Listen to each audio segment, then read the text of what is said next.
Chapter 1:1 Kang Shin-hyuk was an orphan. He was one of the countless children who have lost their parents to monsters and were taken to orphanages after the catastrophe of the Third Gate Cataclysm. Like the many other children who lost their parents to the monsters, Kang Shin-hyuk cursed the monsters. He wanted to tear them apart with his hands. Maybe that's why he was happier than anyone else when he woke up at the age of 12 as a man of power. Kang Shin-hyuk G-rank trait A. Strengthen the effect of self-mastered martial arts. Physical ability, strength, agility, F health, F special ability, none skill 1. However, the moment he laid eyes on his status window, which the adults called the Gaia system, his mind went blank. The reason was because of his trait. It's an A-ranked trait, so if you just look at the rank, then it's a top trait. Your special skill is also A rank as well. Quickly master all kinds of martial arts. If martial arts includes weapon arts, does it apply to guns as well? Although we'll have to see the speed of training, but still, isn't the penalty too fatal? Having a trait without being able to handle mana, this is. You could be a skilled mercenary, but still a mercenary. You could have been a top superhuman. It's a pity. You're like a dragon that has lost its pearl, the fake gold.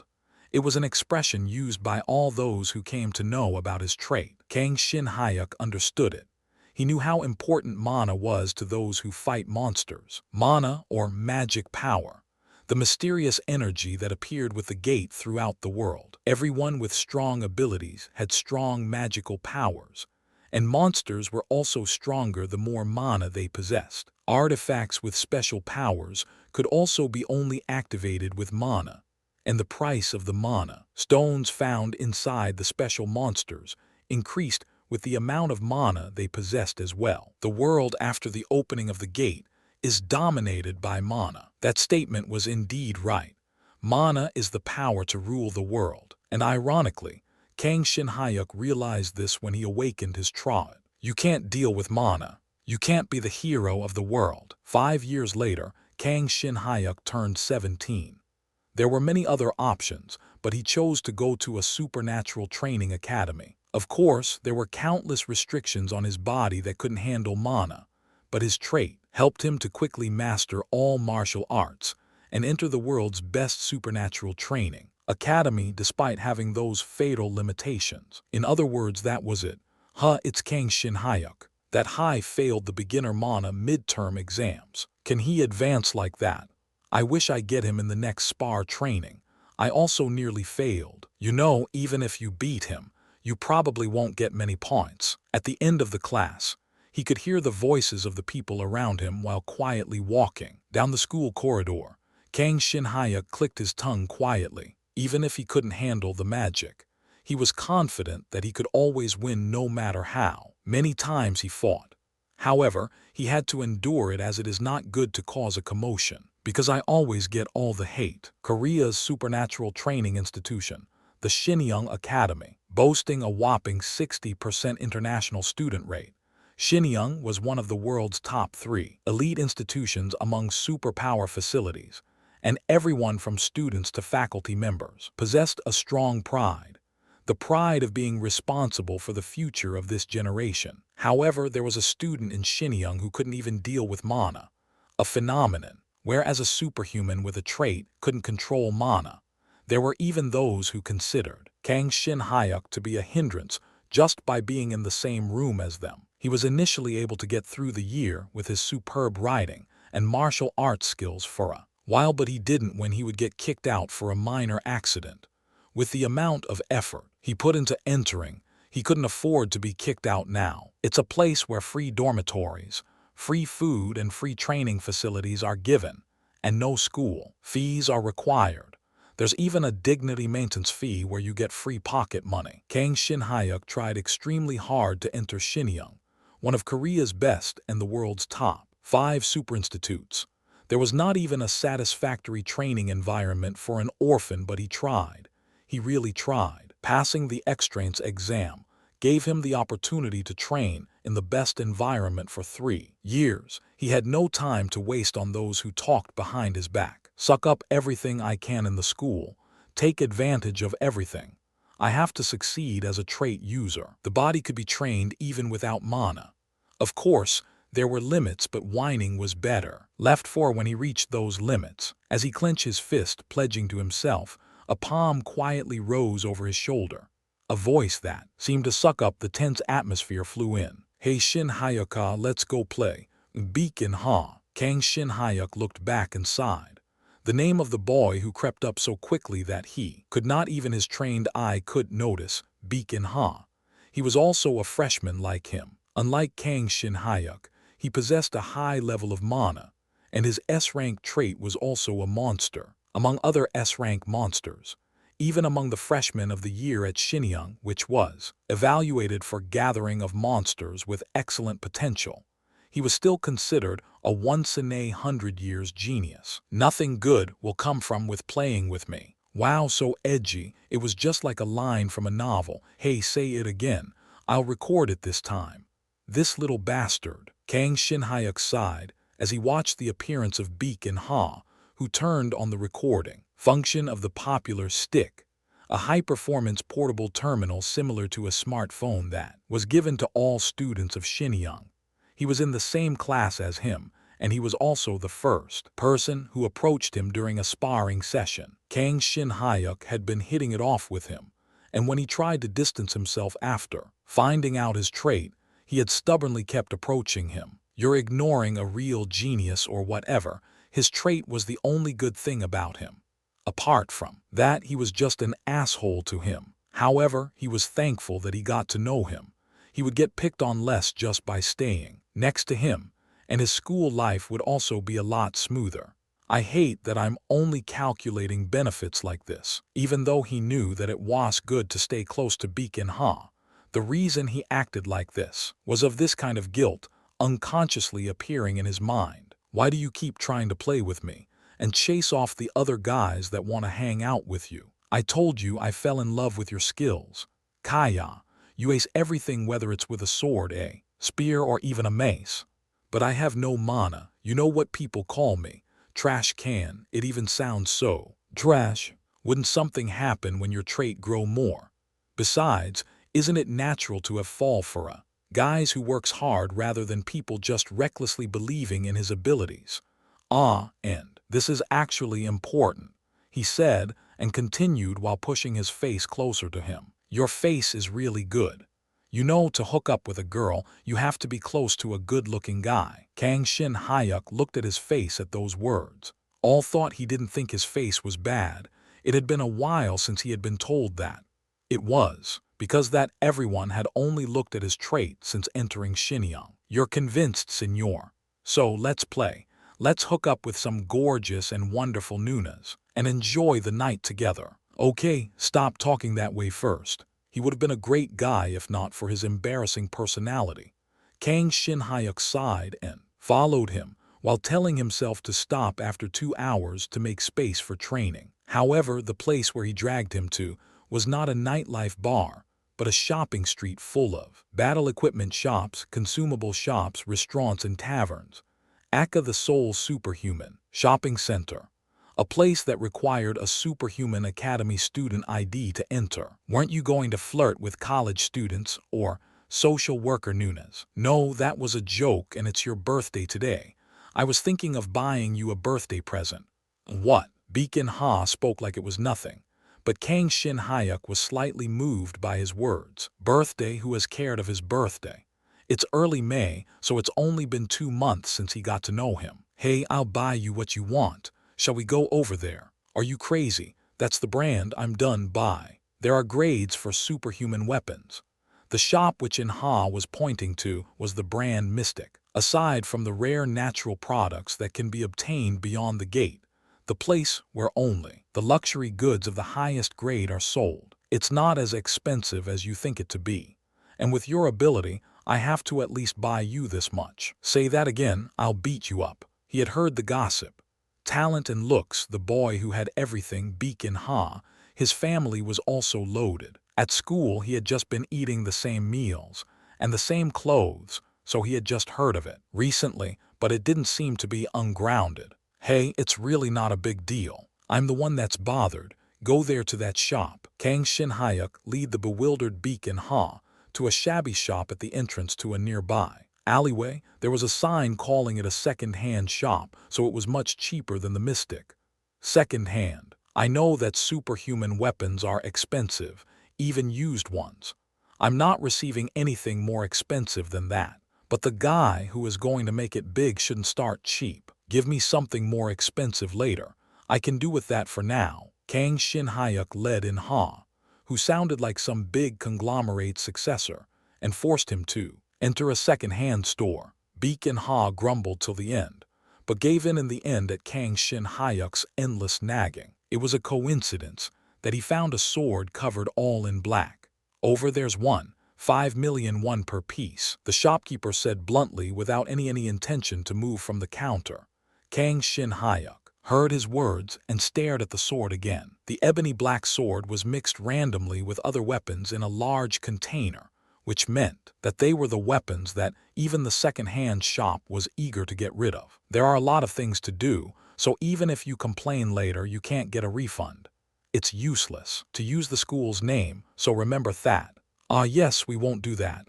The owner's gaze was fixed on Shin-young's emblem on the left shoulder of the uniform jacket worn by Kang Shin Hyuk. Maybe the shopkeeper had been bullied by a senior using Shin-young's name in the past. If so, then it was understandable that he was irritated at them. Meanwhile, Kang Shin Hyuk's gaze was still focused on the black sword. Now that I think about it, I have a lot of money. How long had it gone without being properly managed? Not only was the black blade completely exposed, but there were also fine cracks. Moreover, there was a large hole in the guard piece. It seemed that the original ornament went missing. It's definitely a failed product. No matter how well you manage it, you may not be able to use it many times, though it's strange that there's no rust. But why was he so attracted to this sword? He wanted to hold this sword. If he wiped the dust and changed the blade of the sword, it seemed like it would shine brilliantly again. He impulsively reached out to the sword. The shopkeeper then added without faltering, "If you touch it, you buy it, no refunds." He's being so fussy. Shin Hyuk. You go with what you want, I'll pay for it. 5,000,000 won. Although he was quite embarrassed at such an expensive gift, it wasn't something he couldn't pay off through the dignity maintenance fee. A day will come when he would get to pay off Beak and Ha. Beak and Ha approached the shopkeeper, proudly showed his card. When the shopkeeper saw the Sakaman card, he flinched briefly before politely accepting the card. "We can accept refunds. But that sword is really damaged, so we don't know when it'll break." "Shin Hyuk, are you okay with that?" "I'm okay." As expected, money and power were great. The owner of the store became so polite. Kang Shin Hyuk took the sword, thanking Beak and Ha for letting him feel this sense of superiority. At that very moment, a stream of violent pain ran down Kang Shin Hyuk's whole body. Kek. He tried to remove his hand from the sword straight away, but just before that, an image entered Kang Shin Hyuk's head, then into his mind. The image of the man hammering on a lone piece of iron in a destroyed world that had no more life, where hope was non-existent. Cramped workshop. An old man. He's pounding the iron for a long time, extremely long. He had never seen this man before, but he felt a deep sense of sympathy and empathy towards the lonely figure. Then he was even more surprised at that fact. Why, what is this man to him, that the feelings conveyed by this man are so vivid to him? "Shin Hyuk, what is it? Is there too much damage?" "No, hey, just wait a moment." Confused by the sudden rush of images, he tried to back off with his sword, but his body was acting the opposite way of his will. He held the sword tightly, as if he would never let it go till his death, as if he had recovered a treasure that had been lost for a long time. Confirmed attempt to connect to the hero universe. It was that moment that a message appeared on his retina. A message that feels a little different from the message of the Gaia system, which anyone who awakens an ability can access. Kang Shin Hyuk's jaws dropped at the phenomenon that had never been seen before. What surprised him even more was that he was confident that he had missed it somewhere in his heart. Anvil. VIP guests are welcome to reconnect. Hero Universe. Anvil. The messages continued. Kang Shin-hyuk thought out loud, but of course, no one was there to answer his questions. You've logged in from a different world. Earn 10,000 HP as otherworld login bonuses. This is a first-time achievement. 10,000 HP will be added. It's because of his mood that the plain sentences in his mind seemed so full of emotion. Loading ID information. Be prepared as it may be shocking. Come again, Uak. Only. What is it, Shin-hyuk? Shin-hyuk, hey man, Shin-hyuk. The shock, skewering his brain, struck Kang Shin-hyuk before he even read the messages. The record of a world he knew nothing about. The memory of a man who had been left alone in the world and knocked on the iron was flooded to him.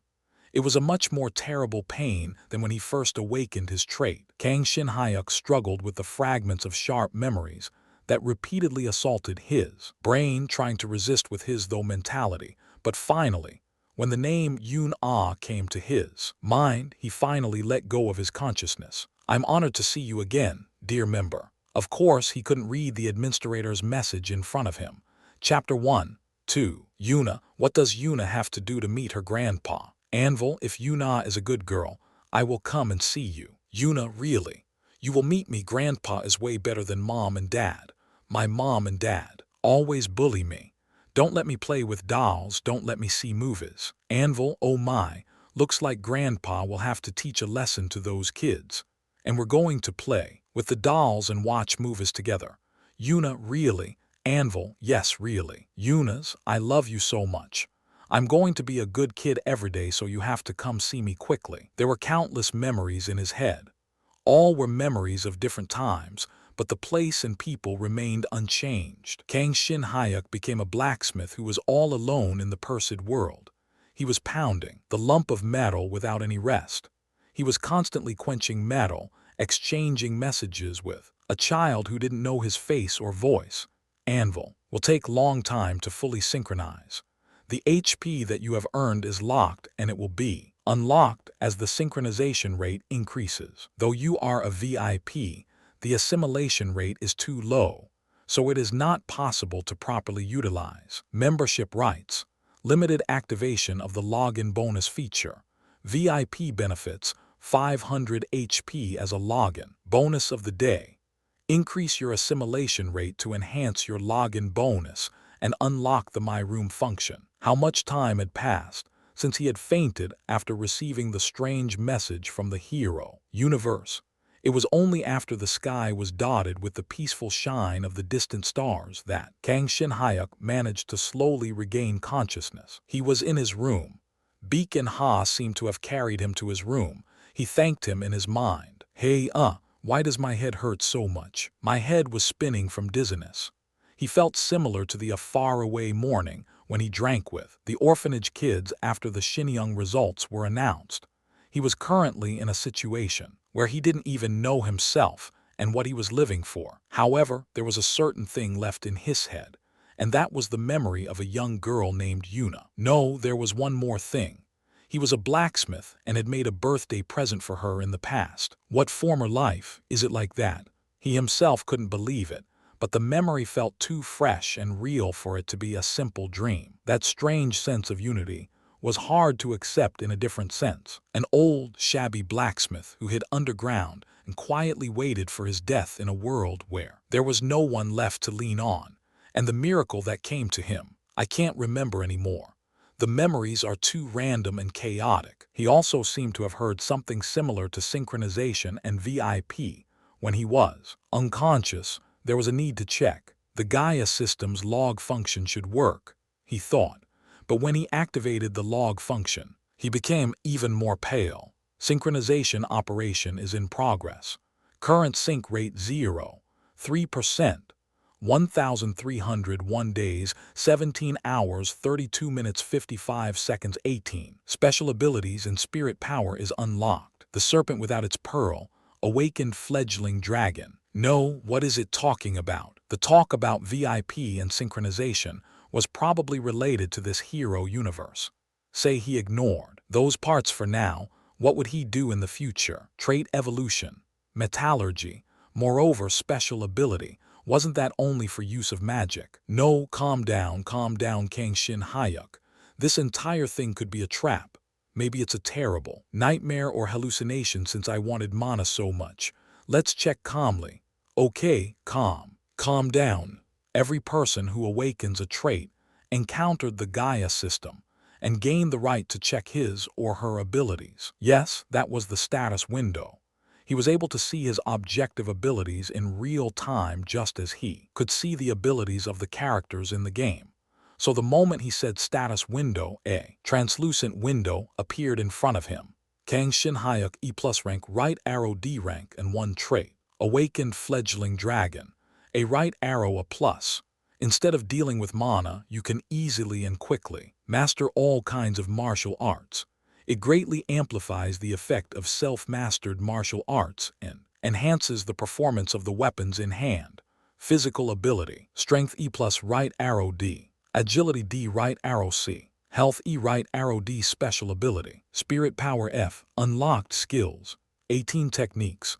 A right arrow lesser dragon dance. S. Metallurgy F. Ha. Kang Shin Hayuk sighed helplessly as he looked at his status window. His state window couldn't be false. His status had changed greatly since the morning training. His stats that he had tried to suicidally grow had all grown significantly, and his previous rank of 2. But compared to other changes in this arrangement, it was nothing worth being surprised about. Originally, his trait, the serpent without its pearl, was that of a rank. However, it had become the awakened fledgling dragon and became an A+ rank. It grew by 2 stages at once. Of course, the inability to deal with mana was still a major limitation, but he was now able to greatly amplify the effectiveness of his martial arts and enhance the performance of a weapon he held. If it was this much, then he could become a respectable superhuman even without any mana. Even the special ability is S-class now.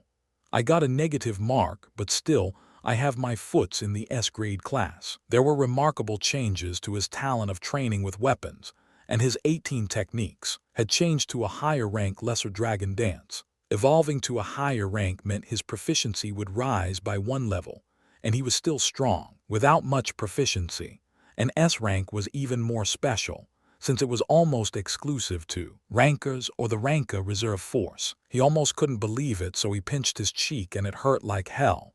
It was not a dream. He also felt that his strength and stamina had really grown. But what's even more amazing than that? Special ability. Spirit power F. Open. It was a special ability. It was a special ability which he never heard about, called spirit power. No, there has been one, the one which superhumans called mana.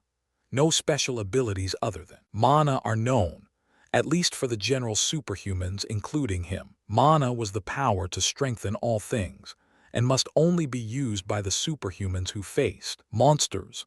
Kang Shin Hayuk was treated as a trash can because he had no magic. However, there was now another power in place of mana. I need to be calm. No, I can't accept the situation just like that. There had to be only 1 or 2 surprises like this. But since massive changes full of multiple surprises had suddenly arrived in his life, he just couldn't calm down. His head felt like exploding, but he found out that everything had happened because of something called the hero universe. What had been the prologue to all this? Yes, it was the black sword from the second-hand store. Ha ha. He glanced at his right hand holding the sword. He laughed at himself for holding it so tightly as if he never planned to let it go. I only realized later on that he could barely release his hand from the sword and lay it down. Just what is this sword? This is the sword that you made in your past life. At that moment, a message appeared in front of him. It wasn't the stiff, emotionless message of the Gaia system, but a message that radiated with familiar human warmth. Inside the fragmented memories in his head, Kang Shin Hayuk managed to recall the source of the message. Administrator, that's the answer. 10 HP as a bonus to our dear member who has just remembered the administrator. The bonuses are still as generous as ever. His eyes snapped open as he swallowed back the words which he had unwittingly uttered, words that he couldn't make sense of. Then, as if it had guessed his feelings, another message followed right after. No need to be confused. It's your memory. More exactly, it is the memory of your past life. That sort of thing is real. You're going through it now. Maybe this sword forcibly instilled other people's memories and experiences in me. We were able to load memories of your previous life because the souls matched. The evidence is that even with a large amount of information injected in you, no rejection occurred at all. And more than anything, you may feel yourself, the fact that you are Anvil. Kang Shin Hyuk sighed, because deep inside he was already nodding to the administrator. Anvil died. Although there were only fragmented memories left, the administrator's words were not wrong. He had already accepted that Anvil was the same as him deep in his mind. He was curious about it himself, but it felt so right that Anvil was him. He didn't even think about resisting the thought. Yes, I can. As the synchronization progresses, the more you will assimilate with Anvil, and the more often you may feel confused. Kang Shin Hyuk listened and re-examined the message. There were 300 days left until the synchronization was completed. The moment he saw it, his fear of the changes that would come in the future, and his desire to quickly reclaim what had been lost, soared up like a dragon. It was a strange feeling. Kang Shin Hyuk shook his head as if trying to shake off his doubts and change the subject. Then, what's spirit power? That is the power that your past life dealt with. Of course, you can also deal with it since you're the same soul. It was just that the process was sped up because you managed to reclaim your memories by connecting to the hero universe. What about my trait and general rank? The influence of the spirit power. It is the power to touch the origin of all things and evolve it. When you awakened spirit power, the first thing it evolved was your origin. That's similar to mana. Yes, spirit energy is a force that is different from mana and belongs to the higher dimension. If mana is a force that acts from the outside to activate the inside, then spirit energy is a force that activates the outside from the inside. Is it because of that I can't control mana? That's just a penalty of your talent. Some people can deal with both mana and spirit energy. He thought that there was a special reason why he still couldn't control mana after his awakening. But in the end, it was just his talent. He was let down a bit, but his joy was not completely gone. Spirit power, a higher form of energy similar to mana, what that meant was simple. It meant that Kang Shin Hyuk was not a trash can now. He could grow, become stronger, forge his own path. Spirit energy. Kang Shin Hyuk clenched his fist, muttering the name of his new power. Then he faintly felt something. He didn't know how to control it yet, but he could clearly feel the energy inside him. Administrator Nim. Kang Shin Hyuk, after clearing his mind, calmly asked the manager. There were so many things he wanted to ask, but there was one thing that was the most urgent right now. What I do to properly grow and control my spirit power. That's something you have to find out yourself. The administrator replied immediately, because you were a blacksmith spirit user only. As a result, the topic reverted back to his origins, but compared to the first time, he was able to accept it with a calm mind. I got it, Kang Shin Hyuk replied with a sigh. He was determined to face himself in his previous life. Then let's try to find out what this metallurgy skill is. Chapter 1, 3. Although he said metallurgy, it was midnight right now. There weren't any blacksmiths whom he won. However, he could try a task that fell under metallurgy, and that was sharpening the sword. Beacon ha, this bastard, he has some sense. A large envelope stood at an angle in one corner of his room, in which there was a large whetstone, along with all kinds of medicine, including headache medicine. Maybe he had ripped it off the two. Kang Shin Hyuk, who had been caressing the grindstone with his fingers, was surprised to find himself thinking that the whetstone was good enough to sharpen his new sword. Perhaps this was also the effect of his past memories of the war. A bitter smile came out.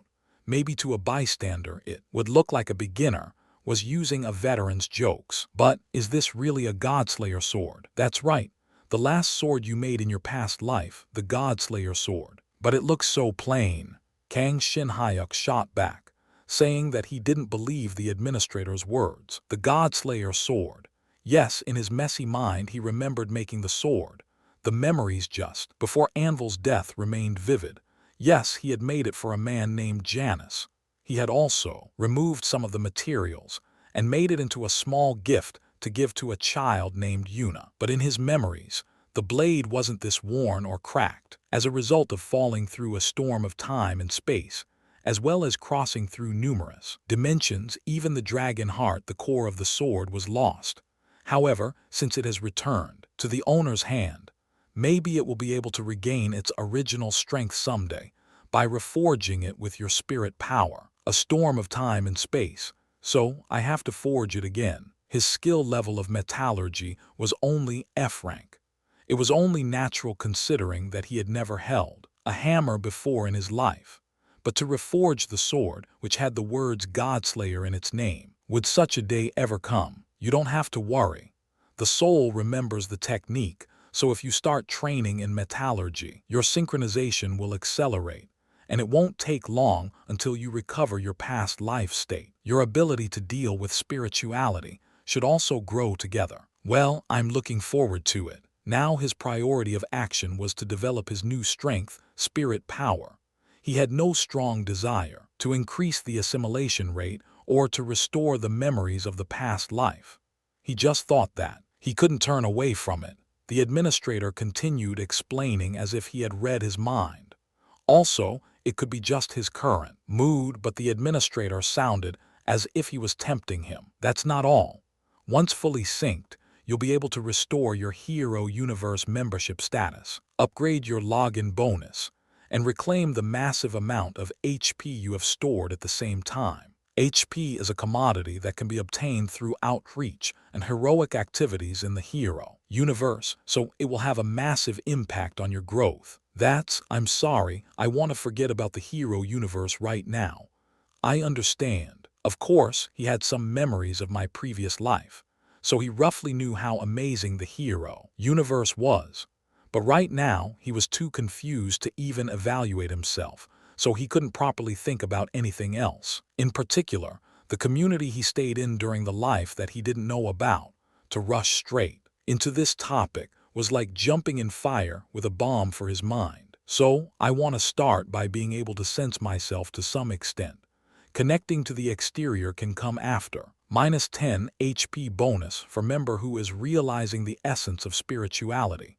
Is that so? Laughing at the administrator's message, Kang Shin Hyuk started the work to grasp himself, that is, sharpening the blade. Although he never learned how to properly sharpen a blade, he didn't have the thought of learning how to, because he already knew the way in his instincts. He laid a piece of towel on the floor, then set the whetstone down and wetted it with water. Sitting on his knees in front of the whetstone, he raised the Godslayer sword that had lost its Why was he trembling at this little stone? Taking deep breaths, he held the blade and set it an angle on a whetstone. There were no errors in his posture even though it was his first time. The movement that had been carved into the soul, after being repeated for many years, came out naturally. In the blink of an eye, Kang Shin Hyuk was not a student at Shinyang but a blacksmith. The transition was so natural that even he laughed. Xing, xing, xing. Slowly, without rushing, with precise movements making sure there are no faults, he began to grind the blade of the sword. At first he felt a little awkward, but after mindlessly sharpening a few times, the awkwardness disappeared without a trace. Focus on the sword. Sharpening the sword is conversing with the sword. That mindset was naturally instilled in his mind as he continued to grind on the whetstone. That was also probably a memory from his past life, but it still belonged to him. At this moment, the feeling of discomfort about the memories of the previous life disappeared a tiny bit. Xing, xing, xing. Without stopping, he continued to sharpen his blade. The repetition of such simple movements was infinitely comfortable. The sudden memories about his past life, his discomfort about his new special ability, the Hero Universe, disappeared as he sharpened the blade. His mind calmed down. The other unnecessary thoughts disappeared, and only one sword remained. With him in the world, it resembled the figure of a lone blacksmith who hammered on a lump of metal in a destroyed world. Halo, anvil, anvil, right. At that moment, a message appeared and hindered his concentration. Kang Shin Hyuk cocked his head. What's this? His body wiped the whetstone and poured water again, but suddenly realized while trying to interpret this phenomenon. Among the members of Hero Universe, there was a function to share messages. Let's ignore it for now, but unfortunately it was just the beginning. Yuna, Grandpa. Yuna, it's Grandpa. Grandpa, Grandpa. Tsukuyo, Anvil, I'm greatly saddened by the fact that you have neglected your wife. But your wife, after finding out that you're alive and well, has shaken off all my sorrow and hate. So please calm your anger and reply. Yuna, Grandpa, where's Grandpa? Are you well? Are you alive? Please answer me, Grandpa. Janice, Anvil, old man. I thought you were really dead. Janice, oh please make me a Godslayer sword again. I lost it. Make it red again. Anvil, old man. Yuna, Grandpa, right? Please, Grandpa, please give me an answer. Meringue, what a surprise. Are you alive? No, wait. Is it reincarnation? What a success you've had. To connect to Hero Universe in both of your life. No, did you? Is it too unlikely? Please, answer as soon as possible. I'll wait. Super Ultra Galactic Fist, no. One best Nim. Wow, it's been a long time, old man. How can you not? Make my gloves and go under for 18 years. Yuna, Hugh, Grandpa, answer me. Ah, really? In the end, Kang Shin Hyuk stood up screaming. He couldn't work at all. In particular, this girl, Yuna, was very burdensome. Administrator, please do something about this. You can use the whisper blocking function and the offline camouflage function. If such things existed, then he should have told them first. Kang Shin Hyuk immediately activated the two functions. The manager did what he asked, adding a word. It was processed. However, if you are thinking about future Hero Universe activities, it is a good idea to read the messages slowly and answer them one by one. The relationship you have made will be a great power. I know. I just thought it would be more rude for me to respond to them without thinking. Truthfully, he didn't want to connect to the Hero Universe until the synchronization was completed. But now that this happened, he felt like he had to face the Hero Universe and the people from Anvil's past properly. Honestly, it was a burden. Relationships that he built up but didn't know. He couldn't help but sigh when he thought of all the explaining he would have to go through about himself. Kang Shin Hyuk turned his eyes to the sword that lay in front of his eyes. I don't know, let's just keep sharpening. As expected, your personality didn't change. That's an insult. Minus 10 HP bonus. What do you mean? Excuse me, what does that mean? After blocking the whispers, he created an environment where he could concentrate. The current condition of the Godslayer sword was so messed up that he had to not only sharpen the blade, but also shake off the dirt embedded between the chips and dents. And so, after 1 hour of work, his sword resembled a proper sword somewhat. Woo-woo, how quietly he was sharpening his sword. At one point the sword vibrated. Kang Shin Hyuk's hand stopped. Was he mistaken? No, he wasn't.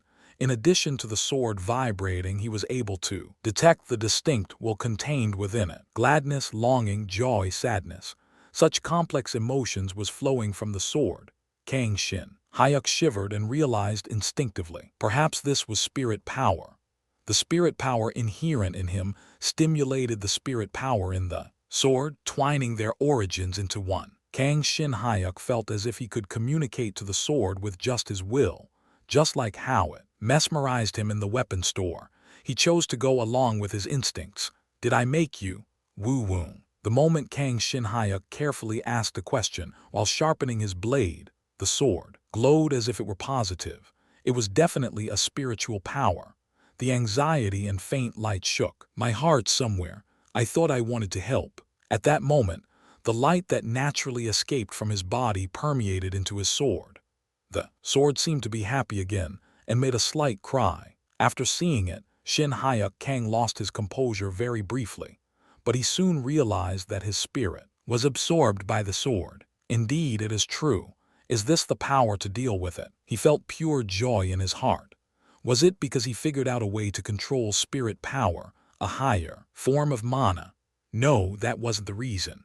Of course, that was also a good thing, but now he was just happy to be able to help his sword struggle to regain all its strength. It was strange thought. The past him wouldn't be able to understand. Xing. Kang Shin Hyuk continued to sharpen and talk to the sword. The sword didn't respond as if it was out of energy, but he could still feel that the sword was feeling joy. In this moment, he was convinced that they were communicating from their origins. Then, the Godslayer sword's power is restored very slightly by spirit power.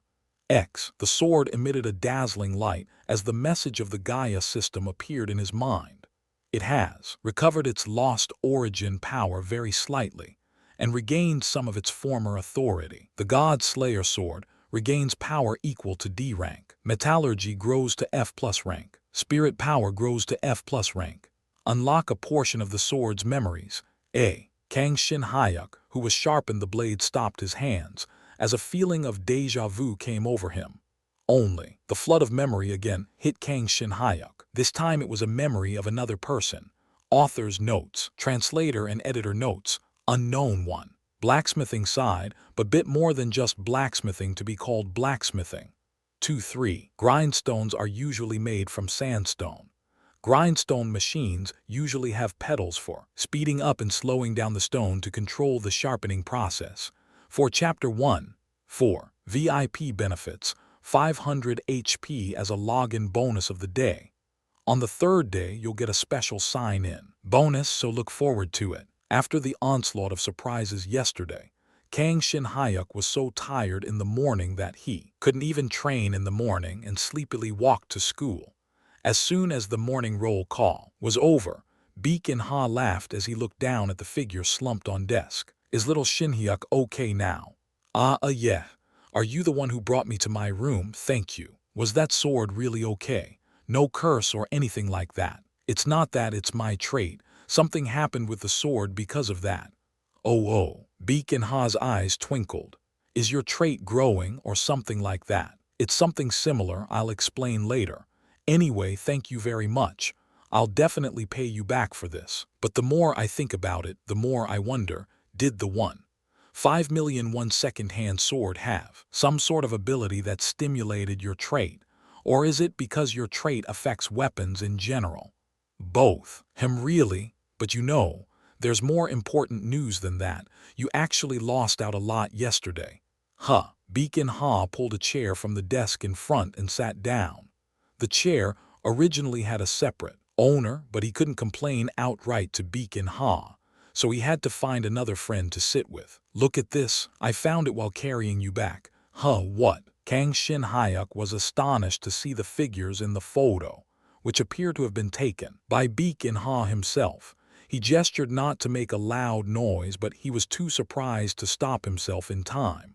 This is that. The Thunder Empress and the Alchemist. Crazy. There were two people captured in the photo, and they were both breathtakingly beautiful women, with striking golden eyes and beautiful black hair.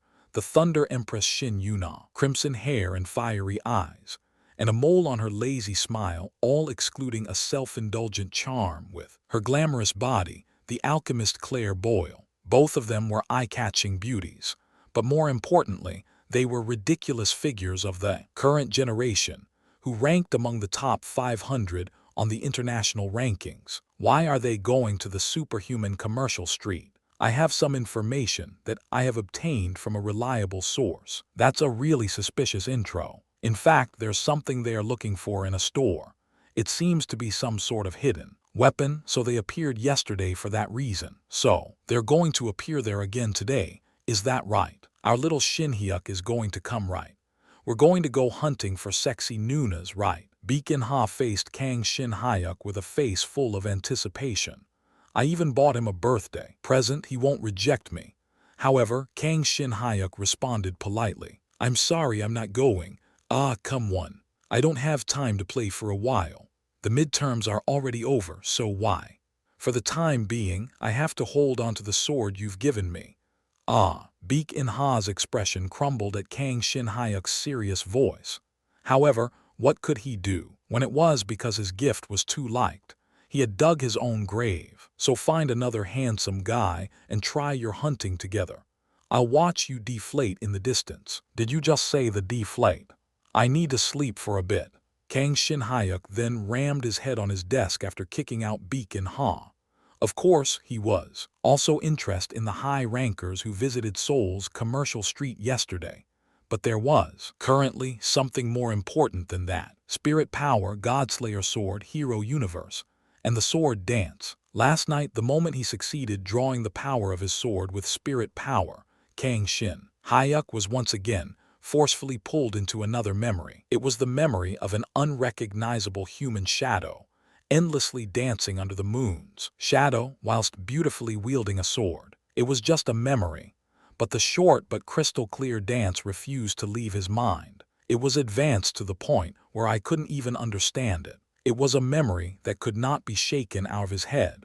Just thinking about the possibility of recreating that sword dance made his body shake with excitement. He knew very well, since he also possessed a relatively advanced sword dance, the fact that the sword dance in the memory was in a realm that was out of his reach. However, the memory was so real that just comprehending a little part of the dance helped him immensely. If he could just see more, then it just might be possible to fully recreate the dance. Touching the sword's origin with your spirit and accepting everything in the sword also means accepting everything that the sword has experienced. Spirit power is such a ridiculous ability. Now, I just feel stupid for trying to compare it with mana. Spirit power. That was the strength that had allowed for him to move through frustration in the past. After sharpening the Godslayer's blade and stimulating his spirit, he realized that there were countless other ways to use spirit power. That what happened yesterday was only a small part of what spirit power was capable of. He wanted to delve deeper into spirit power to the point where it was almost unbearable. Just like how the memories within the Godslayer sword were awakened, could he also awaken something buried deep within him? But the opportunity came to him sooner than later, in a way that Kang Shin Hyuk never would have imagined. Today, we will conduct student-to-student duels. You will only use training weapons, but you could be seriously injured if you aren't careful. Keep your mind straight. Do you understand? Yep. Weapon training too. A necessary and dangerous subject that covered mastery with weapons, and even real combat with monsters. Then first is Du Woojin. Yes, Dao Woojin, an outstanding student in the C-class boasting mana comparable to Beacon Ha. His status window has not been disclosed to others, so although they couldn't be sure, there was a rumor that his mana reached C+ rank. C+ rank was higher than the sum of the superhumans, who had already graduated and was currently active in the field. Then Kang Shin Hyuk come out. Yep, Kang Shin Hyuk responded calmly to the call of the teacher in charge, Gong Junpyo, and walked out. In fact, he expected to some extent that his name would be called. That's because this teacher didn't like Kang Shin Hyuk so much. In fact, most of the people in Shinyang didn't like Kang Shin Hyuk. It was because they felt that the value of Shinyang was diminished if a manaless person was one of its students. However, among them, Gong Junpyo's hate towards him was particularly strong. He always tried to trample him whenever a chance arose, and a dueling session where he could just pair him an outstanding student and watch him be trampled was a very good chance. Du Woojin, what weapon? I will use a one-handed sword and shield. Kang Shin Hyuk. Sword? No, I'd like a spear. Kang Shin Hyuk almost unconsciously answered sword, as he recalled the sword dance thoroughly. Engraved on his mind, however, he soon changed his answer. The sword dance's power was not yet reproducible in his hands. He couldn't even strengthen his body with mana, so having a close-quarters match with Daoujin, who has C+ rank mana, was a pointless effort. No, wait a minute. Isn't it not like that anymore? Only after his hands were gripping a spear did he have this thought. Didn't he awaken the new power of spirit yesterday? Although it was different from mana, he was convinced that it was a power that didn't lose to mana. He gained that conviction after yesterday night's ordeal. I haven't tried it yet, but yesterday he figured out how to breathe spirit power into other objects while sharpening the sword. Although he never tried to strengthen himself with spirit power, it didn't seem that impossible. He even had the thought that it would be easier than touching the origin of another object. He might be able to win. In the first place, Du Woojin wasn't even a worthy opponent in terms of their techniques. But now that his physical abilities had risen, now that his martial art skills grew dramatically, now that he had gained a new ability called spirit power. Both of you go inside the dueling arena. The fight continues until either side surrenders or is stunned. Just make sure you know that if you surrender too quickly, I'll have no choice but to deduct your score. Yep, he felt strands of ill will pointed towards him as he replied. Kang Shin Hyuk ended up bursting into laughter as he watched Gong Junpyo and Du Jin quickly exchange gazes. They really don't hate him that much. It was really a mystery as to what he did that made the duo hate him with all their might. And this guy is somehow a teacher. It hurts my eyes just by watching their unsightly figures. Behind him, his only ally Beacon Ha was mumbling something with an eerie expression. But as there was no way to prevent an official class duel from happening, he could only grit his teeth and watch the duel. What a good guy. Kang Shin Hyuk farewelled Beacon Ha, who was outraged for him, and entered the specially crafted sparring arena. The state-of-the-art facilities developed from the peak of magic engineering would absorb all the impact produced from the duel. I'll warn you in advance, you should surrender. I won't go easy on you. Daoujin, armed with a one-handed sword and shield, declared coldly.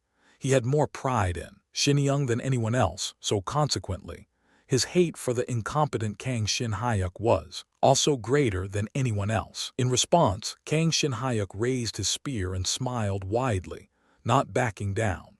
You've never went easy on me so far. Are you perhaps talking to someone else? Impudent. There's no way you'll be able to beat anyone in Xinjiang without any mana. Wow, your speech so far was a real gem among gems, kind of like a vicious chub. Watch your mouth, but those kinds of expression will run dry really fast. Does he make them up on the spot? He wasn't certain about this match. Even if he had awakened spirit power, his rank was only F+ rank and the opponent was estimated to be C+ rank. But I have no choice but to try. However, thanks the long session of sharpening the night before, his heart was serene without ripples even before the duel. Maybe it was the influence of a faint memory of his past life. It like before the rush of hot blood in battle, an old man's relaxed touch approached him and calmed his rough breath. Kang Shin Hyuk gripped his spear, breathed in deeply, then carefully awakened the spirit power that had been sleeping inside him. He looked upon himself, not the sword, and focused on the self. At that moment the teacher exclaimed, "Duel start." Ha! As soon as the teacher's signal dropped, Du Wujin rushed in. His body was wrapped in a brilliant blue light, as if proving that his whole body was overflowing with power. Fast, overwhelmingly fast. He was rushing in to crush him with all of his power, regardless of whether Kang Shin Hyuk could handle mana or not. However, it wasn't a bluff to say that he possessed C+ rank mana. No matter how strong Shin Hyuk was in martial arts, there was no way Kang Shin Hyuk could react to a speed beyond human recognition. This would have been the case if it was yesterday. Ugh, he avoided it. Du Wujin, who missed him by a hair's breadth, turned his head and spat out in dismay. Meanwhile, Kang Shin Hyuk, who avoided his rush without much difficulty by only moving one step, was also amazed. I could see it, I could react. Despite the fact that it was only the first attempt, he had succeeded. He had succeeded in controlling spirit power, stimulating the origin, and temporarily awakening his flesh. Physical performance was amplified explosively in an instant, and it became possible to read the enemy's movements as well as avoid them quickly. Only, crazy, the speed my spirit power decreased also exploded. His spirit power was still F+ rank, with its quantity and quality still on the level of a toddler. What's more, unlike the time when he was calmly controlling his spirit power by slowly sharpening his sword last night, this time, he was ignorantly pouring it into his body without any knowledge on how to control spirit power efficiently. It's dangerous, I have to finish this quickly. Kang Shin Hyuk, who knew he would not be able to hold on for more than a few seconds, went straight to the next step.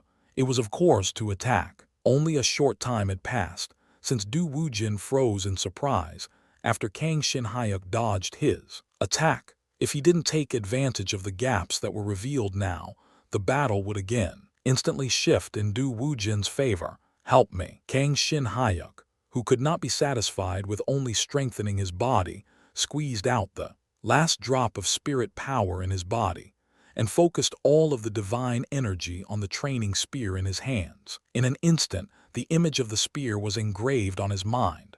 The spirit power that flowed into the spear had sensed the origin of the spear and was strengthening it.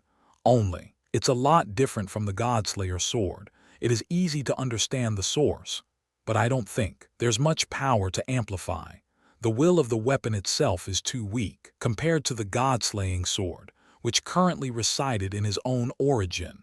The origin of the spear was too weak, but it was definitely not a failure. The training spear, with a weak enough will for one to almost believe that it didn't exist, had started to vibrate as it resonated with Kang Sin-hyuk's own will. Good, now I ask of you. The tiny amount of spirit that still remained in his body was concentrated in the spear, and wave of exhaustion came crashing down upon him. He endured it and took a quick step forward. The target was Du Wujin's stupidly hard abs. Hup! The spear was thrown forward in a straight line. Within it contained the might of the S rank martial art with a proficiency of C rank, the lesser dragon dance. However, the moment Kang Sin-hyuk launched an attack, he realized something new. His new S rank skill had a distinctively different feel than the martial arts he was already accustomed to, the 18 techniques. It has the same motions but contains more power in the move. As expected, skills are decided by ranks. Furthermore, as soon as he struck, he wanted the spear to shine a faint light, and a faint picture was engraved there according to his wish. A picture of a squirming little dragon. Kang Sin-hyuk did not realize it, but it was the power of his trait, awakened fledgling dragon. This is the first time that the power of trait which strengthens the power of weapons in his hands was manifested. Bang! Cuck! The tips of the training spear squarely hit Du Wujin's stomach. With his body unbalanced after his charge, Du Wujin couldn't withstand the impact and bounced off like a cartoon character, spewing blood from his mouth, and crashed into the opposite wall of the arena. He then fainted and didn't move from his spot. What? Why did Du Wujin suddenly fly off? Kang Sin-hyuk won, for real. Only a few seconds. That was the length of the duel from start to finish. Most of the jaws of those watching ended up dropping to the ground in shock. What, did he use magic? Did he have a double awakening? Du Wujin definitely rushed in, but he also went flying off by himself as well. What, that's crazy. Why did Du Wujin lose? I knew Kang Sin-hyuk was good at martial arts, but still, winning against Du Wujin. Do you think Du Wujin was anemic? The exchange was so fast that no one knew what happened. Except for a few students, the rest were confused to the point where they almost believed that Du Wujin had fallen over by himself. Kang Sin-hyuk lightly ignored the downpour of questions coming from his classmates and calmly looked at Gong Junpyo. He was hoping for the result announcement, but Gong Junpyo instead narrowed and asked him, "Did you use auxiliary magic or any artifacts, Kang Sin-hyuk?" If I had done that, the alarm in the arena would have been set off. I didn't use them. Gong Junpyo, who grasped both the movements of Du Wujin and Kang Sin-hyuk, was also unable to believe the results. He could understand why Gong Junpyo was suspicious of the results of the duel, but to ask him those kind of questions, Kang Sin-hyuk could only smile bitterly. But it's impossible for you to beat Du Wujin without any magic. Then did you make a duel while you were convinced that it was an unfair match? But fortunately, my talents and skills have improved recently, so I've been able to win. You know how I got into Xinjiang. He didn't lie. It was true that his trait had evolved as well as his skills. However, although spirit power was added to the equation, there was no need to tell this person. It would be different if he was able to sense spirit power, but it seemed as though he hadn't, so that was even more of a reason to keep his spirit power hidden. I won fair and square. Kang Sin-hyuk calmly received the intense gaze of Gong Junpyo. There was no reason to be not calm, because without his permission, other people had no way of reading his status window. Eventually, Gong Junpyo nodded. Even if he wanted to nitpick, he couldn't. He knew best that Kang Sin-hyuk had won fairly. Yes, you won. Sir, I'm exhausted right now, so can I go to the infirmary? Oh yes, that must have been tiring, do whatever you want. Only Gong Junpyo, who realized that he would not be able to properly conduct other duels with Kang Shin Hyuk here, did not reject his request. No, it was probably because he was shaking from head to toe. Kang Shin Hyuk returned the training spear to its original spot and exited the arena. He ignored his classmates who were still slandering him, and after gesturing to Beacon Ha, who was looking at him worriedly, stumbled out of gym no. 1. I'm going crazy, so hungry. He then grabbed his rumbling stomach and headed straight to the bathroom. He needed the help of the manager. Author's notes, translator and editor notes, unknown chapter 1, 5 growl. Thunder rumbled inside his stomach. And not just that, his mouth was as dry as a raisin, and a splitting headache was running rampant inside his skull. It felt like the skin on his body was shriveling up. A terrible sense of hunger that he had never felt while growing up in the orphanage. Why is this doing this? Manager, a little explanation, please. Kang Shin Hyuk threw himself in an empty cubicle, then huddled on top of the toilet, muttering, like a madman. Fortunately, the manager answered right away. This is due to the exhaustion of both stamina and spirit power in a short period of time. There is a need to consume nutritious food full of rich spirit power to recover your stamina and spirit power. IIC Hero Universe's trading board sells a large quantity of energy-rich emergency food. The 20,000 HP Otherworld sign-in bonus can be used without worry, so I recommend that you use it to make a purchase. Again, the Hero Universe. Kang Shin Hyuk, who wanted to avoid the unfamiliar world for the time being, instinctively made a frown. I can just eat Earth food, can't I? Earth's food, of course, contains some spirit power, but they only contain a small amount, and they're also not very pure. You will reach your physical limits before absorbing enough spiritual power. Also, if you eat foods with ample spirit power, your spiritual power will grow faster. The manager was probably talking about the permanent growth of spirit power. However, there was no time to discuss calmly about the efficiency of such method. He was going crazy with hunger, so it didn't take long to make his decision. Kang Shin Hyuk couldn't die from hunger just to save his HP, which he didn't even know how to use, so he hurriedly connected to the Hero Universe. No one would have expected his decisions yesterday would lead to this situation. A recommended item is item #141, 787, iron jelly on the trading board.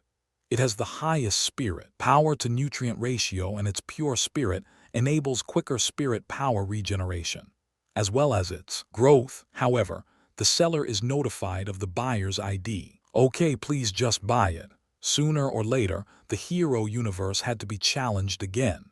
And if he were to operate there, then he wouldn't be able to ignore those who had been his friends in his past life. This wasn't the time to nitpick over the temperature of the water. After all, was the first time in his life where death by starvation was a serious possibility. VIP benefits, commission fees are exempt, 10% discount due to bulk purchase. Would you like to buy 200 iron jellies for 18,000 HP? Just do it. Kang Shin Hyuk could not use the HP originally possessed by Anvil's ID, but he was able to purchase the goods with the Another World bonus, obtained from accessing the Hero Universe on Earth. Of course, most of the HP he had gotten had just been blown away. Completed the purchase of 200 iron jellies. You will receive 1 iron jelly directly. The remaining 199 iron jelly were sent to the shop inventory. Shop inventory is in spatial inventory that allows you to keep items purchased from the Hero Universe's trading board, and you can take goods out from it whenever you want. The messages appeared one after another in succession. However, his blurred vision from severe hunger meant that he couldn't spare the attention to read them. However, the sudden appearance of a small stick-shaped object in his hands made him wake up from surprise. Even unwrapping the packaging was painful. He hastily ripped up the packaging, then took a huge bite out of the purple jelly that revealed itself. But as soon as the purple jelly entered his mouth, the fresh aroma of grapes spilled into his mouth. and the pain mysteriously evaporated away. Kang Shin-hyuk widened his eyes to the limit as he returned to the land of the living. He could see a faint plume of smoke rising from the cross section of the mysterious jelly. This what? Iron jelly is a great emergency food that contains an abundance of compressed spirit and nutrients. Not only does it contain all the calories you need per day, but also completely refills your spirit power and stores the excess amount in your body for later use. In addition, the taste is excellent. Whoa, crazy. Thanks for the recommendation. -10 HP bonus for a wonderful member who never forgets to express his gratitude even in a hurry. Kang Shin-hyuk originally didn't like jelly very much, but this was an exception. He felt as if he was biting into a freshly picked plum. He then devoured the remaining amount in a flash and savored the aftertaste. He was still not as full as his well-trained body required more energy than the average person, but at least his hunger was completely sated. The crisis of his life was over. He sincerely thought so. The hero universe really is amazing. Of course, if you also actively push your synchronization, you can acquire top-tier items incomparable to this jelly. A more direct approach can be taken once you unlock your My Room function as well. It was only one jelly, but it contained an absurd miracle within its small form. A single portion could replenish an enormous amount of calories, restore spirit power, and also be very filling. If there had been a mana version of this, the entire world would have been turned upside down. By the way, Kang Shin-hyuk, finally relaxing after the crisis, looked through the logs and realized that he had purchased 200 iron jellies instead of one. Thanks to that, 10% discount was applied, but why did you recommend mass purchases? Of course, your current spirit power is very small. In the future, you'll be in a similar situation whenever you use your spiritual power, so it's essential to have lots of iron jelly at hand. KNG. He couldn't refute that reasoning. This didn't mean that he wouldn't use this power in the future, but rather, if he were to train intensely with spirit power, then iron jelly was essential, in the words of the manager. Furthermore, as I mentioned earlier, the more you consume quality food, the faster your spirit power can grow. By the time you've consumed all 200 jellies, you'll be able to gain a D rank's power without any difficulty. D rank. He didn't know exactly how powerful D rank spirit power was. This was because in the first grade, Knight's department, there weren't many who had reached D rank in mana. It was a rank which even a top institute like Shinyang couldn't dismiss easily. And just as he experienced before, Kang Shin-hyuk had instantly overpowered Du Woojin, who possessed a C+ rank mana, with his pitiful F+ rank spirit power. He couldn't even begin to imagine how powerful he would become if his spirit power was raised to D rank only. But the moment Kang Shin-hyuk was about to burst into excited fanfare, the manager emphasized another point with an overly bright message. Continuous exhaustion of spirit power will have a negative effect on your growth. Your current weak body will be in danger after more than 10 spirit power exhaustions per day, and there should also be an ample gap between them. Then you're telling me to eat these jellies over the course of 20 days. You will reach a point where just one jelly won't be enough to fully replenish your spirit. I estimate that it'll take around a fortnight for you to consume all the jellies. The excited Kang Shin-hyuk calmed down at the manager's words, after realizing that the growth rate of spirit power would slow down the higher its rank was. But after thinking about it calmly, the fact that he could grow his spirit power to D rank in 2 weeks was still plenty amazing. It's an opportunity. No rushing, let's take it nice and slow. It took some time to completely calm down.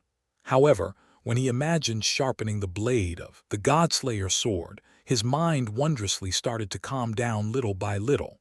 His budding blacksmithing skills were supporting his adolescent mind little by little. Excellent, you've completely calmed down. Thank you. Now, are you ready to talk to your friends in the hero universe? That's right. He had fully consolidated his abilities, planned his growth, and made up his mind to explore the hero universe more. Then the next step would be, of course, a response to his past friends who were beautifully ignored yesterday. However, Anvil's friends list that the manager had so kindly brought over was so large that his will deflated at the sight of it.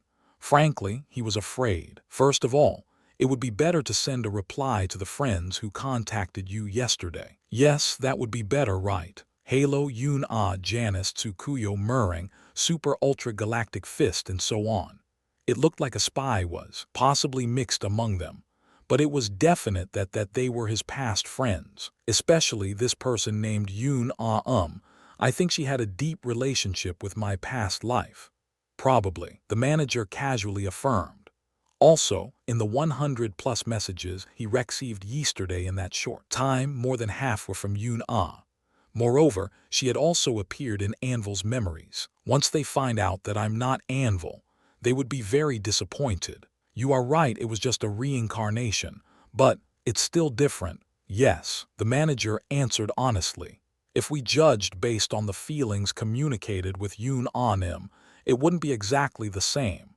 Exactly. Nevertheless, you are Anvil. Surely Unanim will be very happy. Moreover, I think it's better to realize this for yourself. It was only a day since he met him. But the manager, who always coolly answered his questions, evaded the answer. Kang Shin-hyuk was worried about the manager's words, but he believed he would find out soon, as he was about to talk to Yuna anyway. Please release the message function, unblocking messages. Was it because he had blocked all message for the day? An overflow of notifications like yesterday didn't happen this time. But if he would just repeat yesterday's incidents if he dilly-dallied here. Kang Shin-hyuk firmly prepared himself and wrote a messenger to send to the person named Yun Ah. Anvil, this is Anvil. It may sound very outlandish, but I was reborn in another world. The memories of my past life aren't complete, so I only have hazy memories of you. I'm really sorry. Even for him, it looked like such a cheap message. But he couldn't think of a good message in a short amount of time. He could imagine the manager's pitiful gaze towards him, but he still tightly shut his eyes and sent the message anyway. The reply came quickly. Yun Ah, Grandpa. Anvil, so I'm not Grandpa. The person you know is my past life. I'm now a 17-year-old man, and I only acquired my past life's memories after connecting to the hero universe. Yun Ah, then you'll completely remember one day. Anvil, that's. Instead of writing a reply, he checked with the manager, who affirmed without hesitation. Kang Shin-hyuk replied again. Anvil, yes, but I don't know how long it will take. What's more, even if I recover all my memories, I'm still a different person from my past life. Yuna, the soul is the same, right? You're getting your memories back, right? Then your grandpa. Anvil, excuse no, that's not what I mean. Yuna, Grandpa. Grandpa, I missed you. I missed you so much. Kang Shin-hyuk fearfully raised his head. Hey, I think this person is a bit. I agree. 10 HP bonus will be given to you who are in the same mind as your manager. The manager, who he thought would defend Yuna, surprising agreed with him and gave him 10 HP. Kang Shin-hyuk wanted to block the messages from Yun R at that point, but at the same time he couldn't ignore someone who regarded his past self as someone so important in their life. And more than anything, if this crazy girl was also a member of the hero universe, it meant that she wielded an ability comparable to his spirit power. He couldn't treat her lightly. He replied carefully, If only. Anvil, I'm very sorry anyway. My memory is still very messy and unclear, so I don't know how to talk with Yun Ah-nim. Can you understand what I mean? Yun Ah, I understand. Then when will you call me Yun Ah again? I don't think she understands what I mean. Kang Shin-hyuk pondered for a long time on how to answer her, but eventually decided to reply. Anvil, can we start as friends first? On that day, Kang Shin-hyuk missed the entire afternoon classes, greeting his past friends of Hero Universe while squatting on a toilet. It was the moment when the inexperienced veteran returned to the Hero Universe. Author's notes: the shop inventory cannot store anything that wasn't bought from the shop. I'm telling you in advance in case someone is curious. This is the end of the first chapter. From the next chapter, we'll explore more about his friends in the hero universe, the properties of spirit power, alchemy, etc. So the next chapter's themes will be meeting and growth. From tomorrow onwards, I'll see you at 9:20 p.m. Chapter 6. The last lecture had already begun when Kang Shin-hyuk left the bathroom.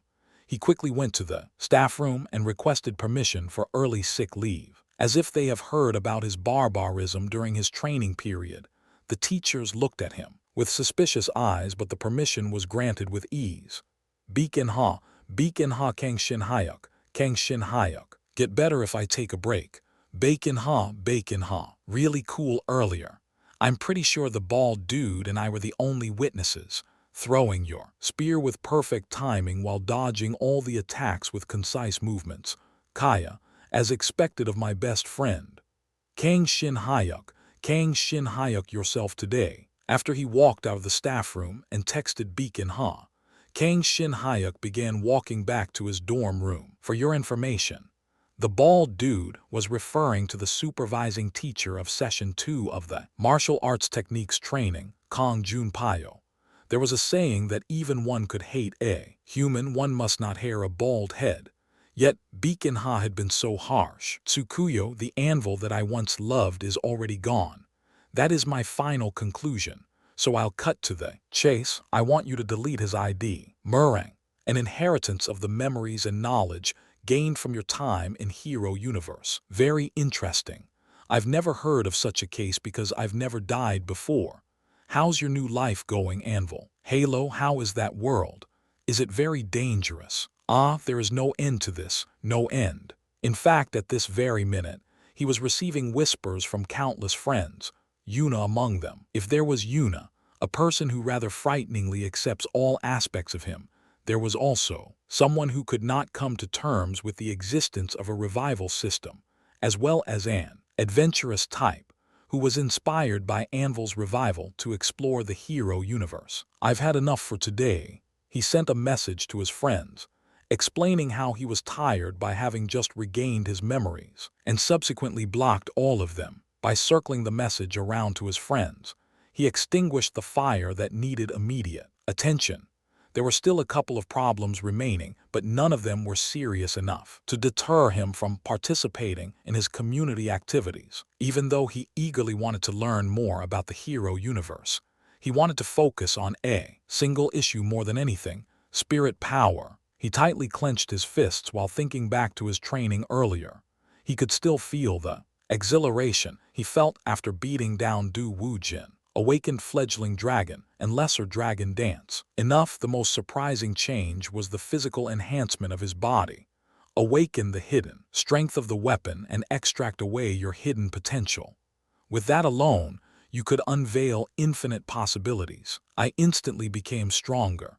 If I grow my spirit power, I can grow even stronger. He was now able to defeat those who wielded mana, the same people who thought little of him and looked down on him. For someone like Kang Shin-hyuk, who spent his entire life suppressing himself, the experience he had today was equivalent to an upheaval that turned his life upside down.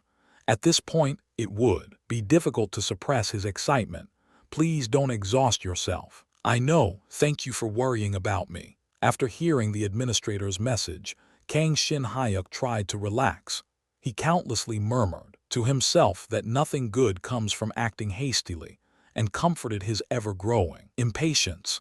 And before he knew it, he arrived at his dormitory. What will you do about metallurgy? Of course, I would have to train myself, but physical training is also important. I first want to completely master what I learned today and then think about the next step. I want to try the sword dance as soon as possible as well. He had instinctively learned from today's battle with Du Wujin that the spirit power wielded by blacksmiths is a bit different from the spirit power wielded by warriors. As the administrator advised him, while it is important to pursue what you used to be, you must not let go of the current you. All right, let's go to the training room. The male dormitory of Night Majors contained a large training facility of enormous scale. While the individual training facilities are available as long as you sign up for them every day, since Kang Shin-hyuk was diligently training each morning and signing up ahead of time, he was practically living at the training facility. Actually, let's get changed and bring the Godslayer sword. As he learned during today's sparring session, while infusing spirit power into his training purpose. Long spear. If the weapon's level is low and its origin is insignificant, the effect of spirit power will also be diminished. While that may change if his abilities are enhanced, now wasn't the time to figure that out. In order to effectively train his spirit power, it would be most effective to use the Godslayer sword, the weapon with the greatest hidden strength, despite his level being a mere D rank. Your early student Kang Shin Hyuk. Hello, Mr. Bolton. I went on sick leave since I wasn't feeling well after the sparring session. All right, since you aren't the type to skip classes. As he changed to comfortable clothes in his room and brought the Godslayer sword with him, Kang Shin Hyuk bumped into the housemaster and bowed his head politely, since the housemaster of Shinyoung Academy was responsible for resolving conflicts happening between students. The selected person was often incredibly strong. This was especially the case for Emil Bolton, the British housemaster of the Night Major's male dormitory, the largest dorm of the academy, who, during his prime days, was a superhuman who ranked within the top 300. Putting that aside, because his looks are that of a good-looking middle-aged Westerner, I always felt something is out of place seeing him speak Korean fluently, though I would have to eventually get used to that now that I'm attending Shinyoung. That sword, do you mind if I take a look at it? Of course. On top of his superhuman ranking, Emil Bolton was famous for possessing a supernatural prowess of martial arts. Since Bolton was one of the few people who treated Kang Shin Hyuk on equal terms with others despite his deficiency in mana, Kang Shin Hyuk gladly handed over his sword to him.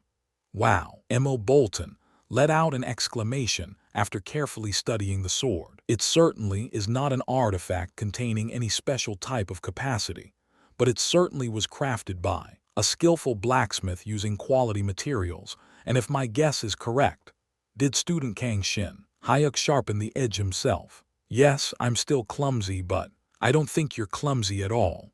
Bolton was noticeably impressed as he was feeling the sword's deftly sharpened edge on his hands. This is the work of a hand that understands weapons deeply well. People who have gone through serious training are surely different. Thank you very much. A good weapon has gone into the hands of the right person. I look forward to seeing your development. Emil Bolton politely handed back his sword and waved him goodbye. Kang Shin Hyuk headed to the training room while trying to refrain from feeling full of himself for receiving praise by Emil Bolton, a figure revered by most of the students wielding some type of a weapon. But then suddenly, a thought came to his mind. Wait, so even someone as strong as Emil Bolton can't recognize the true worth of this sword? The true form of the Godslayer sword will make its appearance when the user's spirit power is released. Those who are not able to properly wield their spirit power will not be able to properly recognize the Godslayer sword. I see. After walking while murmuring spirit power to himself, he arrived at the training facility without noticing. He entered the individual training room he had reserved for himself and sat comfortably at the center. First, let me try to raise my physical stats. Although he gained a rather unseemly appearance for rapidly consuming mana, its temporary explosiveness required no mentioning. To avoid showing such an indecent look, he had to grow adept at enhancing his physical stats through spiritual power. Still, I have to do better than how I did in my sparring match with Du Woojin. Back then, Kang Shin Hyuk didn't have any spare time to think things over. He was so thoroughly captured by his thought to dodge Du Woojin's mana-powered attack that he forcefully extracted half of his spirit power to enhance his physical abilities. Kang Shin Hyuk well understood that that is not the right way to go. Slowly and calmly, let me also take out an iron jelly. With the help of the administrator, he opened his inventory and brought one of the 199 iron jellies into the real world. He placed the wrapped jelly beside him so he can reach it at any time, and quietly closed his eyes. He then focused on his origin. Spirit power is the power to help understand one's own origin, the power to help you perceive every aspect of yourself. He learned from his sparring match with Du Woojin. The essence of spirit power lay in setting up a deep connection with the wielder and understanding it. The physical enhancement was merely a byproduct rather than the primary goal. Perhaps as the aftermath of training with various kinds of objects, he was luckily able to perceive that fact from the very beginning, which prevented an endless array of possible trial and error developments and instead led him straight to the right path. It was the overwhelming advantage of possessing memories from a past life, to be able to see myself as I am, to merely affirm and nothing else. Let's start by first discovering myself. Of course, it was not easy. Meditation was an unfamiliar task for someone who normally enjoyed physical training. After a long time had passed, however, he was able to concentrate on his inner self so intently that he completely blocked out the squawking of crows coming from the training room's window. It was at that moment, unknown, the part of himself that was completely hidden in darkness up until that moment was finally emitting some light while he was consuming spirit power. During his sparring match with Du Wujin, the situation was so urgent that he ended up pouring his mana into enhancing his physical body, but he was now able to observe his ego without going overboard. I found it. His inner self was like a dark, narrow cave. It was as if he was seeing the exact manifestation of the unstable heart within him. That was the product of constantly ignoring the contemptible stares from others and enduring it all by himself. But at the center of it, Kang Shin Hyuk was able to find something that was faintly emitting light in its solitude, weak but a firmly determined ego of himself. That looks really shabby compared to the Godslayer sword. He couldn't help but laugh at his faint ego that was shaking in all directions. It was weak, too weak. It felt different from when he was looking at his status. It was as if he was standing face to face with the true form of the concept of nakedness. But more than embarrassed, he was satisfied. When you acknowledge the insignificance of yourself, all that's left to do is to move forward. As he thought that, the faint light surprisingly grew in brightness in response to him. At least that's what he felt. Synchronization is slightly accelerating. Assimilation rate is 0.4%. Your spirit power has been upgraded to an E rank. A message popped up in front of him. Not only has his synchronization accelerated, but his spirit power has entered an E rank as well. The sudden brightening of his ego was probably due to that change. At that very moment he felt that he had made a distinct step forward. Eat your jelly. Yes, since he had been in such an enlightened state of mind, he hadn't noticed that his spirit power had plummeted. Kang Shin Hyuk thanked the administrator's timely message and swallowed the jelly. As he was engrossed in the unwavering, marvelous scent and taste of the jelly, no matter how many times he had eaten it, he felt his spirit power steadily increasing. Kang Shin Hyuk, having upgraded to E rank, I can now feel my spirit power more directly. Congratulations. Ordinarily, one had to devote a superhuman level of concentration to extract and wield spiritual power, but even at the lowest level, the upgrade to an E rank allowed him to feel and extract his spirit power more naturally than before. Surely he will be able to wield spirit power even more naturally as he grows further and further. Kang Shin Hyuk let out a bright smile as he physically felt his growth in his body. All right, what's next? After he confirmed the recovery of his spirit power, he gripped the sword and stood. He felt a little nervous. After all, he was about to witness the sword dance through Godslayer's sword once again. I hope I don't faint this time. He was afraid of a headache but could no longer hold back. He tightly clenched his teeth and released his spiritual power with a hand firmly gripping the sword. Kang Shin Hyuk intended to more deeply understand and connect to the Godslayer sword by gently infusing his spirit power. Although the task was not easy, since the Godslayer sword wasn't in the same league as a training purpose long spear, he remembered back to the moments of sharpening its edge, and the sword opened its heart to him in response. Just like before, the sword dance completely took control of his mind.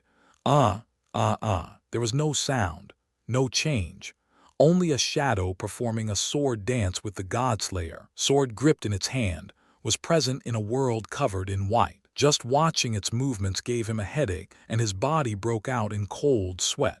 He felt nauseous, but he endured it all, woo, tightly clenching his teeth to sustain the headache that was on the verge of knocking him out.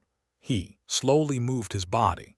He began to dance very, very slowly in rhythm to the image that was flowing out of the Godslayer sword. Wook, woo. The spirit power released from Kang Shin Hyuk completely filled the Godslayer sword. In response, the Godslayer sword emitted a stream of light by faintly vibrating, but no one could describe his movements as beautiful, even as empty words. Unable to obtain knowledge that was beyond his scope, he could not infuse significant meaning in his movements, and the tip of the sword began to mellow. It was at that moment, due to your trait awakened fledgling dragon, a plus, you will now be able to more easily accept sword techniques of superhuman territory. Kang Shin Hyuk's trait, awakened fledgling dragon, was a trait that allowed him to rapidly learn all kinds of martial arts techniques, although the difficulty of those martial arts was on a different level from those found on Earth. The sword dance infused in the Godslayer sword was also part of the trait's eligible targets. KNGGGGGGG. But the consequence of carving that knowledge into his body had to be endured by his mind, because he was absorbing martial arts techniques that were unmatched to his current level. If he went too overboard, there was a possibility of his mind collapsing, so he paused the process of understanding the martial arts techniques on the verge of leaving permanent damages on his brain. As if to shake off the headache, he frantically continued his sword dance. At a certain moment, a mark resembling a worm crawling upwards to the tip appeared on the Godslayer sword, but he was so absorbed in the sword dance that it went unnoticed. Huck, how much longer did it last? A message appeared in front of Kang Shin Hyuk as he sensed his spiritual power diminish and completely cut off his connection with the Godslayer sword. Skill Lesser Dragon Dance. S level has been upgraded to a C+ rank. The result was splendid.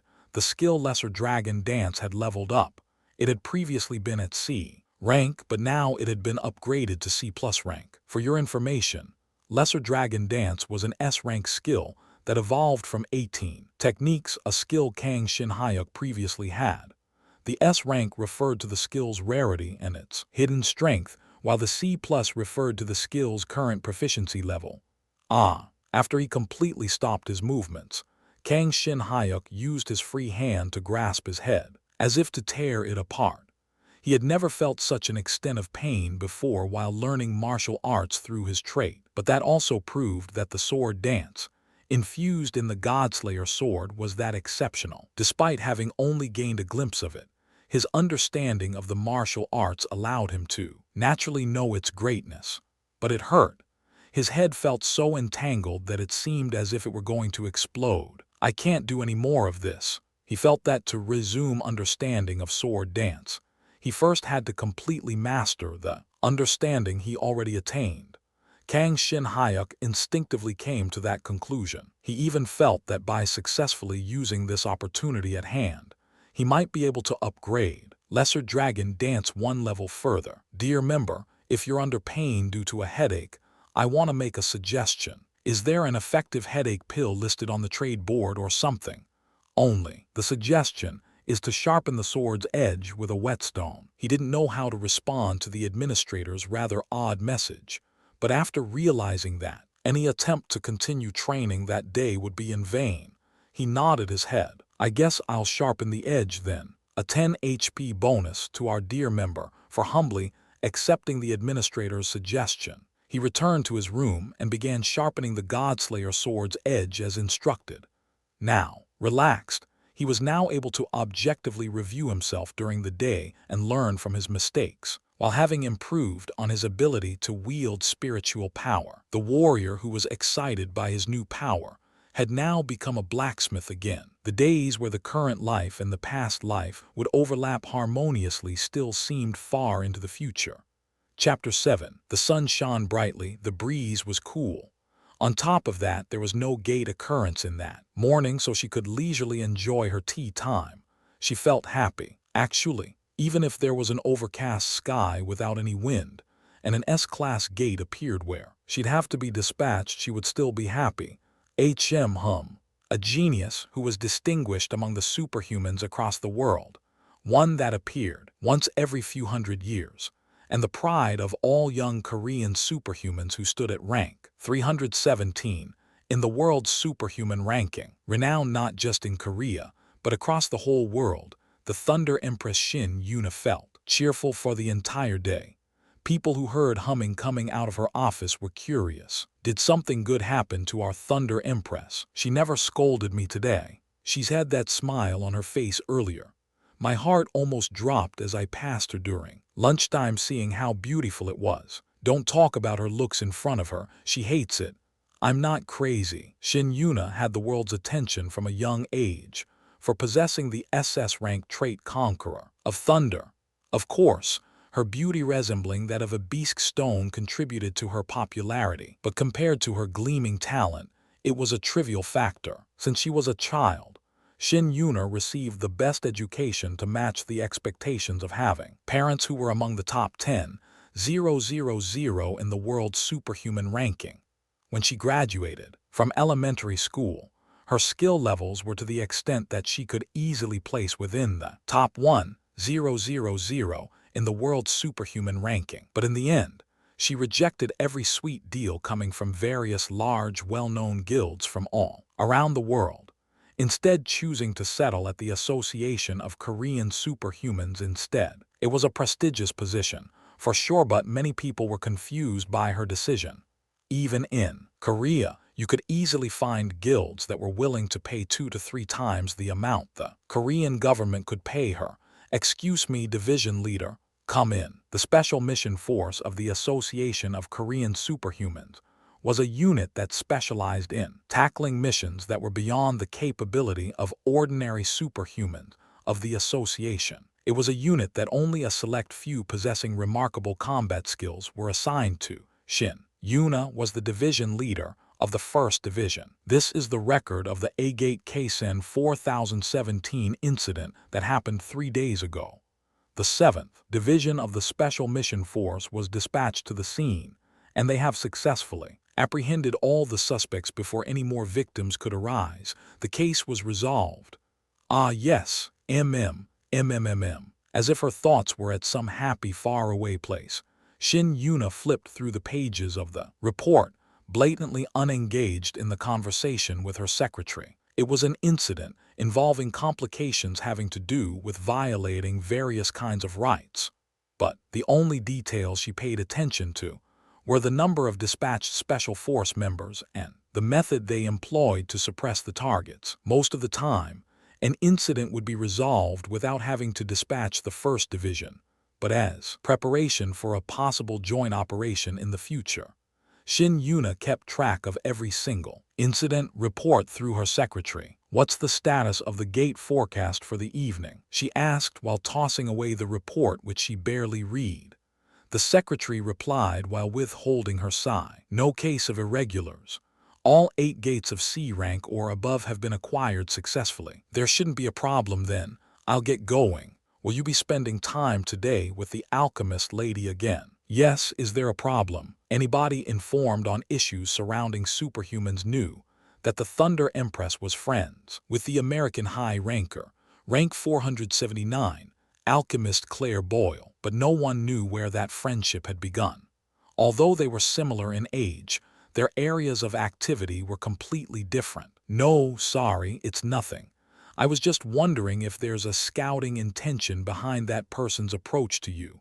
Her. No, it's nothing. Have a great day then. Just as Shin Yuna was about to respond with a slight frown on her face, her secretary, whose mind had now become completely frozen, spat out words like a rapid-firing gun and quickly ran out of the office. Shin Yuna stared at the door for a few seconds with a weirded-out expression, but then stood up. After emitting a short sigh, I wasn't going to eat you alive or anything. Dark clouds were temporarily cast in her mind which had been fully bright during the day, but she was able to shake it off easily, as that sort of thing was a common occurrence. She no longer cared about what people who didn't matter to her thought about her. Sometimes, some thoughts made her depressed and often made her cry, but now she was completely unaffected, because Grandpa was back. because he spoke to her once again. He's a fraud, I'm sure of it. As they met at the superhuman market after work, Claire Boyle pouted her lips as if she wasn't satisfied with something. Her red hair, which was stylishly tied down, bounced around in various directions as if to express her feelings. Do you really believe resurrection is possible?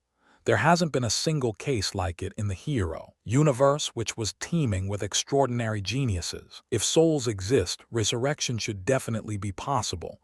And Grandpa is a genius, an unmatched genius who built all those artifacts in a world consisting of nothing. Though nobody else knew about this, the Thunder Empress and the Alchemist shared one common thing. That was their membership in a secret community in the hero universe. Claire Boyle entered the hero universe when she awakened her skills in high school and met Shin Yuna there. They quickly became close after learning of the coincidence that they shared their homeworld. And, with the freedom gained in adulthood, they have been maintaining a solid friendship by occasionally meeting up, disregarding the boundaries between their countries. You're being scammed. It's just a new user with the same ID. That can't be it. Grandpa explained it all. Also, even though he's lost his memories, his personality was the same. There's no way I wouldn't recognize Grandpa. Well, I wouldn't know that. So, if he's connected to the hero universe, did he awaken a certain skill? I didn't ask him that. But since it's Grandpa, it would probably just be another artifact crafting skill like before. Shin Yuna spoke with a bright smile, while fiddling with her hairpin in her bangs. For someone who'd never smile in her life, emitting such an innocent smile. If someone were to see her, they'd mistake her for a girl who's in love. Claire Boyle let out a deep sigh. It's just a scammer no matter how I think about it. Like I said before, why don't you just get a boyfriend if you have time to care about some old man? Y'all know that I'll have to return to New York after this commission is finished. Should we enjoy the nightlife of Seoul before then? I hate places like that. Just why?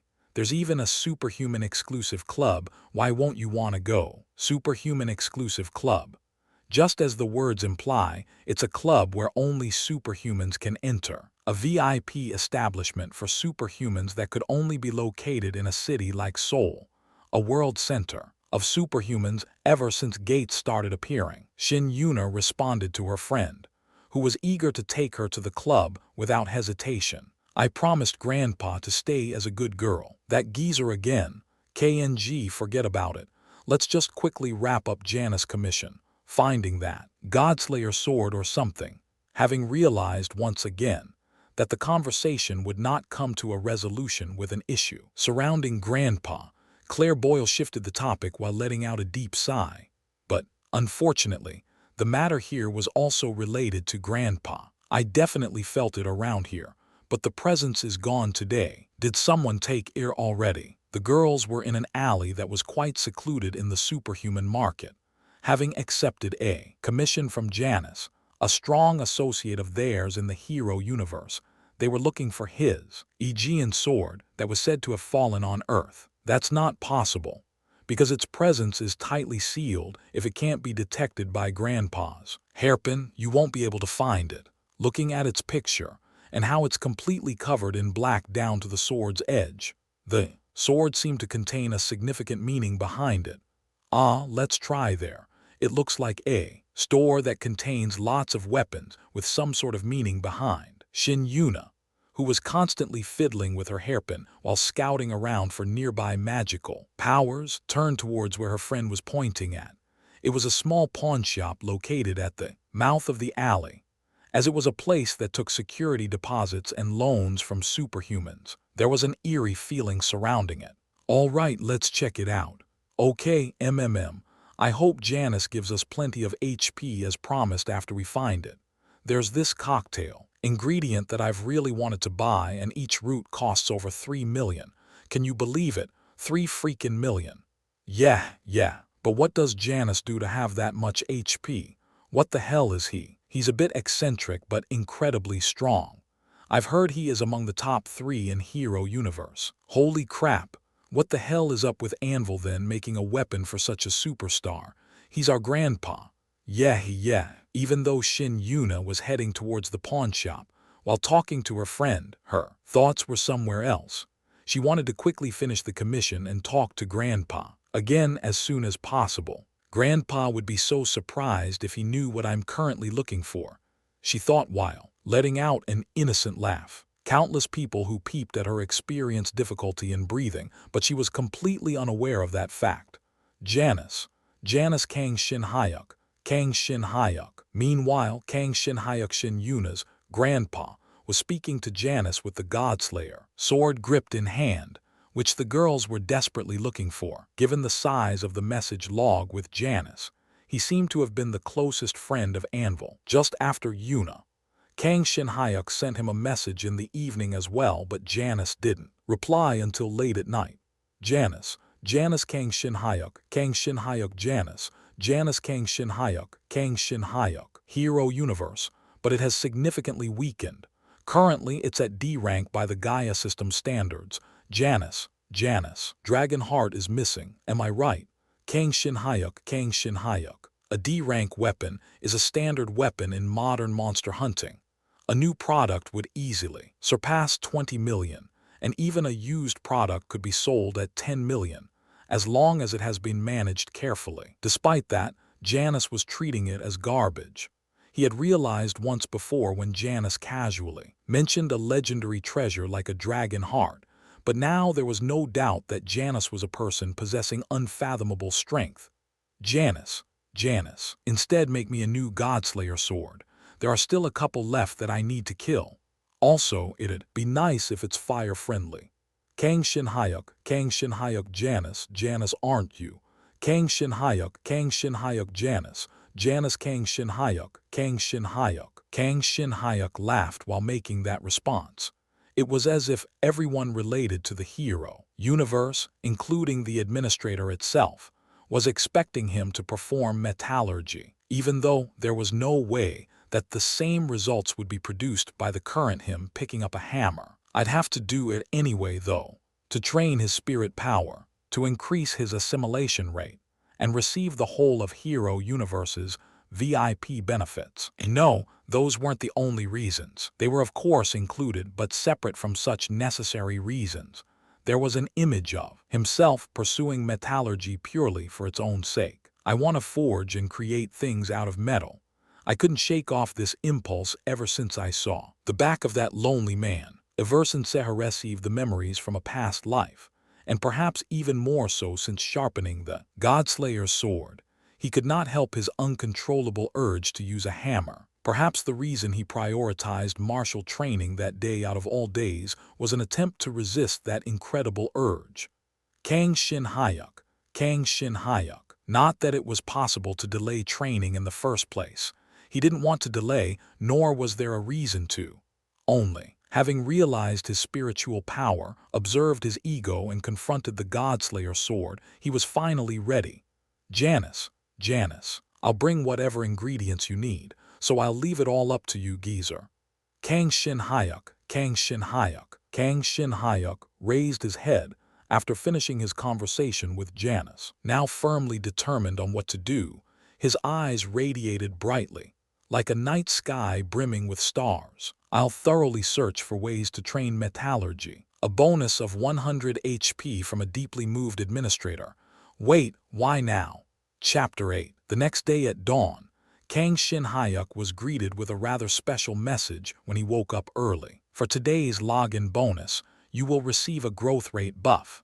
For 2 days, the growth rate of your status and skills will increase by 30%. There was something like this too. He knew, of course, that VIP had the benefit of receiving login bonuses, but until yesterday he had only received an additional 500 HP as a bonus, while the reward he received today was unbelievable in comparison. He felt a mysterious power wrapping around his entire body. Yesterday, he had been told that the third day would be different, but to think it would be this special, to think his status and skills would grow faster, such an effect couldn't happen even from a super rare potion found inside a gate. The login bonus for a VIP member is special in the Hero Universe. It can provide abilities and effects that are beyond comprehension. You will receive whatever you need most depending on your situation. If you improve your assimilation rate, you will receive login bonuses of a wider variety. You should have told me earlier. Kang Shin-hyuk stood up, heading for the training facility. He was finally taking a break after intensely training both his martial arts and spirit power for 2 hours. Come to think of it, the added growth rate should apply to metallurgy as well. All right, I'll definitely grab a hammer today. So he wouldn't waste the growth buff, Kang Shin-hyuk couldn't just doze off for the day. After taking a shower and eating breakfast with iron jelly as dessert, he left the dormitory, heading to the Wyvern Hall, located beside Shinyoung's gymnasium of night majors. It's my first time here and it's super big. An ordinary school could easily fit in here. The Wyvern Hall was a facility that provided appropriate amenities for the students' individual activities and self-development programs.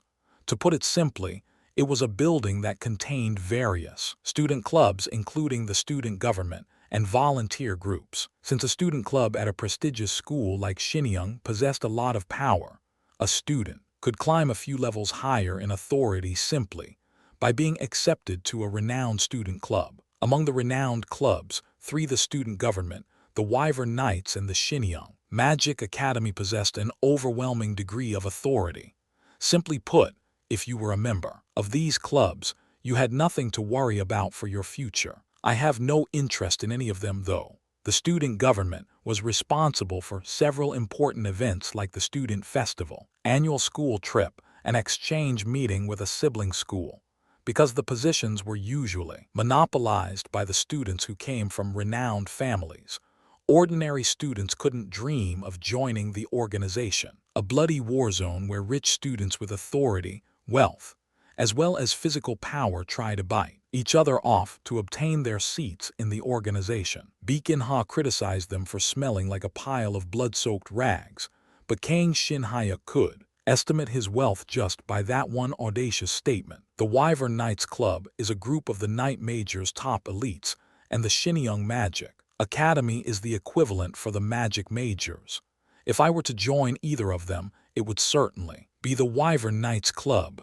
Not only would someone without mana like Kang Shin-hyuk be rejected by a bunch of students who were drunk with privilege, but now Kang Shin-hyuk himself opposed the idea of being a part of them, though he had paid a little respect for them when he had first arrived. That wasn't the case anymore because he clearly understood what he had to do to grow stronger. Metallurgy. Isn't there a student club where I can practice metallurgy? He smacked his lips and skimmed through the various pamphlets placed at the entrance of the Wyvern Hall. He hadn't thought much when he had decided to train his metallurgy, but calmly thinking about metallurgy, he realized it wasn't something he could just train in a dormitory. Not that I can just go and hire a blacksmith in downtown either. It was a mystery if there was a workshop nearby that had the right materials and conditions he could use. It was also an issue if he was going to constantly be going in and out of the school, though most importantly he lacked money. Although he had plenty of HP, not only was it unable to be converted into gold, but it couldn't even be used freely due to member restrictions. That's why I came to the conclusion of joining a student club, Shinyoung Academy, an organization that was willing to use any amount of money to nurture each student as an elite.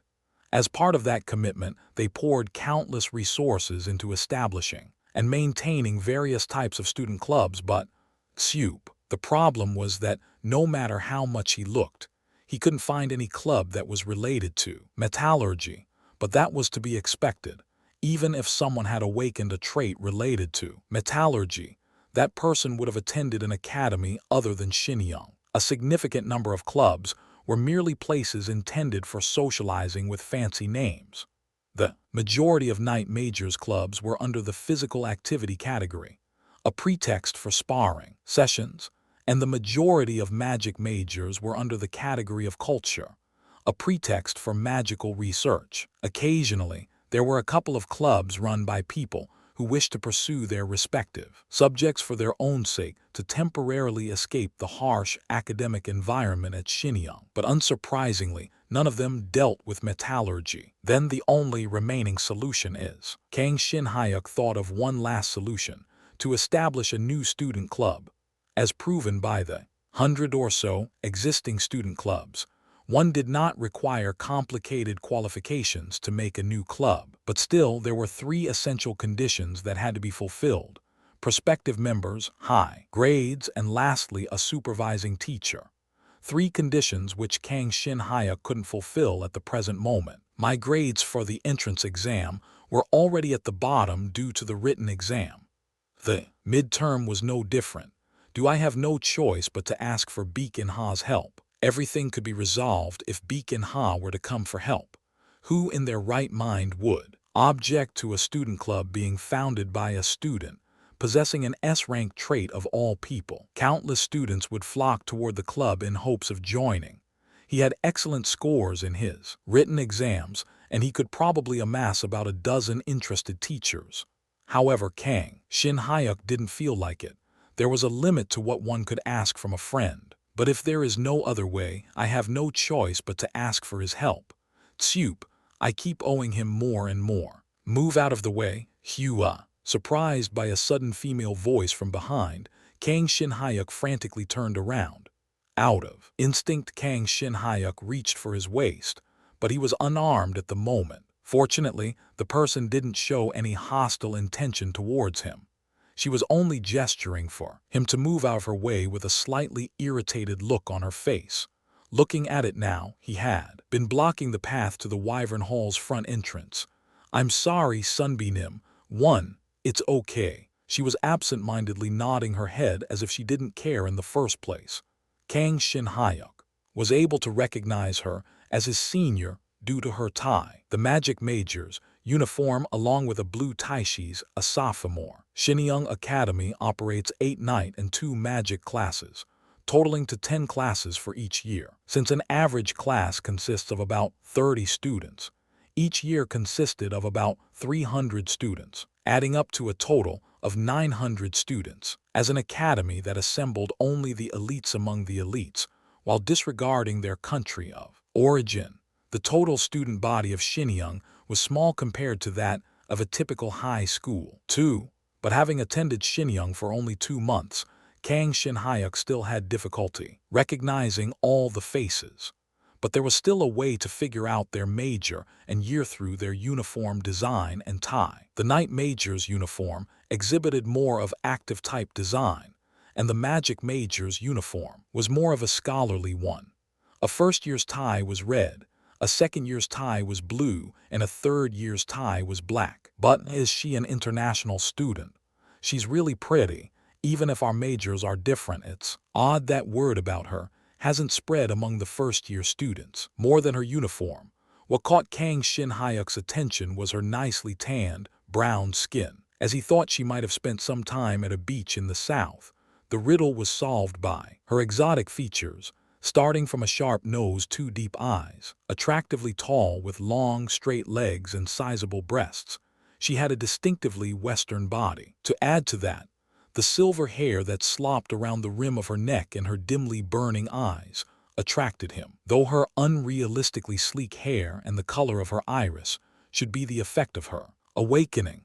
Overall, she gave Kang Shin-hyuk a very deep impression. I'm not a foreign student. My dad's Korean. I'm so sorry. Kang Shin-hyuk bowed his head again to his senior, who responded before he could ask the question, as if she could read his mind. Don't worry, I get asked pretty often. Excuse me then. She passed Kang Shin-hyuk, entering the Wyvern Hall. But just as Kang Shin-hyuk tried to calm himself to survey the student club pamphlets again, the senior student, before walking up the staircase, told him in a soft voice, "It's a good thing to pay a debt as soon as possible, though it's best not to owe one in the first place." Ah, yes. He was confused at first, then realized she had overheard him talking to himself. As if that was all she wanted to say, she quickly climbed up the stairs and disappeared out of sight. Thinking that she might be a nicer person than she looked, Kang Shin-hyuk turned back from where he was standing. When he did, a certain object entered his field of vision as if it was destiny. A single page of paper was on the floor. There was a rather bleak headline of "List of student organizations to be disbanded next semester" written at the top. Under it, there were several rows mentioning the different club names, One of them caught Kang Shin-hyuk's attention. Artifact Production Club. Could this be? His heart skipped a beat.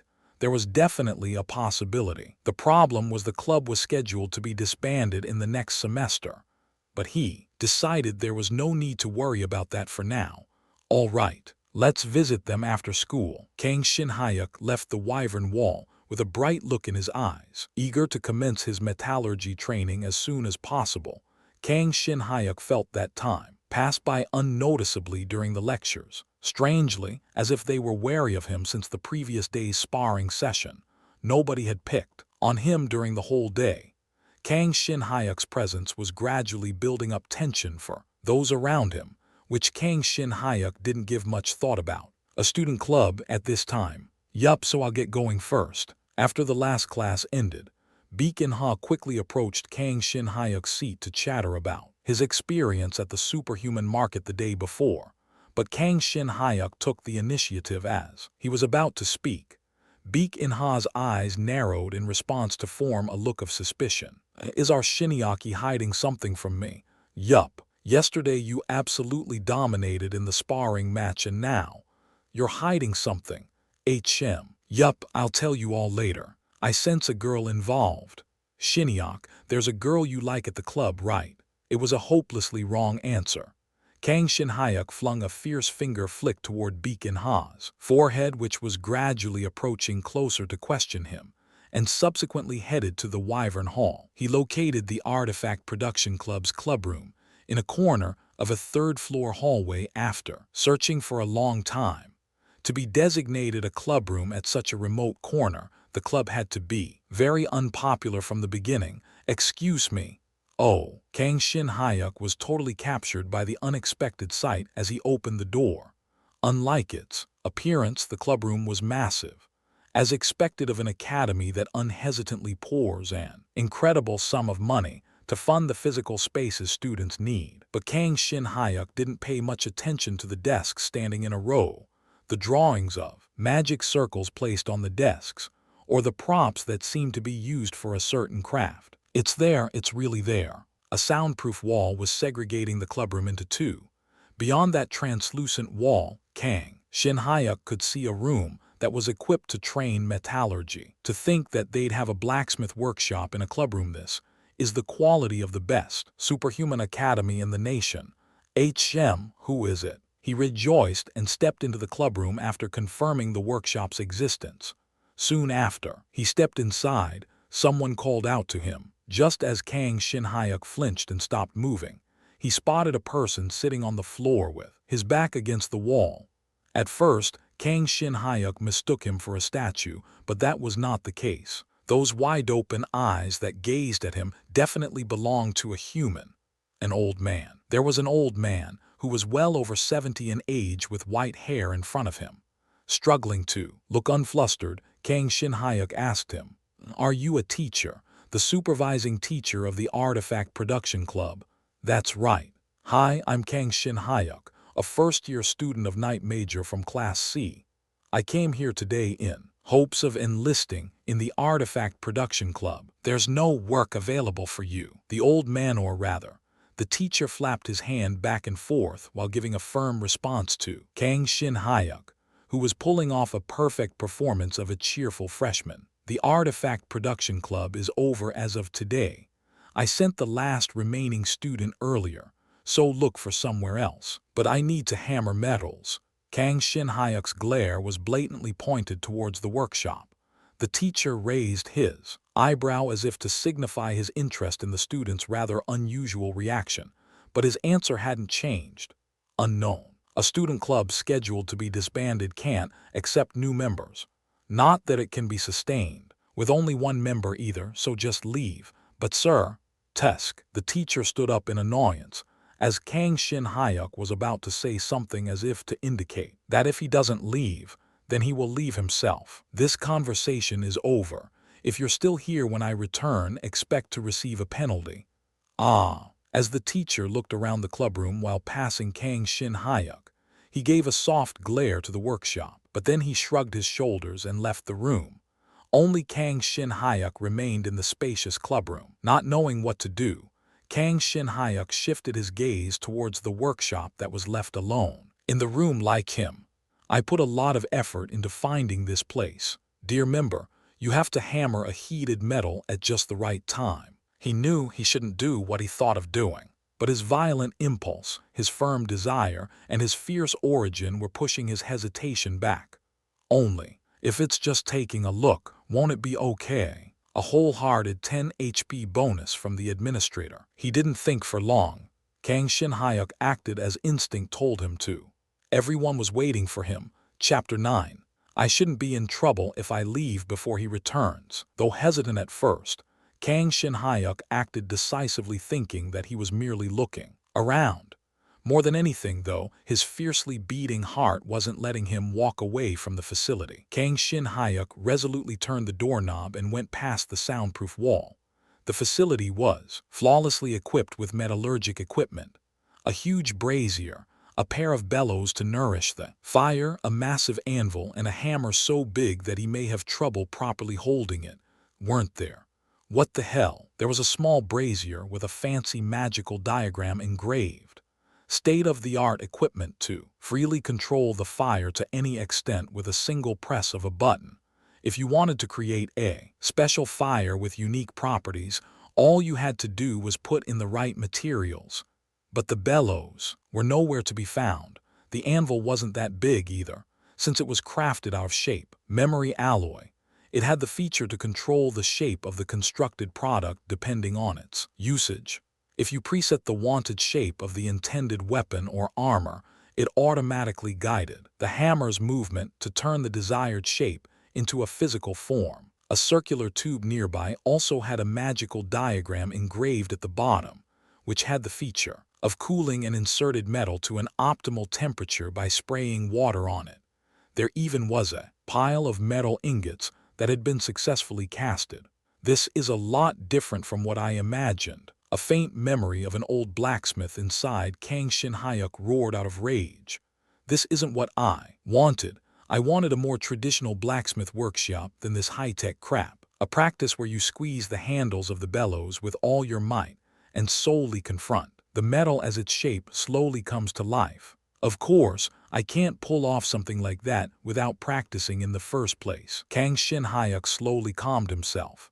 Even though the spirit was there, he wasn't the anvil. He was the clueless amateur named Kang Shin-hyuk, who has never grabbed a hammer in his life. Trying to carry out his vaguely stored memory would just be fruitless labor.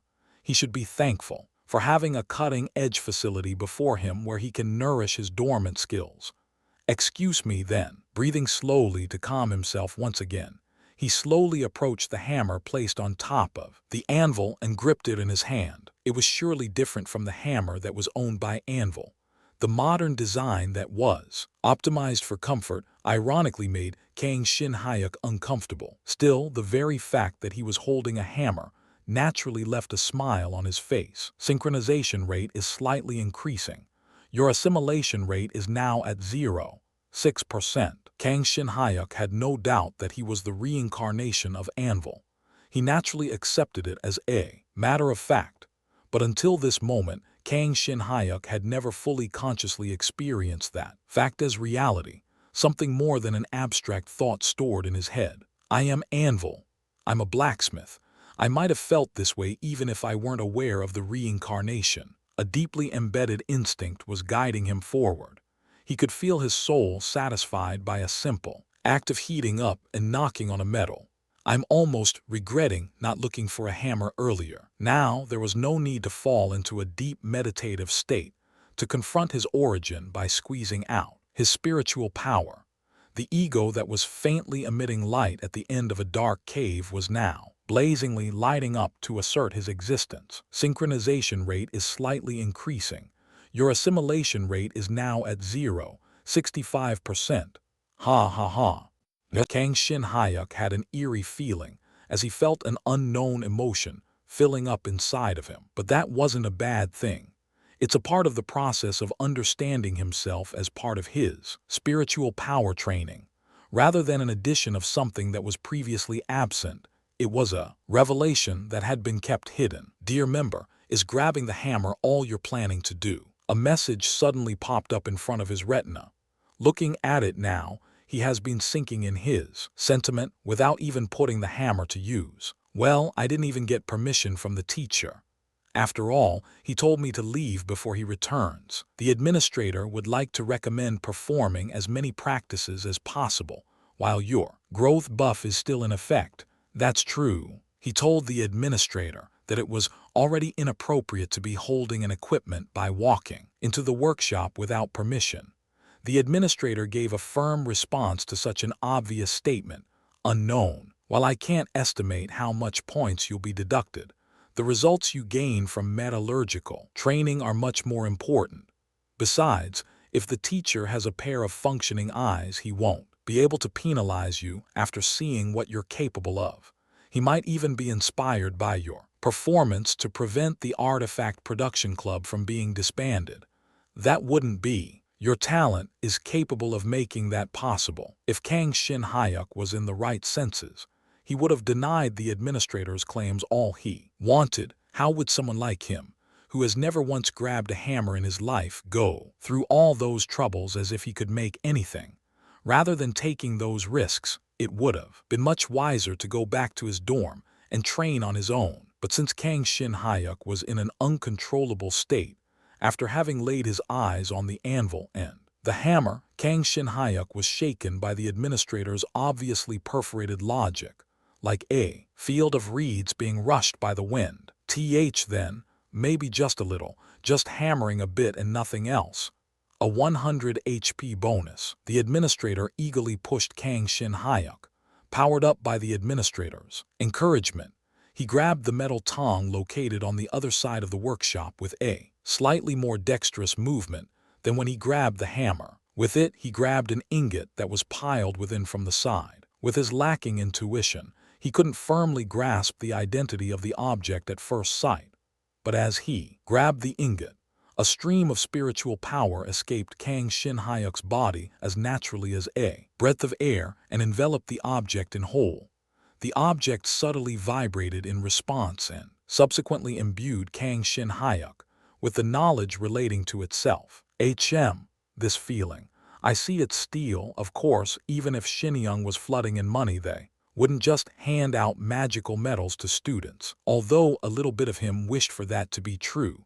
Having access to magical metals as someone with a F+ metallurgical rank was a little too much to expect. Shaking his head to ward off those unnecessary thoughts, Kang Shin Hyuk began to study the ingot. He wasn't sure, but it seemed that he could make a long sword with that one ingot alone. Not an ounce more nor less was needed. Wait a minute. First I infused my spiritual power into the ingot and now I know this. How did I know to do all that? In fact, Kang Shin Hyuk had spent the morning surfing the popular video sharing website MeToo, studying dozens of how-to videos of metallurgy or a production-related skill of the sort. But that wasn't enough to provide him with the competence he currently seemed to exhibit. At least, it shouldn't have been enough. Synchronization rate is slightly increasing. Your assimilation rate is now at 0.7%. Instinct had taken control of his body at this point. The awkwardness he felt when he first stepped into the was now nowhere to be seen. They may be differently shaped from his imagination, but all the necessary equipment were there. A pair of bellows, a hammer, a whetstone, everything. The ingredients were all there as well. There was no more need to hesitate. Kang Shin Hyuk was receiving the guidance of Anvil. The dim connection between him and his past life was gradually transmitting more and more of the knowledge and experience that had hitherto been hidden behind a mist. He felt once again that this is what synchronization feels like. All right, let's do this. Kang Shin Hyuk thought of seeking someone's advice or having a MeTube video playing by his side as his aid at first, but standing directly before the brazier.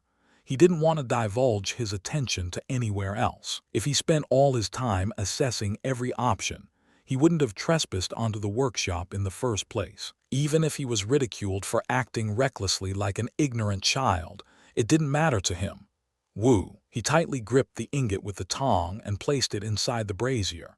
Lively flame burst into existence to instantly heat up the ingot with a brightly red color. Surprisingly, the brazier contained a special function that prevented heat from escaping from its interior, so even though Kang Shin Hyuk was standing in front of it, he wasn't feeling hot. I keep getting disappointed from strange parts, but the heat coming from the tong that was extracted from the brazier was greatly satisfying. He heated the metal to soften it just enough and placed it on top of the anvil. Then, he hammered it. Kang Shin Hyuk's D-rank strength far surpassed that of an ordinary human being. He had to be careful not to exert force that his metal couldn't endure, though he wouldn't have to worry about that if he just let instinct guide his movements. Clank. A satisfying sound came from where the hammer and the metal made contact. A brightly heated metal gradually smoothed out and started to increase in length. A look of delight formed on Kang Shin Hyuk's face. Bits of embers spattered to his clothes. He only then realized that forging metals in a student uniform is an incredibly stupid idea, but it was too late to realize that now. This is a reserve uniform anyway. Returning to his dorm and changing clothes was definitely an option, but Kang Shin Hyuk didn't want to postpone his practice out of the fear that the teacher may come back at any time. Instead, he merely took off the jacket, threw it on the floor, and continued hammering on the ingot. Activating Anvil's option would provide him with helpful guidance, but he didn't. All he wanted at this moment was to hammer on the ingot with a completely empty mind. Clank, clank, clank. The facility was different, but the sound of a hammer knocking on metals was the exact same. Actually, it might be weird to nostalgically reminisce a faint memory from a past life. Clank, clank, clank. The hammering sound filled the entire space. With every smack, his awkward stance was getting slightly corrected, and the rather unstable rhythm was steadily gaining its stability. His stance wasn't the only form that was changing. With every extraction from the brazier, the metal was also morphing into a different shape, and before he knew it, it was approaching the look of a long sword. Clank, clank, clank. The periodic sound of hammering spreading across the room, the sound of blazing fire, the sweat coming off from the intense heat. Everything around him was stimulating his spirit.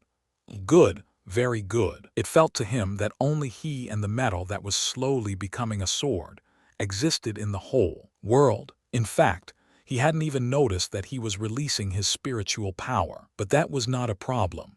Without draining its supply, the released spiritual power was traveling back and forth between the metal and Kang Shin Hyuk, strengthening their connection further and further. Unlike when he performed sword dance and meditation, his metallurgical technique was making use of his spiritual power in a more fine-tuned yet gentle ways. Clank, clank, clank. During this endless process of hammering, the memories of the blacksmith were slowly flowing into Kang Shin Hyuk. The memories of hammering, tempering, and grinding a countless variety of metals to craft the best possible artifact those metals were capable of. Kang Shin Hyuk hammered the metal according to his new memories, striking his last hit and entering into the tempering stage. The blacksmith's memories continued. Just as Kang Shin Hyuk was tempering the metal, Anvil was tempering the metal with him. At some point, he had lost his sense of who he really was, or rather, it no longer mattered to him whether he was Kang Shin Hyuk or Anvil. Woo-ho. An adequately tempered metal becomes sturdy but fragile due to heightened internal stress. Through the process of repeatedly heating up and cooling the metal at precise temperatures, a skillful blacksmith can attain the right balance between hardness and resilience to create a solid but tenacious sword. But even though heating up and cooling at precious temperatures is impossible to perform for an amateur, Kang Shin Hyuk fiercely yet effortlessly carried out this process. And as the sword was adequately tempered, the process entered the grinding stage. Swish, swish, swish. A typical person may trouble without the help of machinery, but Kang Shin Hyuk was a superhuman. He intently concentrated on his task as to almost forget to breathe. It was at this point that he noticed his spiritual power flowing into the sword. It might be a good idea to consume a jelly at this point. You're right. The administrator broke its silence to give a timely advice, which Kang Shin Hyuk accepted while nodding his head. There was a possibility of draining his supply of spiritual power if he went overboard, but driven by his will to craft the best possible artifact, he decided to feed as much spiritual power as the sword wanted. Phew, now I can have some breather. I hadn't even noticed I was hungry. Not only was he totally absorbed in his task, he also couldn't tell how much time had passed since. The workshop didn't contain any windows. He threw a jelly bean in his mouth, and while looking around the room to find a clock, Kang Shin-hyuk's eyes met the teacher that were gazing at the exhausted student from the front of the door. No, actually, the teacher's gaze was subtly pointed lower. He was looking at the sword that Kang Shin-hyuk had crafted. That, you just made that here from scratch. Sir, please let me explain. Kang Shin-hyuk swung his arms around in panic, but the teacher cut him off, got closer, and asked him again while looking down at the sword. Unknown. I'm asking you if you crafted this here. Pardon me? Yes. I did.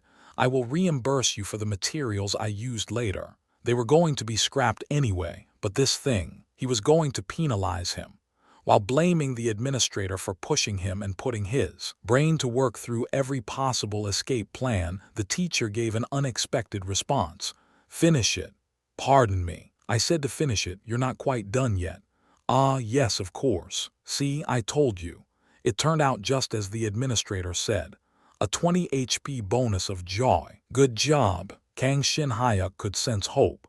As the teacher instructed, he entered the grinding phase. He was going to prove himself before the teacher's mind could change. Swish, swish, swish. His use of machinery is clumsy, but those hand movements. Kang Shin-hyuk peeped at the teacher, who was murmuring something to himself as he studied his movements, but then forgot about his existence as he concentrated on polishing the object to its final form. Phew. All right then. As he finished the task using a grinding machine, Kang Shin-hyuk refined the sword's edge to perfection by polishing it with a whetstone. The teacher somewhat tilted his head while watching Kang Shin-hyuk use a grinding machine, but watching Kang Shin-hyuk apply the whetstone on the sword's edge, he sewn his mouth shut and intently watched him perform the rest of his work. A look of hard-to-identify expression formed on the teacher's face. How long has he been spewing his spiritual power into the sword? Just as he consumed about half of the spiritual power he recovered through the jelly bean, the task came to a conclusion. I'm at my limit. At my current state, I've done the best possible that I could do. The sword was complete. It had an incomparably sharp edge, and its sides had no curve or distortion that were out of place. Kang Shin-hyuk let out a bright smile. Kang Shin-hyuk thought that he did a decent job for an amateur, but a real amateur would have strained his neck to death upon hearing him. Objectively speaking, the sword he made could even be classified as a masterpiece. Synchronization rate is increasing. Your assimilation rate is now at 1%. You have successfully crafted a sword faintly infused with energy, the bizarre long steel sword. E+. Your metallurgical proficiency level will greatly rise up. Your metallurgical proficiency level has instantly risen to E rank.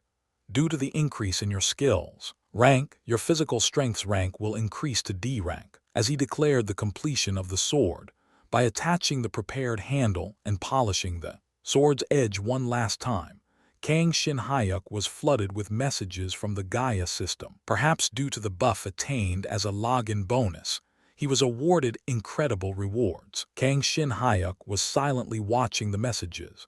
Each one of them was surprising enough to leave him standing. But the most notable message was the one referring to his growth in physical strength. It takes about 2 years to raise your physical strength from E rank to E rank by physical training alone, but its rank had risen up by 2 notches with the level up of a different trait, and now with his metallurgical proficiency level improved, he had lifted another notch to D rank. Only, not knowing that metallurgical proficiency came with the bonus of status growth, he felt like he's received a surprise gift from someone. But at the same time, he felt empty thinking back to all the efforts he put in before he awakened his trait. Even the A-rank skill, 18 techniques didn't come with a status growth attached as a bonus. No, I decided not to think too deeply. Let's just be thankful for having the ability to become stronger faster. Instead of using my time to look back, I should be stepping forward. As he thought, Kang Shin-hyuk chuckled while looking at the delicately sharpened sword, stepping forward instead of looking back. There's a limit to how much of a sentimental statement one could make. He cringing at his own thoughts. All right, it looks to be finished. Oh. As Kang Shin-hyuk turned his head towards the person whose existence he had completely forgotten about, he was met by a gaze of intense interest that couldn't be compared to the dull look he witnessed at first sight. Shall we continue our conversation then? Chapter 10. Contrary to appearances, the supervising teacher of the Artifact Production Club, Lee Manwoo, had a deep interest in Kang Shin-hyuk before leaving the room. Everyone interested in the club so far was interested in the rice given to them more than the prayer. But Kang Shin-hyuk was different. He was jubilated upon entering the clubroom. Struck by the unprecedented sight, Lee Manwoo had left the room to test the sincerity of his will. But to think that it'd turn out like this. At most, he was expecting decent handling of the equipment and basic knowledge of metallurgy. If he seemed promising, he was going to connect Kang Shin-hyuk to an acquaintance, and if he didn't, he was going to let him go with a light penalty. But instead, he had crafted a brand new sword from scratch. It was a hard task even for an experienced blacksmith. What's more, the completed sword was emitting a presence of an infused skill. He's a wielder of metallurgy. Of course, one could still make swords without possessing metallurgical skills. Blacksmiths before the advent of the Gaia system were still capable of producing quality weapons and armor, but one could not fight monsters with those weapons and armors.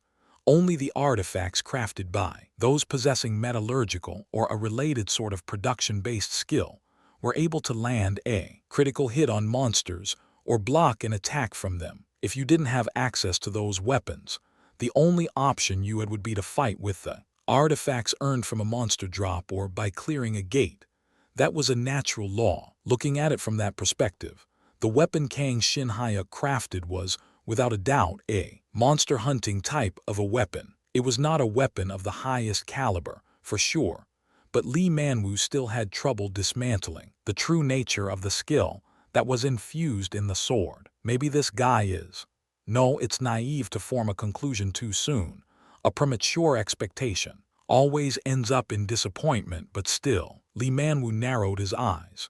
Countless thoughts cleared from the old man's head, and a single term of reserved judgment remained. In any case, it wouldn't hurt to observe him for a while. Kang Shin-hyuk, having no idea what the old man was thinking, was blankly waiting for him to say something. It seems you don't even notice what's happening around you while you're working. I'm sorry, sir. No, an ability to concentrate to that extent is a God-given talent.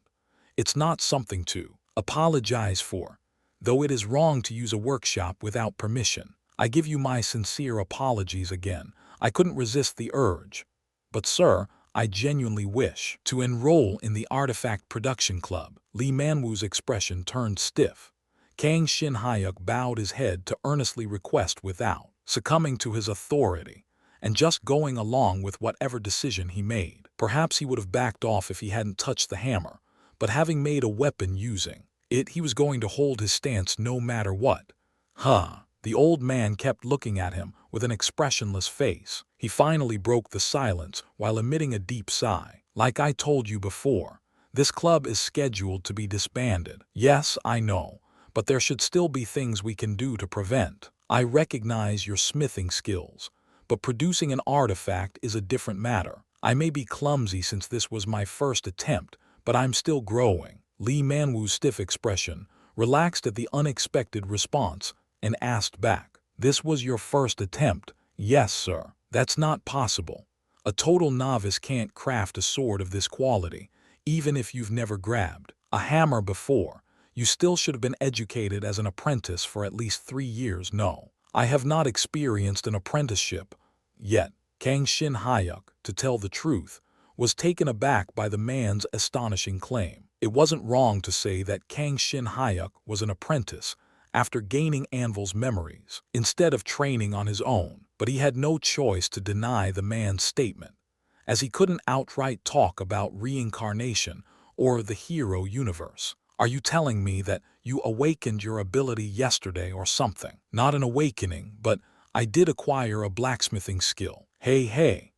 I know that you have a metallurgy skill by sensing the presence infused in the sword. I'm talking about the experience, not the skill. Woo. Can I see the sword again? You know about swords too. Lee Manwu, who took the sword without answering Kang Shin-hyuk's trivial questions, combed through every part of the sword, from the handle to edge. With the sharp eyes of the old man opened as wide as a buttonhole, Kang Shin-hyuk feared that every part of him was being read. This is more than I expected. I can't tell whether this is a masterpiece made by a beginner or a toothpick made by God. How long had he been looking at the sword? Lee Manwu giggled as he held it out to Kang Shin-hyuk. Yes, it's a mixture of delicacy, violence, impatience, affection, and anger. So it's like a master wearing a spacesuit while forging a sword. What? Kang Shin-hyuk shuddered. It was a perfect insight into Kang Shin-hyuk's current situation. There's no way he'd know about Kang Shin-hyuk's reincarnation. But to think that he would say such a thing just by looking at the sword.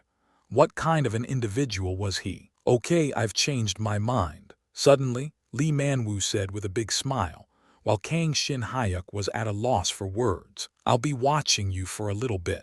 I'm admitting you to the club, in other words. Kang Shin-hyuk would never have known that he had decided to make this offer to him from the moment he saw Kang Shin-hyuk forging the sword. However, it was a fact that he had more expectations for Kang Shin-hyuk right after looking at the sword. Thank you very much, sir. I'm Lee Manwu, a teacher for supplemental majors. Supplemental majors, only night majors and magic majors should have existed at Shinyang. What did he mean by the supplemental majors? To Kang Shin-hyuk, who was tilting his head, Lee Manwu just said that such a thing existed. He felt bitter that Kang Shin-hyuk didn't know his name or the existence of a supplementary department, but it was only for a short while. Anyway, you don't have to be so happy. If you don't make any progress, the club will be closing down this semester without a doubt. Progress. I'll let you know about it later. You should go for today, right? I will tell you the club room's password so you can come and practice whenever you want to. Use the ingots as much as you want. Sir. Kang Shin-hyuk was thrilled and tried to ask for a handshake from Lee Manwu, but he cold-heartedly refused Kang Shin-hyuk's hand. Kang Shin-hyuk thought Lee Manwu might be a tsundere that he had only heard in legends, but he just needed time to think alone because of the complicated situation. Just get going. Yes, excuse me. Now that he's achieved what he wanted, it was time to go. But as he turned to close the door, he saw Lee Manwu picking up one of the ingots piled up on the side by the still open door of the workshop. Why did he sense misery at the sight of Lee Manwu staring at it? He felt an urge to talk to the old man, but Kang Shin-hyuk suppressed it to gently shut the club room's door. Well, I lied a lot today without meaning to. Lee Manwu, who was left alone, stood in the workshop for a while, constantly thinking about something, about the boy who created an artifact, wielding an option on his first attempt, about the whims of fate that gave him a new relationship on the very day he decided to abandon everything and leave. Coming out of the Wyvern Hall, Kang headed for the dormitory with a smile in the night breeze that pleasantly cooled his hot, red cheeks he got while working, but sadly, dinner time was already over. You should have come by 8. Is there really no way, ma'am? Even if you drop on the floor and beg while clinging onto me. What's gone is gone, young man. Kang Shin-hyuk pleaded with the restaurant lady, but the bus was already gone. He was yearning for food after working for several hours and couldn't just eat another iron jelly. The only answer was to buy dinner outside of school. He put his long sword in his room, took a shower, and came out with only his wallet in his tracksuit. The dormitory and the main gate of the school were connected by a long hill road. He was definitely happy with the night breeze before, but now he just felt hot and humid. He was glad he was walking on downhill. Crap, I'm gonna have to pay with my dignity maintenance expense. He wanted to reserve his dignity maintenance expenses as much as he could, and didn't expect to use it on this occasion. Kang Shin-hyuk was so upset that he was about to cry. It's a small price compared to being able to practice blacksmithing. That's true, but from now on, I'll have dinner before going to the clubroom. I'll need to know the closing time of the Wyvern Hall in advance. After talking with the administrator, he left school and was about to enter a nearby convenience store when he bumped into a woman who was coming out of the store.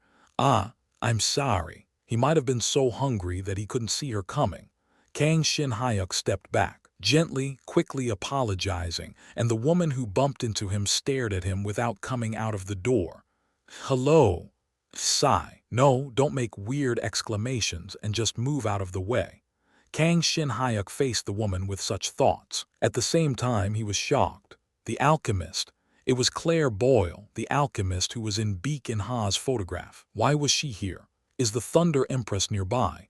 Is the red hair and eyes natural? At that moment, countless thoughts passed through his mind, but the first thought that appeared was, "She's so beautiful." He clenched his teeth to gather his spirit that seemed to be sucked into Claire Boyle's beauty.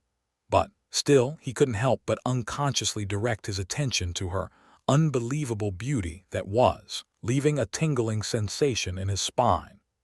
So a person can be this beautiful. Her white skin, white as porcelain, and her beauty, which was giving a drowsy impression under bright light, gave off a decadent charm. If Beacon Ha finds out that he ran into the alchemist at such a close distance, he would be furiously jealous. Kang Shin-hyuk suddenly thought and laughed. "I thought the Sunbee I met at the Wyvern Hall had a mature beauty, but I'd have to revise that assessment. The true charm of an adult was here, but it'd be foolish to stand in a daze enchanted by her beauty." So Kang Shin-hyuk gathered himself with a superhuman mentality and tried to walk past her to enter the convenience store. But at that moment, the alchemist reached out to Kang Shin-hyuk's shoulder, and as soon as he sensed it, he quickly stepped forward, turned his head around and confronted her. He was surprised at how fast his body reacted. He felt in his skin that his status and skills have substantially grown. "How can I help you?" "Oh, you're pretty fast." The alchemist was speaking in Korean as naturally as a native speaker. Fortunately, his agitation wasn't great because he's already witnessed a similar case. "I don't dare offer you a business card, but I'm a student at the Superhuman Training School." 2. "You know me? Good, that'll make this quick," the alchemist said while smiling. It was a dizzying smile. "And those gym clothes. You attend Shinyoung, right? I didn't mean to hurt you. I'm probably weaker in physical combat than you anyway. Excuse me. I'm just sensitive about someone grabbing me from behind. I know Shinyoung is the best superhuman training school, but I didn't know they were sticking to a killer's style. Oh, by the way." The alchemist brought her face close to him just after he had widened their distance. Her red eyes filled his vision. The subtle smell of perfume tickled the tip of his nose. "Do you have a minute? Excuse me. Is she asking me out?" Kang Shin-hyuk was shocked. He knew his looks weren't bad, but they weren't good enough to make someone like the alchemist fall in love at a glance. "Oh, no, I'm not doing anything suspicious. I just smell something good from you." Kang instinctively wrapped himself up and stepped back. The alchemist added, feeling even more embarrassed when she realized her slip of the tongue. "I'll buy you something delicious, only," the alchemist shouted. It was the most suspicious remark someone's ever said to him, but at that moment Kang Shin-hyuk's tremors stopped. "Thank you." Are you sure you're okay? Do kids these days get tricked by this? But I like chicken if you can buy it for me, and may I have 3 of them." He was still a growing teenager, who was weaker on food than on beauty. In addition, he was a teenager with a light wallet. Chapter 11. It's quite large. "Sit where you're comfortable. I'm going to take off my jacket for a second." "Ah, yes." Kang Shin-hyuk took off his coat and watched as Claire Boyle hung her jacket on the hanger, thinking to himself, how did this happen? It was Kang Shin-hyuk himself who said he liked chicken, but still. "Really? Then go to my room. The chicken from the hotel room service that I'm staying in now is delicious." A hotel room service serves chicken. There's nothing you can't have with money. So he was taken to the hotel where she was staying. It was an ultra-high-class hotel that rose to 30 stories in the city center. He remembered it was obviously the hotel that was set up 10 years ago by Chinwal Corporation, a global company, in commemoration of the monumental 10th World Superhuman Summit in Seoul. He was brought to the top-floor suite without a hitch, and it was an incredibly spacious and comfortable place. He could see the night view of the city through the window and the people below it as if they were little ants. No, wait a minute. Kang Shin Hyuk, who was escaping reality, regained his sanity at that moment. Isn't this a very dangerous situation? Coming into the hotel room with an adult woman, wasn't it still at the point where the alchemist could be arrested if he reported to the police? Then I'll order room service. Tilda, are you really eating 3? Yes, I'll really eat that much. Kang Shin Hyuk responded quickly to the sound of chicken, which came after agonizing about his situation. Right after that, he despaired that he had crossed the river by himself, which he could not return to. What a fool. Young boys sure do eat a lot. Yes, here 3 chickens, please.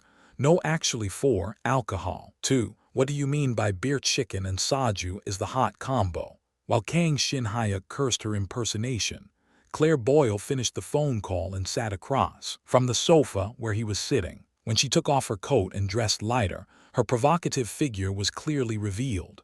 Her eyes glistened as Kang Shin Hyuk turned his gaze away with a cough. Holy crap, that's so cute. I'm sorry for being cute. I'm still young. No, cherish yourself now. This is the only time you can be so naive and cute. You'll grow quickly into a more explicit and shallow adult.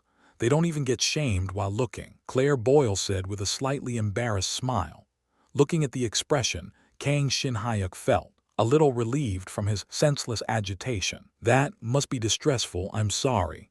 No, it's okay because it's fun in its own way. You can hide it when you don't want to reveal it. 2. Distinguish between one's opponent, time, and place. It's basic, isn't it? But the ones who are trying to expose me when I'm trying to hide are taken care of without mercy. You should be careful with women like that too. According to the words, she wanted to reveal something right now, but Kang Shin Hyuk stopped his thoughts there. He didn't want to think too deeply for now. The alchemist must have a reason for bringing him to this place. No, rather, he felt at ease thinking there would be. Ding dong. Then the bell rang. Claire Boyle stood up and went to retrieve the food after telling Kang Shin Hyuk to stay sitting. When he saw her carrying 2 large silver trays with her slender arms, he thought a superhuman was a superhuman after all. Let's just eat and talk. Yes. Perhaps it was funny to say this himself, but Kang Shin Hyuk really thought he was a fool because he was so focused on eating as soon as he saw the chicken in front of a beautiful woman like Claire Boyle. You really eat well. I was a little hungry. You're a knight major, aren't you? You seem to like it. The alchemist would have experienced fighting with countless superhumans. She had reacted that way after seeing Kang Shin Hyuk's well-built body. Kang Shin Hyuk nodded and gave a supplementary explanation. Yes, but not because of training, but because of the student club. A club? Yes, blacksmithing. As Kang Shin Hyuk said that, he put the whole chicken leg into his mouth. At the mention of the word blacksmithing, Claire Boyle became slightly stiff while pouring soju into her glass. Blacksmithing? Yes, pounding metals to create a sword and stuff like that. So it's production-based. Even production-based superhumans attend Shinyeong, huh? Well, yeah, though it's not like I don't have combat capability. I'm sure I saw the movement earlier. Even though he was eating chicken for free, he didn't need to explain in detail to someone who won't see him again. Kang Shin Hyuk gave a cursory response himself with such an idea, and the alchemist's eyes deepened. It's a production type, so maybe what I felt earlier was something common among that class. I'm sorry. No, nothing. Help yourself. He was told to eat as much as he wanted, so he decided to do as he was told. Kang Shin Hyuk, who finished 2 of the chickens in an instant, lightly wiped his hands and mouth and began the third, one with less ferocity, enjoying the taste. It was as delicious as she had promised. Do all the knight majors eat as well as you? It depends on their traits, but I do because my trait is very physical. Moreover, consuming one's spirit power leads to hunger, so the amount of food he eats would only increase rather than decrease. as he calmly explained while tearing the breast and putting in his mouth. The alchemist who had emptied her bottle of soju clapped her hands once to commence the business. Then I'd like you to start paying for the chicken. Come to think of it, what's your name? I am Kang Shin Hyuk, a first-year student of night majors at Shinyoung Superhuman Academy. Finally, he thought.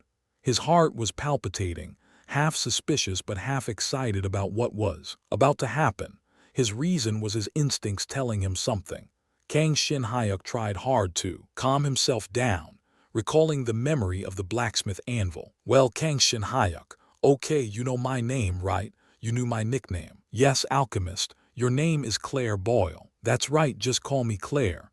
I'll also call you Shin Hyuk. The distance was quickly narrowed. Kang Shin Hyuk faced the alchemist, or rather Claire, with more tension.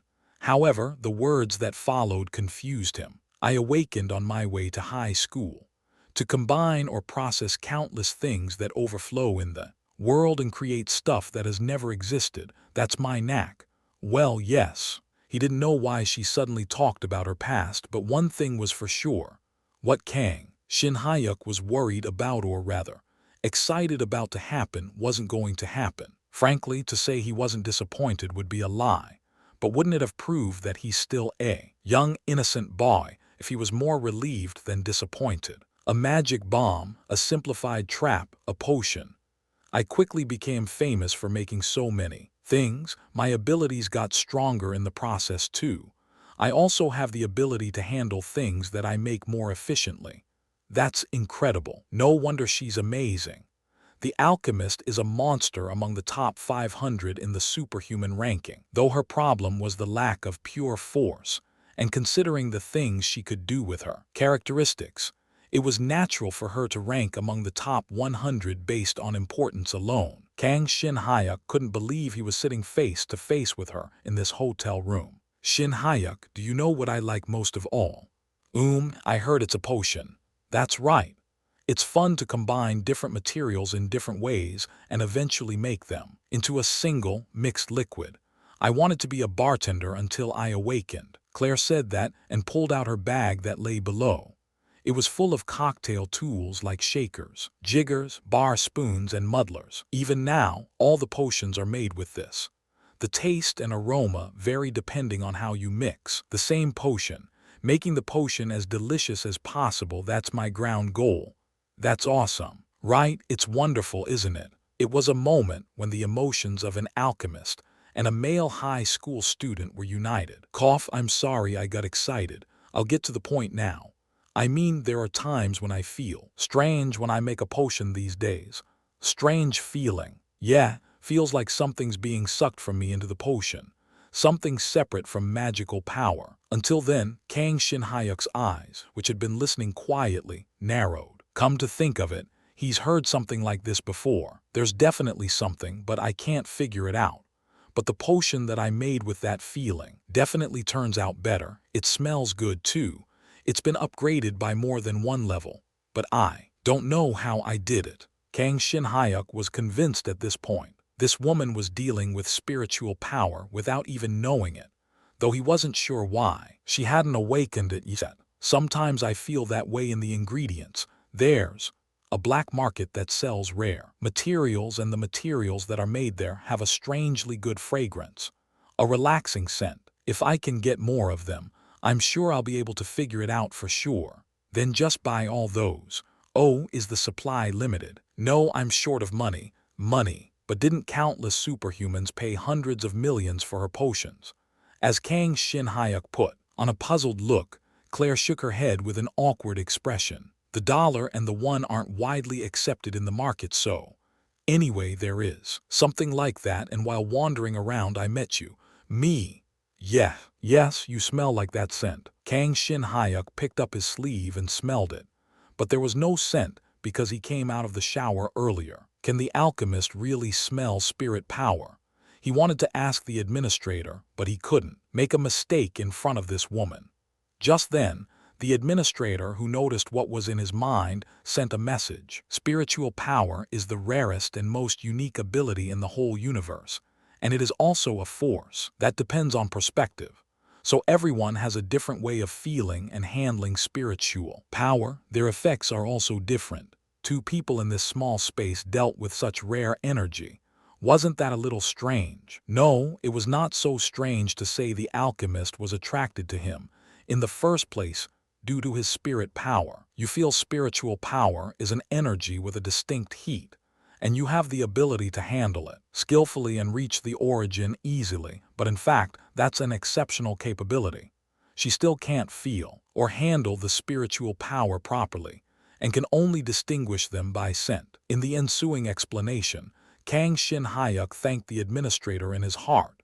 In other words, Kang Shin Hyuk had a talent no one could imagine when it came to his spirit power. A 10 HP bonus from the administrator that sensed your appreciation. Now it was ready to give him a bonus, even if he didn't say anything. That's why I caught hold of you. I couldn't let go of a clue, so, if possible, please tell me. I'll pay as much as you want. Meanwhile, Claire, unaware of the skit that took place between Kang Shin Hyuk and the administrator, looked at him with a serious gaze, taking a small glass bottle of red liquid out of her arms and shoving it to him. Kang Shin Hyuk admired the deep spirit power and magical power felt in it.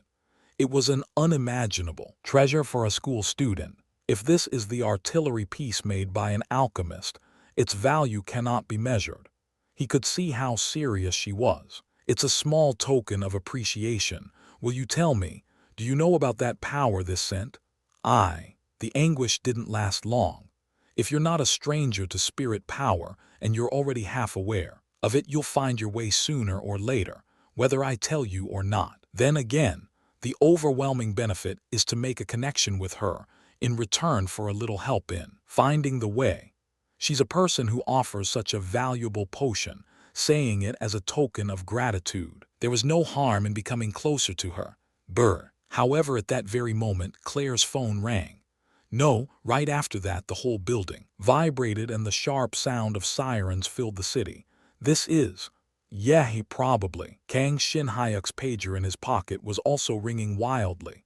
As soon as he turned on the screen and checked, there was an emergency disaster message saying, a number of irregular gates have occurred. Irregular gates are gates that aren't forecast when and where they occur. One of the worst disasters, where one cannot know whether durable, unique, emissive, or absorbing types of monsters might appear. He shut his eyes tightly.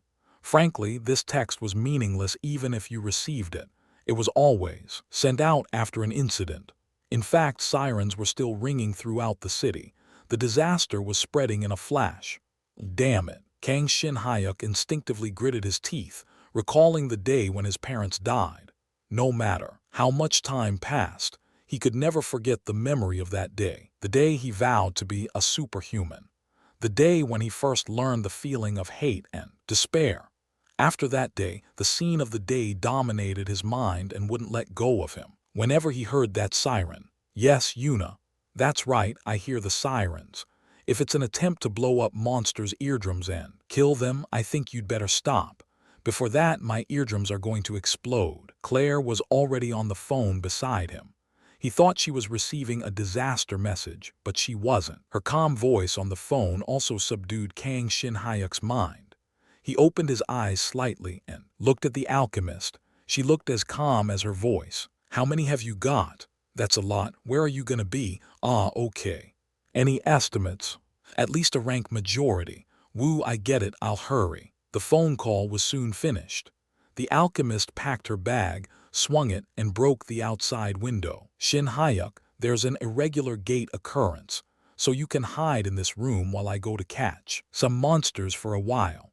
Despite how it looks, the hotel's security here is awesome. He was pretty sure she broke some of the security systems just then, but decided not to mention it. She must have chosen the quickest means of action to solve the disaster in the city. Let's continue talking when I come back. You'll do that for me, right? Yes, I'll do that for you. Kang Shin Hyuk nodded firmly and said with as much respect as he could to a warrior going to fight against the enemy of mankind. So please return safely. That's a nice expression. I'm powered up now, all right, I'll be back. As if she liked Kang Shin Hyuk's reaction, Claire smiled and jumped out of the window. From there, he wondered what she was going to do, but her tightly held bag expanded, quickly turning into a hang glider. If I were only 2 years younger, I would have thought it was really freaking cool, as he thought it's probably an artifact. The hang glider glowed brightly and used the wind to disappear into the distance with her in an instant. Her dream of becoming a bartender had ended up in her becoming an alchemist, with her using a hang glider to fly into the city. She was a wonderful Nuna who was realizing all of a middle school boy's dreams by herself. If she was that old, she may have been ashamed, but she still seemed to be enjoying her youth. Woo, then I will. It is suicide to take to the streets at a time when an irregular gate occurred.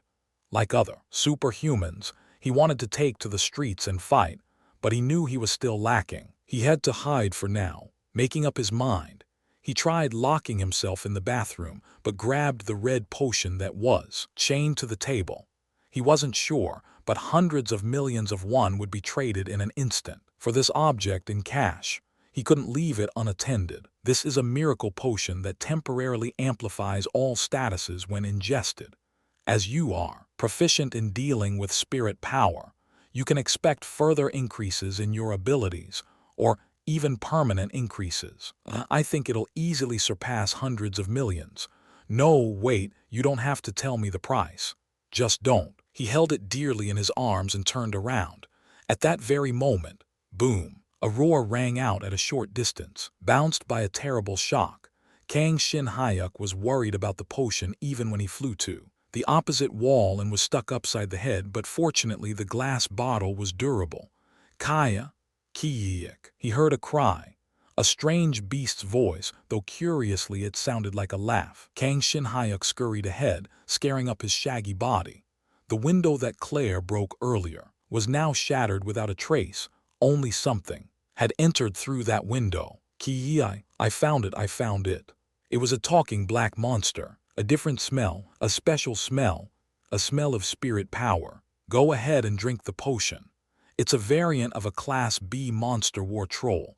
You can't deal with it in your current state. The monster stared at Kang Shin Hyuk, hitting its axe on the floor. It was an axe made with spirit power. Chapter 12. The sound of a violent collision between two metal weapons spread across the room. Kang Shin Hyuk held his trembling hand, which had been crushed and twisted by the insurmountable force of the monster's strike, but luckily he was still alive. Kang Shin Hyuk had blocked the monster's attack with the Godslayer sword, which, for an unknown reason, appeared in his hand before the monster could deal a fatal blow. Had it not been for its sudden appearance, his head would have been torn apart by the axe. Godslayer sword D+ rank. Special ability unlocked blade predation. Special ability unlocked regression. As Kang Shin Hyuk glanced at the sword in his hand, a message was engraved on his retina. The Godslayer sword's information was expressed through a message with the Gaia system's assistance. According to the information, the Godslayer sword, which was obviously at the level of a general weapon when it was first obtained, was now a respectable artifact with two special abilities: blade predation, regression. In a short moment, Kang Shin Hyuk racked his brain trying to understand what had just happened. First of all, Kang Shin Hyuk was able to stop the monster's axe due to his special ability regression, which instantly brought the Godslayer promptly from his dorm room. Second, the Godslayer sword had probably leveled up to D rank because the Godslayer sword devoured the E+ rank longsword containing the feeble amount of spirit power he made today. It didn't matter if the blade predation ability existed before or after that. The important thing was that thanks to the upgrade, he was able to live. Kick spirit power, more spirit power, this bastard. Most monsters can't speak properly, but the monsters who could speak are dangerous.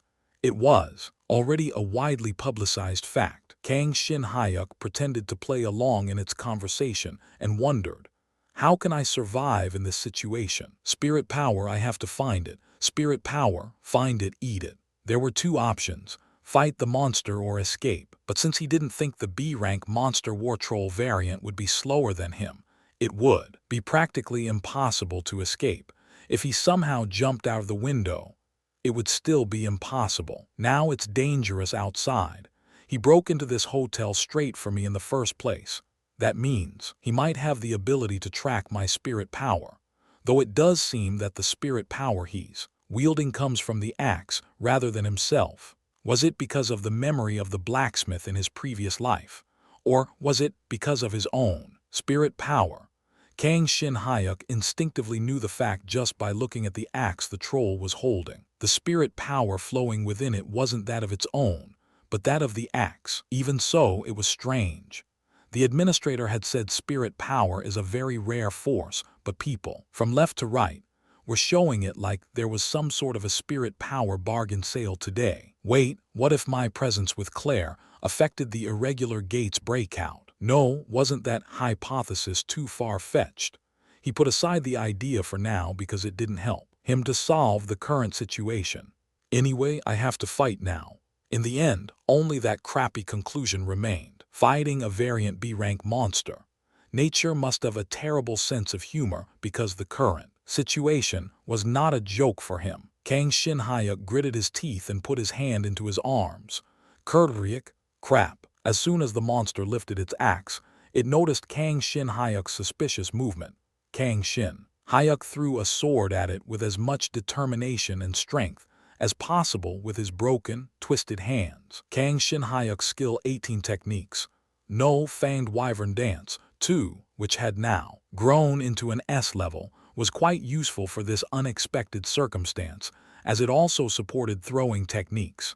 Kick. However, it was utterly insignificant compared to the power of the war troll. The sword, which was hit by a lightly swung axe, bounced off helplessly, falling to the other side of the room. Of course, Kang Shin Hyuk didn't think he could damage the troll with it. It was just an attempt to restrain the troll's movement for a moment. As soon as he threw the sword away, he took the cap off the potion he had taken out of his arms and drank it, not paying any attention to the sword's whereabouts. Consuming the alchemist's special boost potion, S++, all light wounds are fully recovered. Effectiveness has been amplified by the efficient acceptance of the potion's spirit power. All non-fatal wounds are fully recovered, and the remaining healing power will reside in your body for protection. For 10 minutes, all your status will be raised by 2 levels. Effectiveness has been amplified by the efficient acceptance of the potion's spiritual power. For 15 minutes, your status will be amplified by 3 levels. You have succeeded in drawing more than the limits of the potion's power. The potion's full effectiveness has grown 1 step further. For 20 minutes, all your status will be amplified by 4 levels. Kang Shin Hyuk D, right arrow C+, rank physical status. Force D, right arrow C+. Agility C, right arrow B. Stamina D, right arrow C+, special abilities. Spirit power E, right arrow D. A dramatic change had hit Kang Shin Hyuk. It was a moment when his body temporarily broke its limits and evolved. But that wasn't all. The potion, full of spiritual power, was temporarily amplifying his own spiritual power. His body felt ridiculously light, so much so that he felt he could float to the sky with a light jump. Claire was such an incredible alchemist, he thought.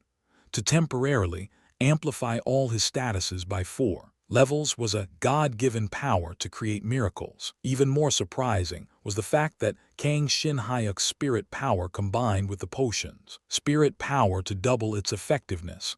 But that was something to think about later. With this, I might be able to hold my ground. Kang Shin Hyuk's arm, whose muscles had been torn and whose bones had been twisted, also recovered in an instant. The troll, who realized that Kang Shin Hyuk had deceived him, kicked the floor in anger. But Kang Shin Hyuk already had the Godslayer sword returned in his hand. By using the regression ability, combining with the awakened fanged wyvern's power, he quickly released his spirit power to strengthen the sword. Hup!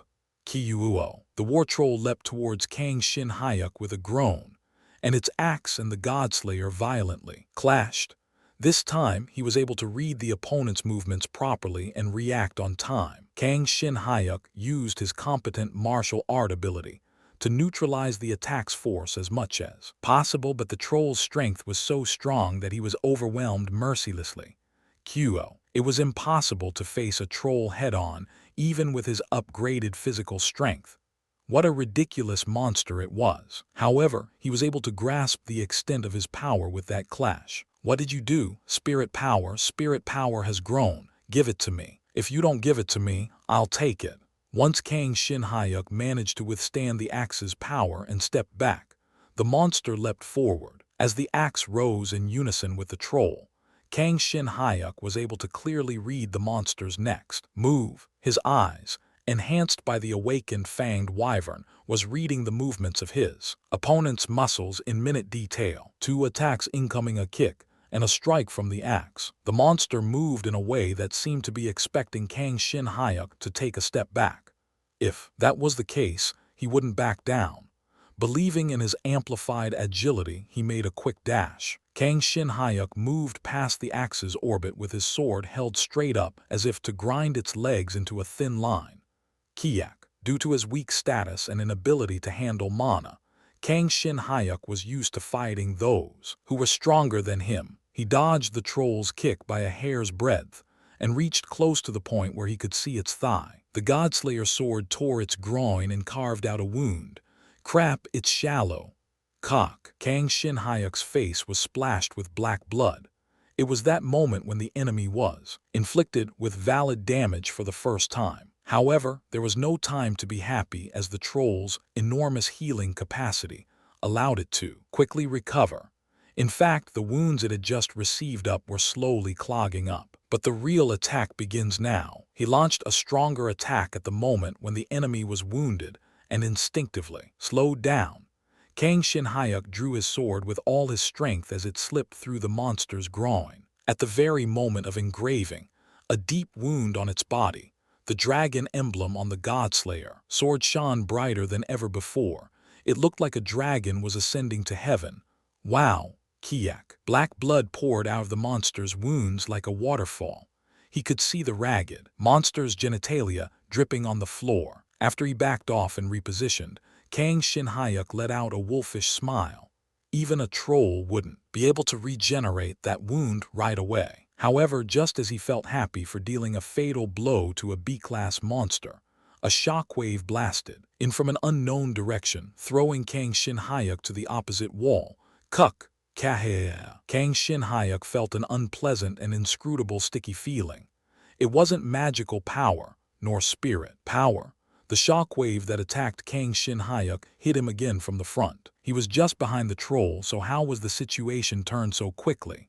However, traits and skills made some situations irrational, making such things possible. Here it comes again. Feeling the terrifying force of the shockwave from a distance, Kang Shin-hyuk hurriedly rolled to the side and avoided it, but just before he got up from his position, the troll's axe blade closed in on him.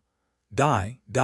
Cuck. Even a B-rank agility couldn't fully respond to that attack, but thanks to the martial arts that had been engraved onto his body through years of training, he was able to block the attack by raising his sword at the last second. He flew in the air for a moment due to the attack's force, but he was able to stand up in the nick of time before the troll moved in. His legs trembled. While spewing blood, Kang Shin-hyuk grabbed his sword and looked straight ahead. You hurt me, you hurt me, soup. The real fight was starting now. The war troll mentally pressured Kang Shin-hyuk with its eyes that were as dark as the blood he spilled out of its groin. An axe of tremendous weight and a shockwave rushing in from random directions.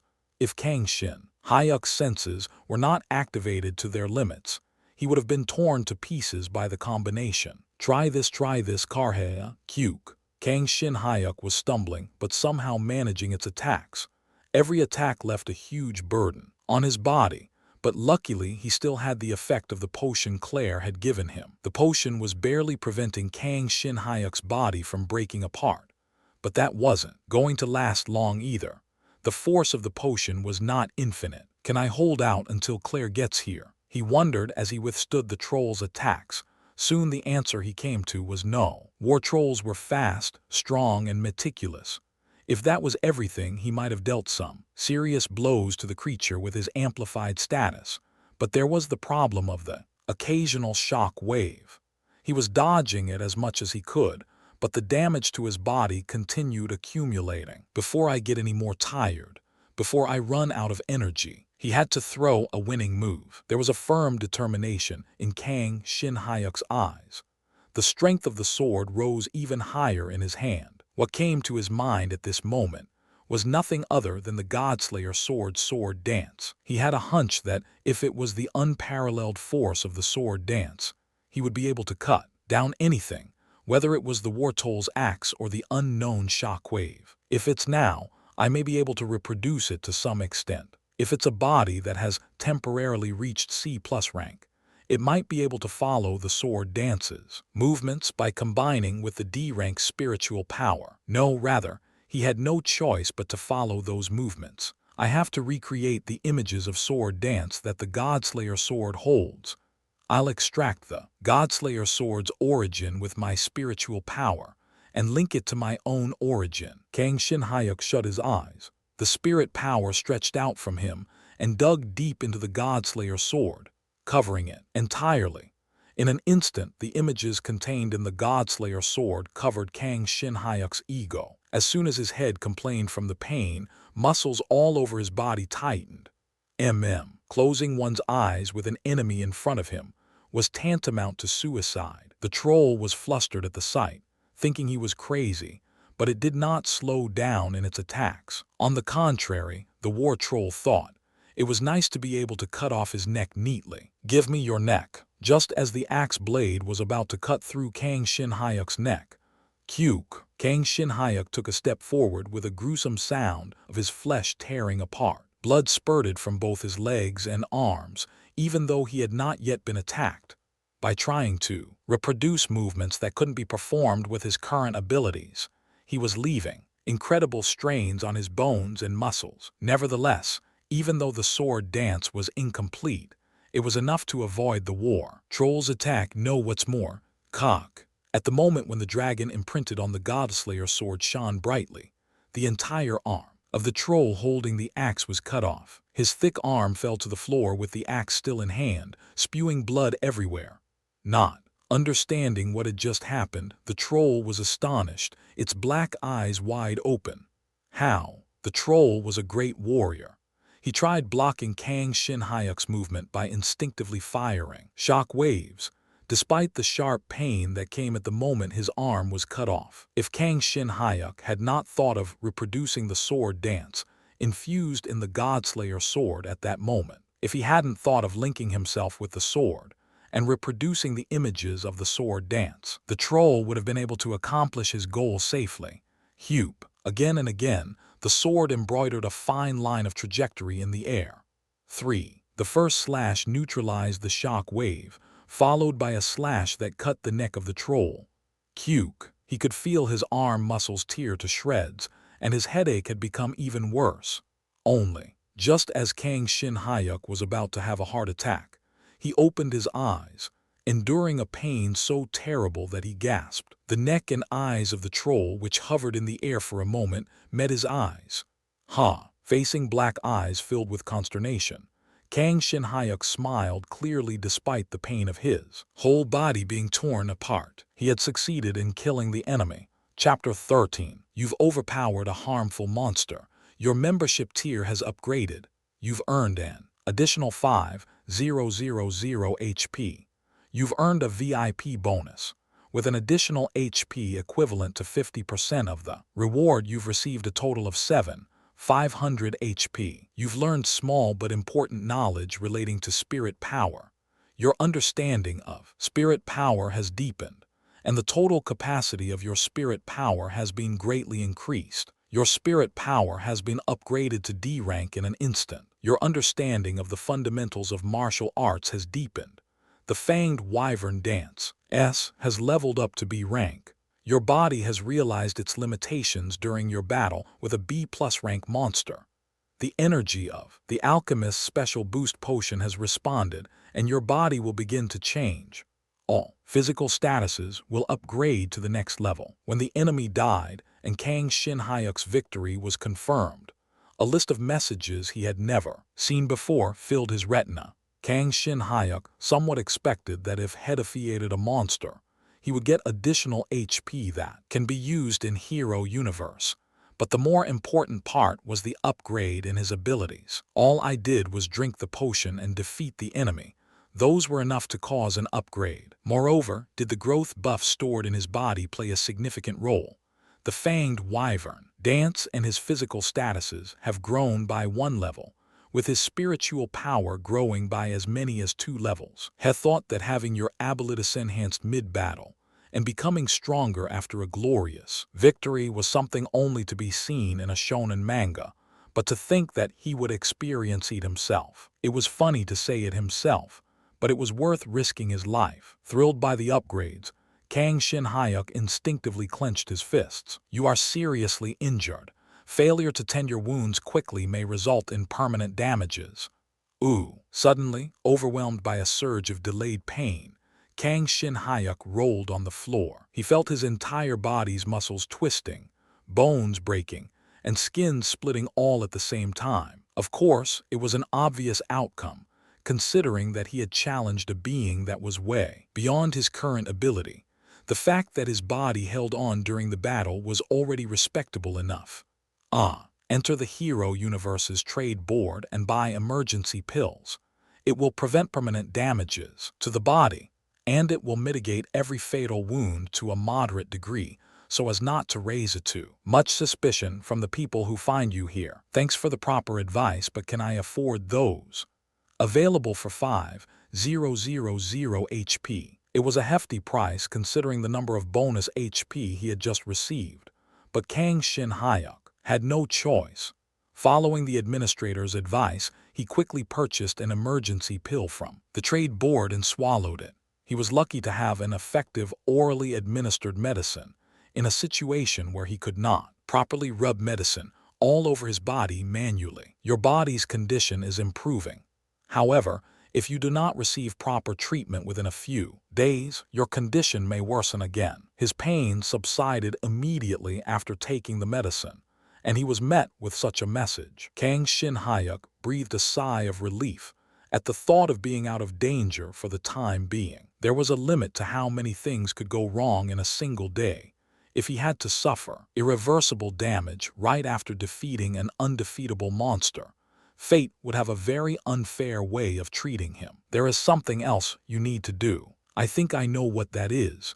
You're talking about that axe that's giving off some sort of dark energy, right?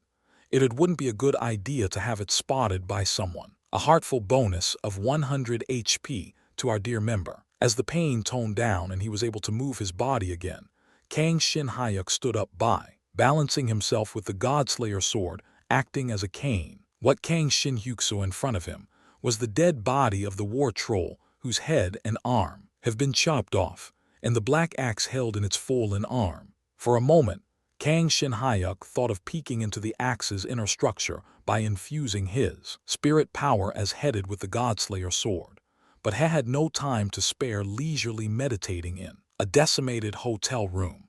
There was no guarantee that another enemy would not appear. All right then. Do you think you can devour this thing? The Godslayer sword slightly buzzed as if to respond yes. Before Kang Shin-hyuk's victory, the axe had been protected by the war troll's energy, but having lost its owner, it was instantly devoured in whole by the Godslayer sword. Anyway, to think that an axe imbued with spirit power existed. No, it can't be. Anvil can't be the only person who can make weapons infused with spirit power. But why was I pursued by this monster in particular? No, don't think too deeply. Let's think about it later. There was no time to waste. As if to blow away any remaining bits of hesitation, Kang Shin-hyuk fiercely struck down onto the axe. In an instant, rays of light emitted from the Godslayer sword encased the axe entirely, absorbing it, as it melted like ice cream left on an asphalt road. It was quite a spectacle to witness, Kang Shin-hyuk thought. By devouring the axe, your sword will regain some of its strength. However, it will take some time to purify and absorb all the external spirit power. You can shorten the process by supplementing with your own spirit power. Will this be enough? It would be nice if you could dispose of the body of the war troll variant, but since that's impossible, It'd be best to ask for her help to clean up the mess. The administrator gave a vague response to Kang Shin-hyuk's question. He didn't have to think long to figure out who, her, was referring to. And that's when the alchemist Claire Boyle flew into the broken window, putting aside the issue of everyone around him, seemingly coming up to the top floor of a hotel as if they're jumping over a fence of a typical residence. Claire had shown herself at a ridiculous timing. Shin-hyuk, are you okay? Claire, I'm not okay, I almost died. Kang Shin-hyuk collapsed onto the floor as soon as he saw Claire, exhausted after having miraculously defeated the war troll. A reliable ally had appeared in front of him who was constantly on guard for a possible appearance of a new enemy. It would indeed be strange not to feel relaxed. What do you mean you almost died? This is a war troll. You beat this all by yourself. Claire, having confirmed Kang Shin-hyuk's safety first, was shocked to find the dead body of a war troll. War trolls was one of the most difficult B-rank monsters to deal with. Even a fairly skillful superhuman would refuse to fight a war troll if given the choice. But it was clear that he had beaten the war troll by looking at the monster's neatly cut head and arms, the marks of sword cuts left its groin, and finally the pitch-black sword in Kang Shin-hyuk's hand. If you really did, then you've deceived me. You didn't seem to be that skilled. It was only thanks to your potion that I managed to win. It's a rare potion for sure, but that couldn't have changed anything. There's no way a superhuman academy student can beat a war troll just by drinking some potion. It may enable you to sustain the fight longer, but winning would be... Wait a minute. Claire, who was baffled by the situation and has been spurting out words like a rapid-firing gun, finally took notice of Kang Shin-hyuk's condition. His clothes were soaked in blood from head to toe, and she could still see blood leaking out from various parts of his body. Frightened, she slowly approached him. Why didn't you tell me you were injured? I've been interrogating a wounded man. No, it's not that serious. Come here right now. She pulled Kang Shin-hyuk to herself and quickly undressed him. Before he knew it, Kang Shin-hyuk was only in his boxers. Claire spoke while looking at his injured body, shivering. Whoa, this is really bad. But I can see how you won. Your skill is much stronger compared to your physical strengths, right? And you used it without thinking about the strain it'd leave on your body because you were prioritizing survival more than anything else. Precisely. Kang Shin-hyuk was telling the truth. The fanged wyvern dance's skill level was indeed higher than any of his physical statuses. Claire let out a bittersweet smile and looked at his body again. She quietly whistled after noticing his sturdy build that couldn't be hidden even with the countless injuries. But thinking that this wasn't the right time, she coughed aloud and took out a potion from her bag. Let's first treat the external injuries. Stay still. She poured the potion on her hand and applied it to his wound. He felt the potion permeating his wounds and quickly restoring his skin, muscles, and bones. The emergency pill from earlier added to its effects to speed up the recovery. Wow, your natural recovery rate must be incredible. I guess that's because your body is so well. Boo. Oh, by the way, this was a purely medical practice, so you can't call the cops on me, okay? Of course I won't, thank you. With this, your external injuries should be fine. The problem is with the internal ones. Right, I have just the right one. Claire pulled a silver-glazed scalpel out of her bag. Kang Shin-hyuk instinctively grabbed his Godslayer sword upon seeing a knife, but Claire's target was the war troll rather than himself. It's quite unfortunate that its arms are cut off, but you did a good job neatly cutting off the neck. With the corpse in this condition, the heart inside it should still have plenty of medical potential. I'm sorry. A war troll heart has the potential to become the best medicine if you remove the poison. On top of that, if the heart is extracted from a recently slain war troll, you might even expect to receive a status upgrade. Claire gave Kang Shin-hyuk a pleasant smile and, pooh, she thrust the scalpel into the war troll's chest. After she deftly had peeled off the skin and dug through the flesh, she reached her hands inside, pulling the heart right out of the carcass. Kang Shin-hyuk had goosebumps all over his body while watching her go through the process. He swore to himself to never offend her in any circumstance in the future. You just sit and wait. I'll make you the best drink you've ever had. Claire smiled brightly as she studied the troll's heart. Kang Shin-hyuk shivered as he noticed the dead war troll's blood splashed on her cheek. Could this war troll be a variant? It's a little different from the war troll heart that I know. This one contains more energy. Is that so? Well, it should do the job anyway. I can worry about it later. With the ingredients in her hands, Claire began making her cocktail. Kang Shi-hyuk watched as she infused her mana into the war troll's heart to compress its size. Mix it with various ingredients and sticky liquids in her shaker, and draw more blood from the war troll's dead body. HM hum tilde tilde tilde HM hum tilde. She then closed the strainer and the cap to fix it in place, and began to shake the shaker while humming cheerfully. To think that she'd really make a potion like she'd make a cocktail. In this kind of situation, Kang Shin-hyuk thought it ridiculous, but Claire seemed to be greatly enjoying herself. During the process, Kang Shin-hyuk noticed a faint glow coming off of her body, which soon spread to the shaker, enveloping it entirely. If Kang Shin-hyuk was able to see it clearly, it could only be, is it spirit power? That is correct, a 10 HP bonus, but it looked like Claire herself was unaware of that fact, watching her shake her shaker as if she had totally forgotten about the current situation. Kang Shin-hyuk felt her joy spread across to him. Shake, shake. The shaker that mixed the ingredients with a pleasant sound soon came to a stop. Oh, it looks like it was a success. Shin-hyuk, you're really lucky. As if she could tell the outcome of her skill, despite being unable to detect her own spirit power. Claire looked surprised as she removed the cap and poured the shaker's content into a glass she had already prepared. Troll Heart Cocktail is finished. Non-alcoholic. Here, drink it while it's cold. You didn't even put ice in it. Was the glass kept cold, or maybe the shaker? Both. Come on, hurry. Claire's face was filled with excitement. Kang Shin-hyuk held the glass containing the troll heart cocktail with great determination. The drink, containing a thoroughly melted heart of a troll, was exhibiting a blood-red color. After he had given Claire a slight look, Kang Shin-hyuk took a sip and was unexpectedly struck with the sweet taste that stuck to his tongue. What kind of magic could possibly turn a troll's heart mixed with blood into something this delicious? Even more surprising than the taste, however, was the cocktail's healing effects. Your recovery rate is blowing up.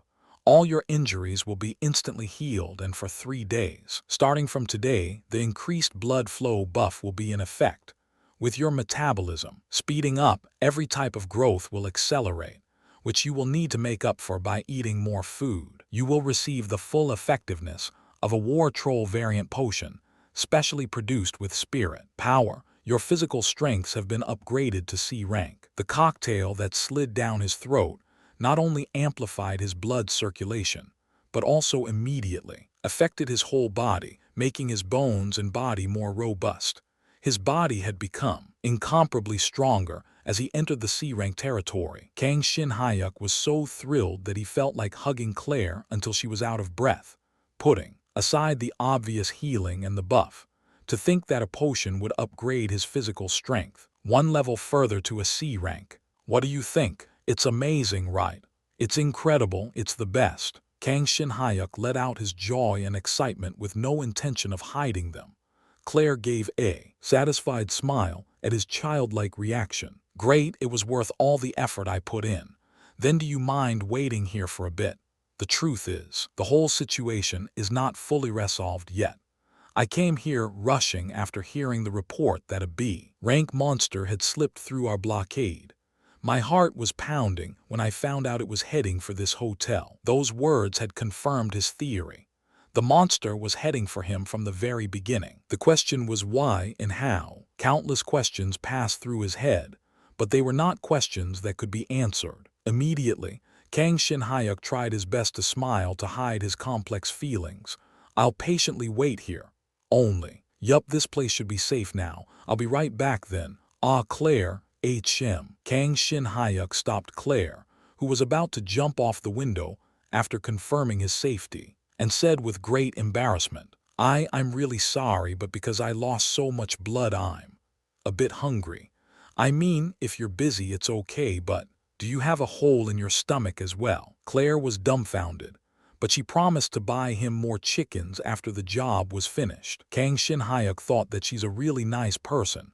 Chapter 14. Kang Shin-hyuk noticed he was only wearing his boxers after Claire had already left the hotel room. He took his blood-soaked underwear off and entered a luxurious bathroom that miraculously survived the war troll's rampage. As he turned on the faucet, he thought he probably wouldn't get another chance to take a shower at such a luxurious hotel's suite room anytime soon. No, if I train my spiritual power further and graduate Shinyoung with top grades, perhaps. Kang Shin-hyuk had the mindset of a petit bourgeois. 1. Until a few days ago, but he was now in a completely different circumstance. The status upgrades he had received today were great enough to make his jaw drop to the floor, though such a big change only signified how low his status levels were before. Neither was the price he paid for those changes trivial. First, there was the unbearable headache caused by his attempt to forcefully insert incomprehensible knowledge into his brain. And second, there was the pain of dragging his body to match his clumsy movements to the Godslayer's sword dance, causing his bones to twist and his muscles to rip apart. It was not a pleasant experience. He didn't want to go through that experience ever again. If it wasn't for his laser-like concentration that he trained through blacksmithing and spiritual power training, Kang Shin-hyuk would have been the one to drop dead on the floor. It was an incredibly close battle. Dear Administrator, could you tell me more about that monster? Its sudden appearance was unexpected. The Administrator responded as if it were waiting for Kang Shin-hyuk to ask the question. I have already explained that spirit power is an exceedingly rare type of power. Therefore, ordinary beings are unable to detect its presence, let alone track its whereabouts. But that thing, the troll, is not the issue, but the axe that it was holding. The Administrator continued without pausing. That weapon was crafted by our dear member before the reincarnation. Because the monster was in possession of the weapon, it was able to track your exact location to this hotel.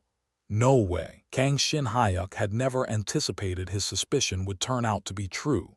Noticing him emit a deep sigh, the Administrator continued. Our dear member has crafted countless artifacts in his past life, and the artifacts have been disseminated to countless other dimensions. But you don't need to worry too much.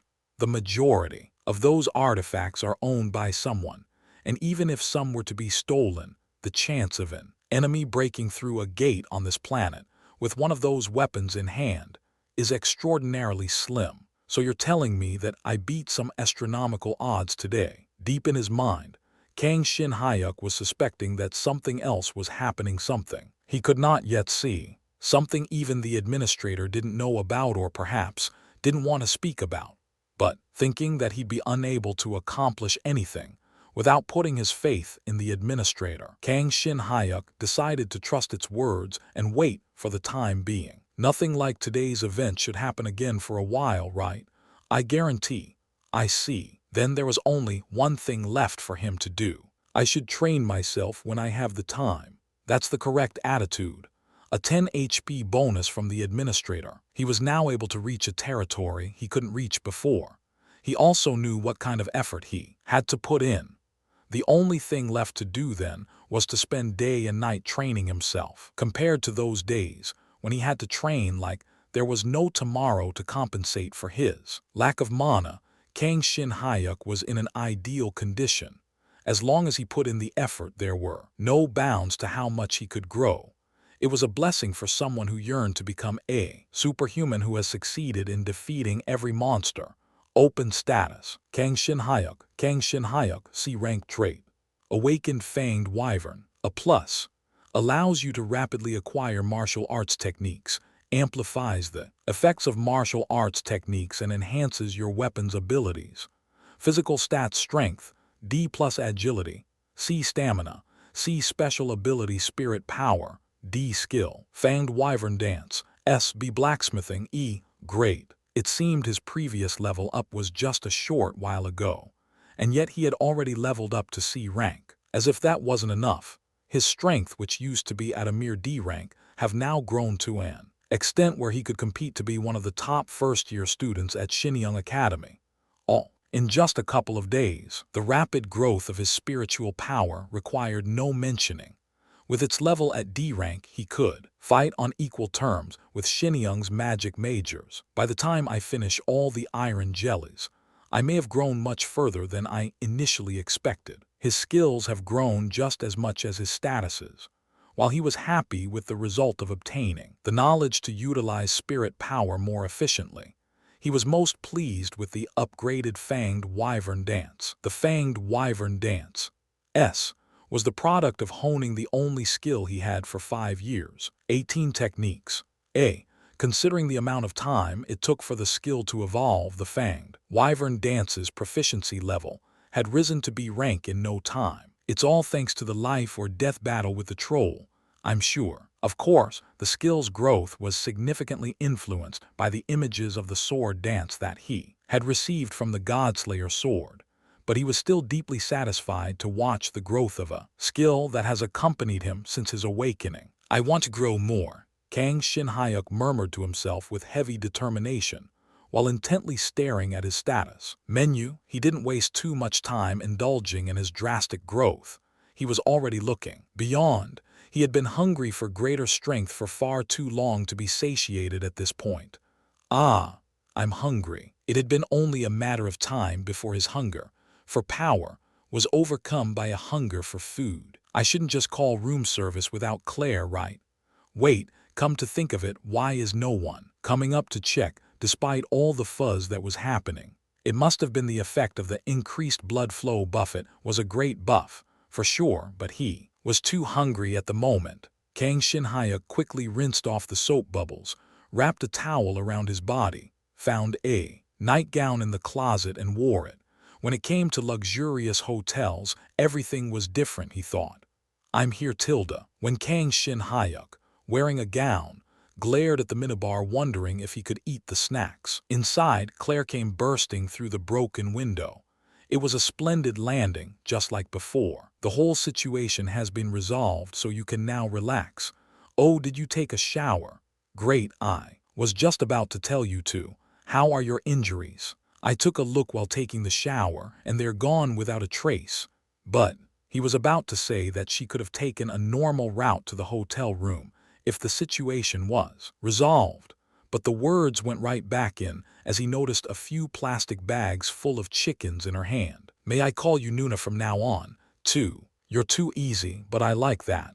Kang Shin-hyuk looked at Claire with teary eyes as he accepted the chicken-filled plastic bag. Although he was still young, Kang Shin-hyuk felt like he had a clear criterion for distinguishing a good and a bad person. If a person buys you chicken without expecting anything in return, that person was a good person. That natural law was never violated. The Kang Shin-hyuk she saw a few hours ago, who was having a difficult time keeping his composure in front of her splendid beauty, was no longer at the present moment as he was, overwhelmed with gratitude and excitement. Claire missed the previous Kang Shin-hyuk that was struggling to find the right ways to act in front of her. Hold on, let's clean up the mess first. Claire took a piece of paper out of her bag after handing over the plastic bags to Kang Shin-hyuk. The paper was covered in illegible magic symbols, but when she put the piece of paper in the middle of the wreckage that was caused by the war troll's rampage, the broken room began to miraculously return to its previous condition. Torn curtains were woven back, broken windows were recovered, the broken sofa swallowed back its scattered pieces of foam as if time were being rewound, and finally, the leather cover was neatly fixed. What in the world? Paying the compensation for damages may be cheaper, but this way is simpler, and I don't want to go out in the middle of the night looking for another room. Speaking casually as if the spectacle she showed was nothing, Claire flung herself down on the sofa. Then she held out the plastic bags she had piled up on the other side to Kang Shin-hyuk. I bought you some clothes, here. You didn't have to take care of me this much, thank you, Nuna. Well, if you think about it, it is my fault that you got into trouble.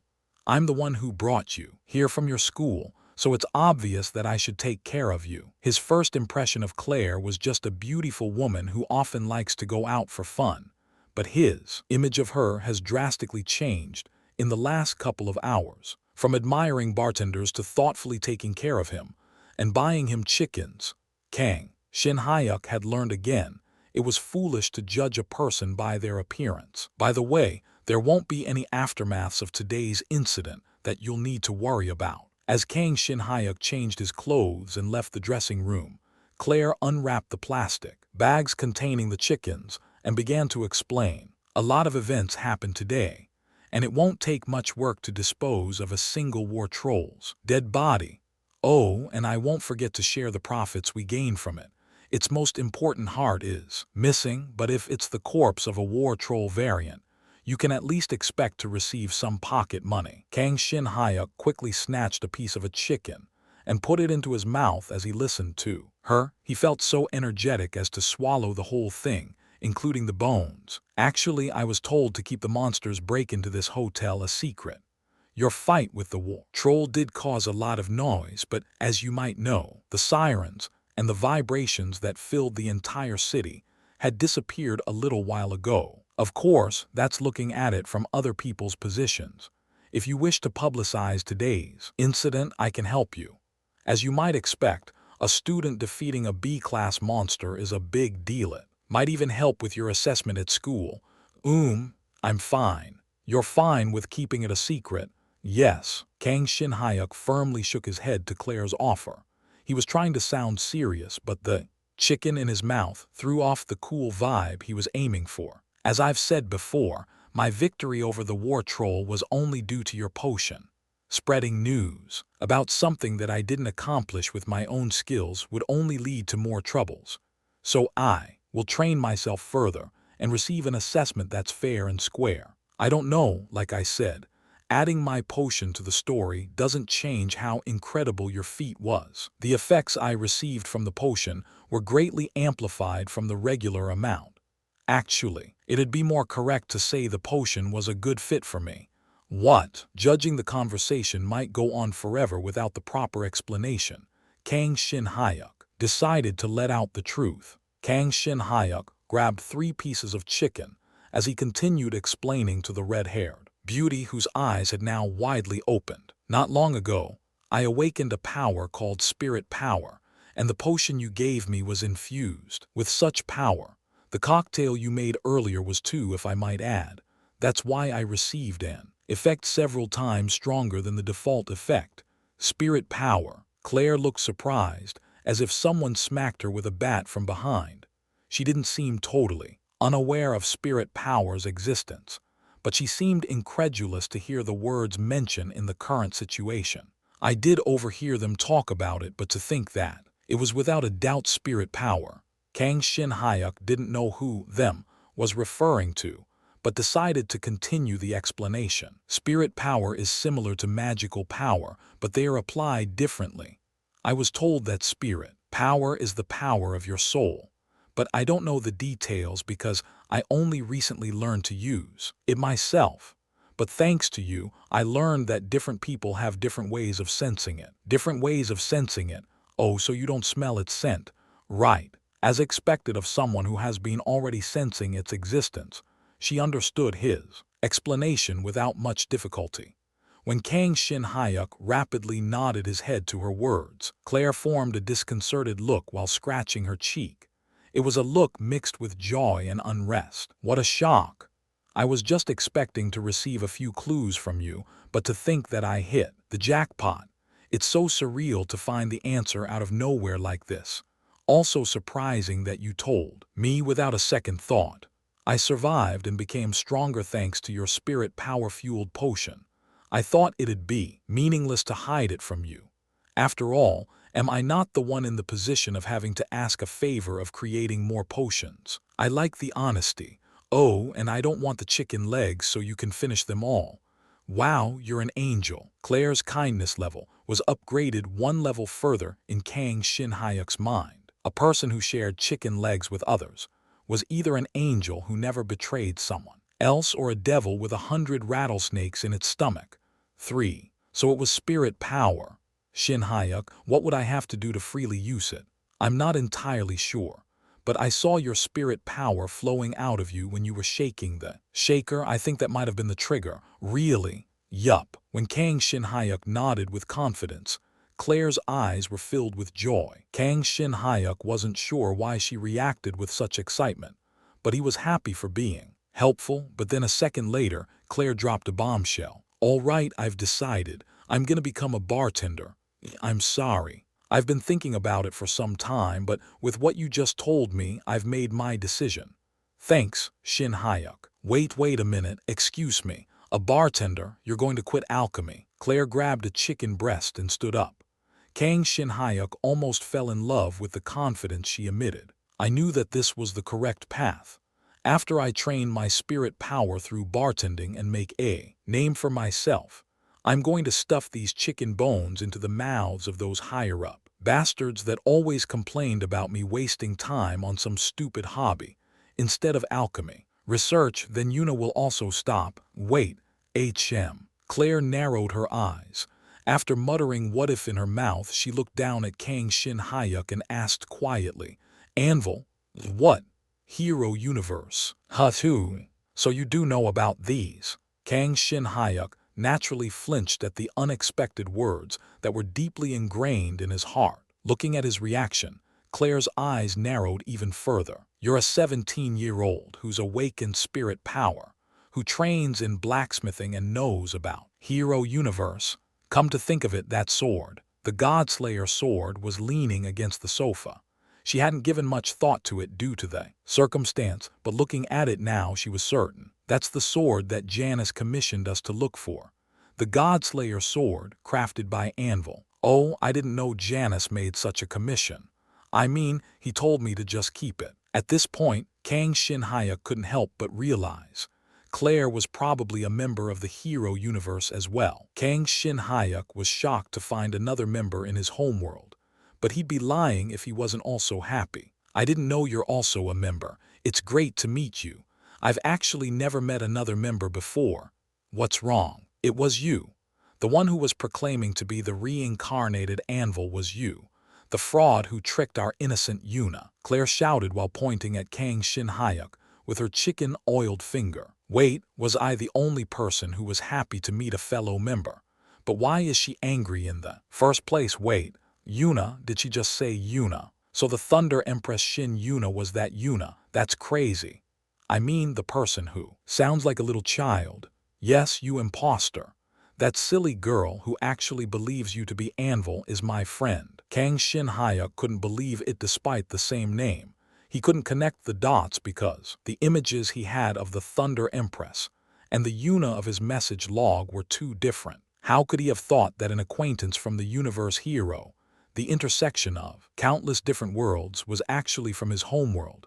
Kang Shin Hyuk thought that he discovered the reason for the administrator showing signs of knowing about Yuna. Wait a minute, Nuna. I'm not an imposter. I really am the reincarnated Anvil. I never expected you to be from the same world. You imposter. I'm telling you I'm not. I've never pretended to be someone else. Claire's anger didn't show any sign of cooling down. Well, he thought, if his precious friend suddenly said something weird like Grandpa is back alive, he would be angry as well, but still, just ask the administrator. I'm not an imposter, I really am Anvil. Only, if I could do that, I would have done it already. How would I be able to just converse with the administrator? Only after the administrator sent a direct message to Claire. Due to Kang Shin Hyuk's earnest request, her misunderstanding was resolved. That day, Kang Shin Hyuk had discovered that the administrator doesn't promptly answer every member's questions.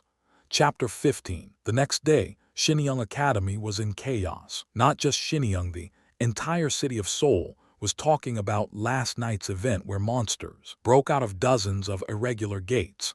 But the incident hit home for Shinyang students in particular, who were destined to face those monsters in the near future. Fuck, all those gates were a rank. They were all irregulars too.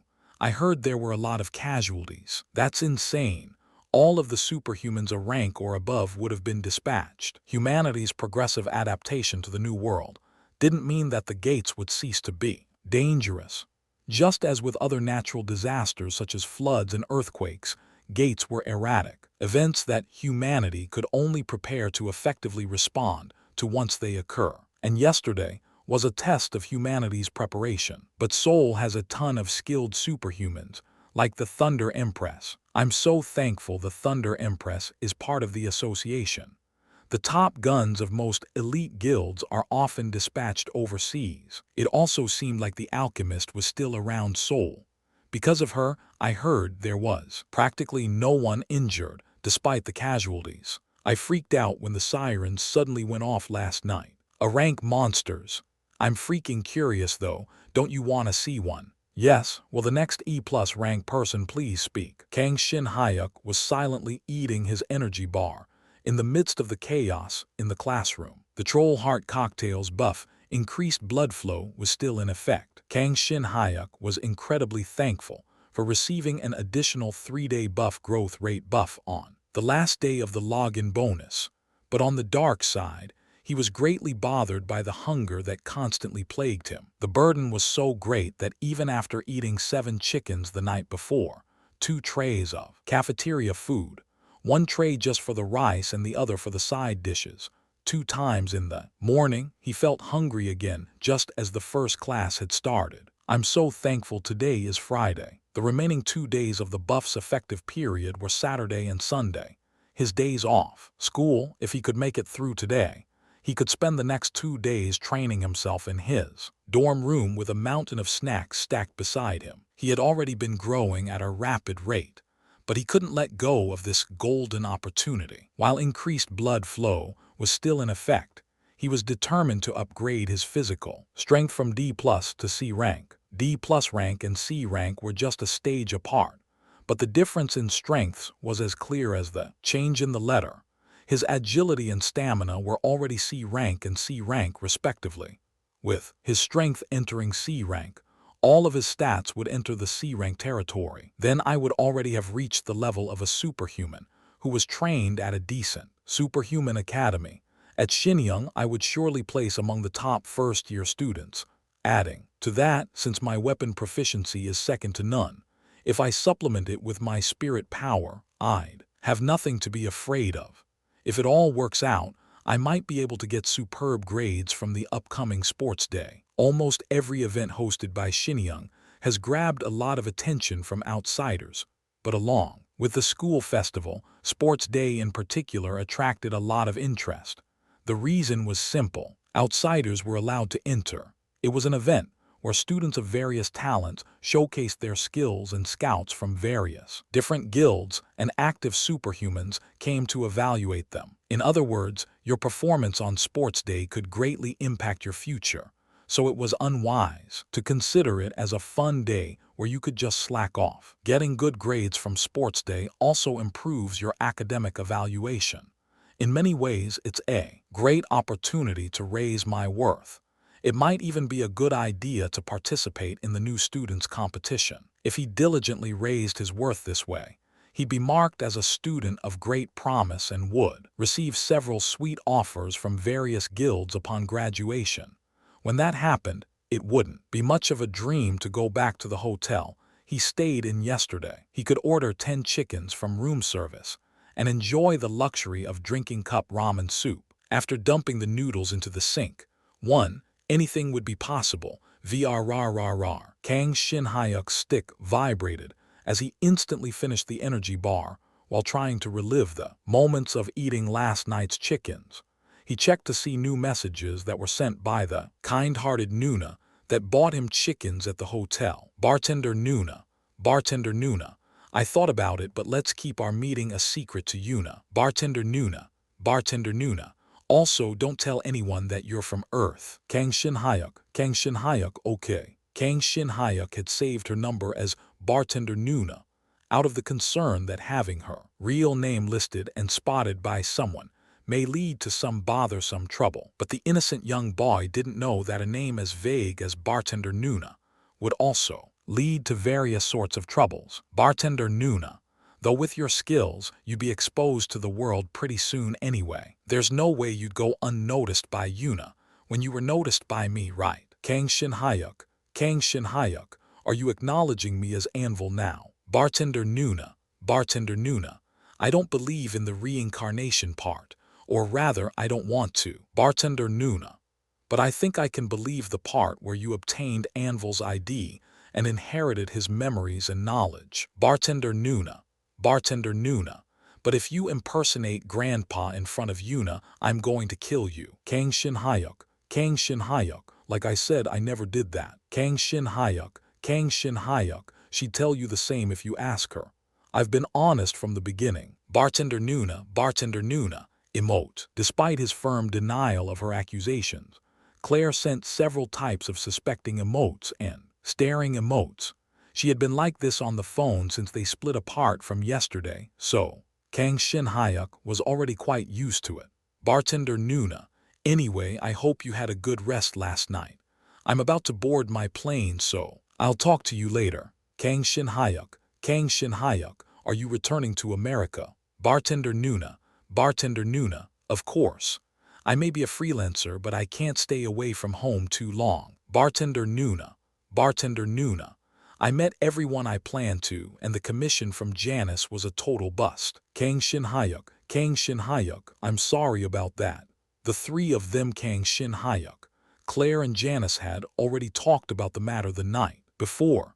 The conversation didn't last long, as Janice had already figured out that Anvil was reincarnated in Yuna's world upon hearing of Kang Shin Hyuk's discovery of the Godslayer sword. Claire was mad at Janice for not telling her earlier, but Janice giggled as if he was wearing a cheeky grin. He still paid her plenty of HP for the effort she put in, so Claire didn't have much to say. Oh, by the way, the ID Claire used in Hero Universe was Bartender. Bartender Nuna, Bartender Nuna. If you're sorry, help me out next time. Kang Shin Hyuk, Kang Shin Hyuk. You need my help. Bartender Nuna, Bartender Nuna.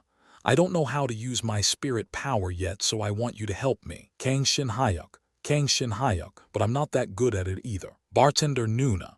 But it'd be better for me to cling onto you midway than to drop head first to ground level. Bartender Nuna. I don't think it's a bad deal for you either. I'll give you all the potions I made from my experiments. Kang Shin Hyuk, Kang Shin Hyuk. Wow, I love you, Nuna. Emote. Kang Shin Hyuk, Kang Shin Hyuk. Emote. More than not being bad for him either, it was a comically one-sided exchange. Being able to receive potions from one of the best potion makers in the world, despite the slight awkwardness between them last night due to the trivial misunderstanding, Kang Shin Hyuk was happy he could regularly meet such a good person. Bartender Nuna, Bartender Nuna. Sorry, but I'm not really into younger guys. Kang Shin Hyuk, Kang Shin Hyuk.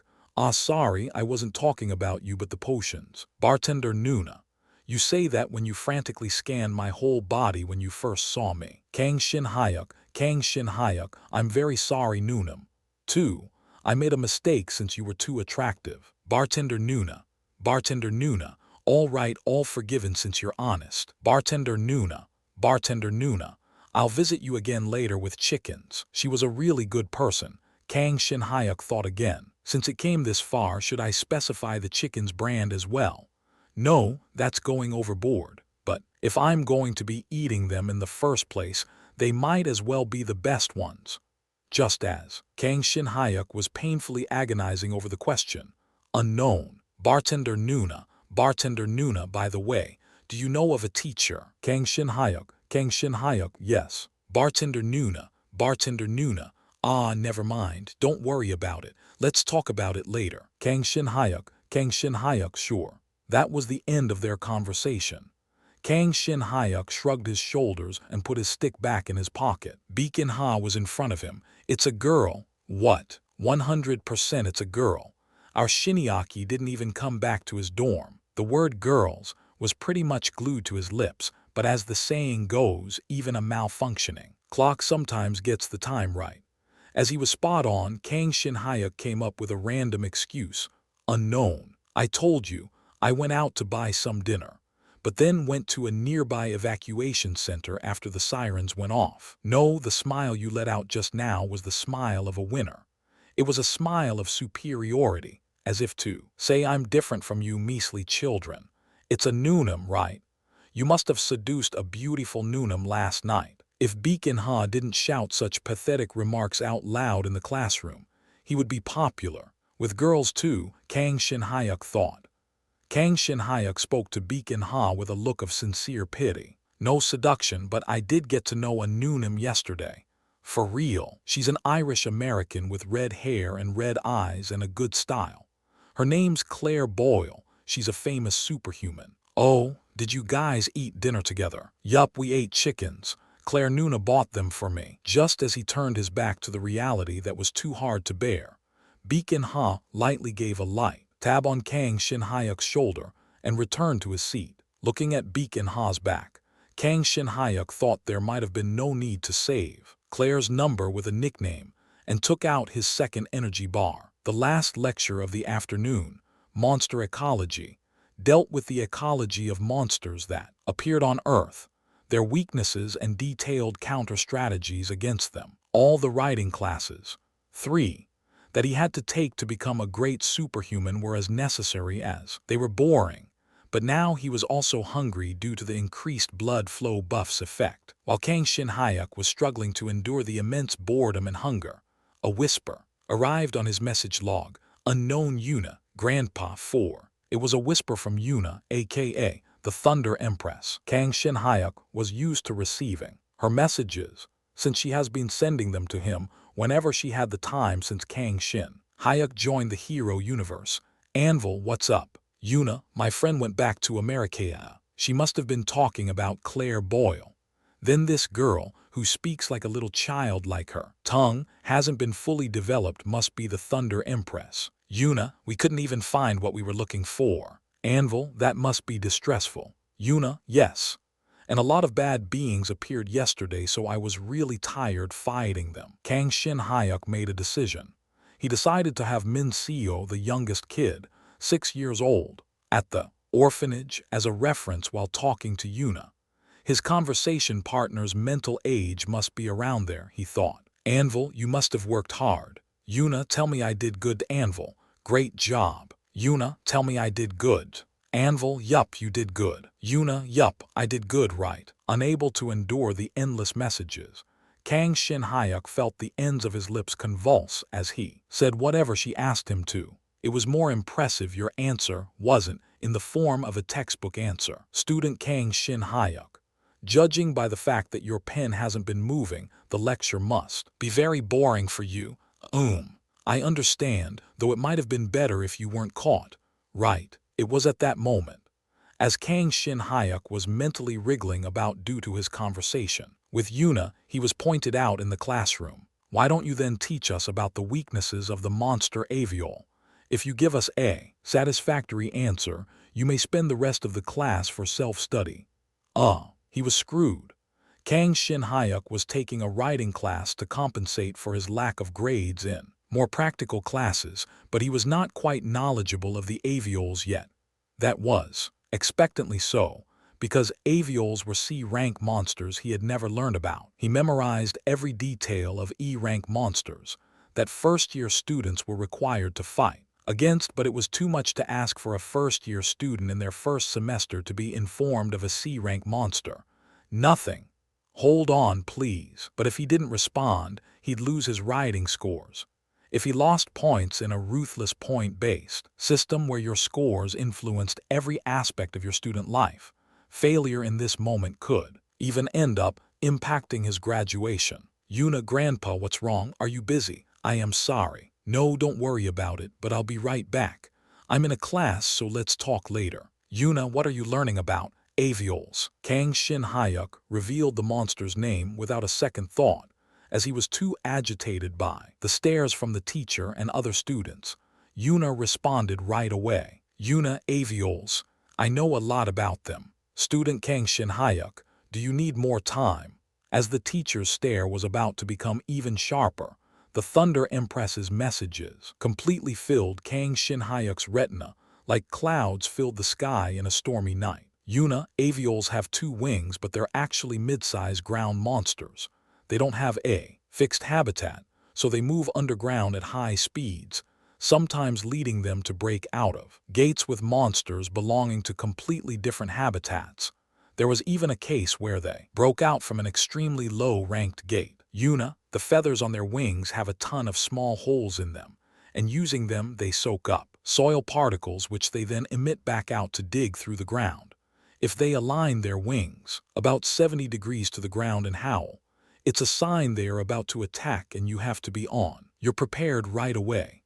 The soil particles stored in their wings are then discharged at once by infusing mana, and that attack is comparable to a C-rank magical power or physical strength. At this very moment, a vast amount of knowledge stored in the association's database was flowing into Kang Shin Hyuk's head. Yuna, but there is a window of opportunity right after their attack.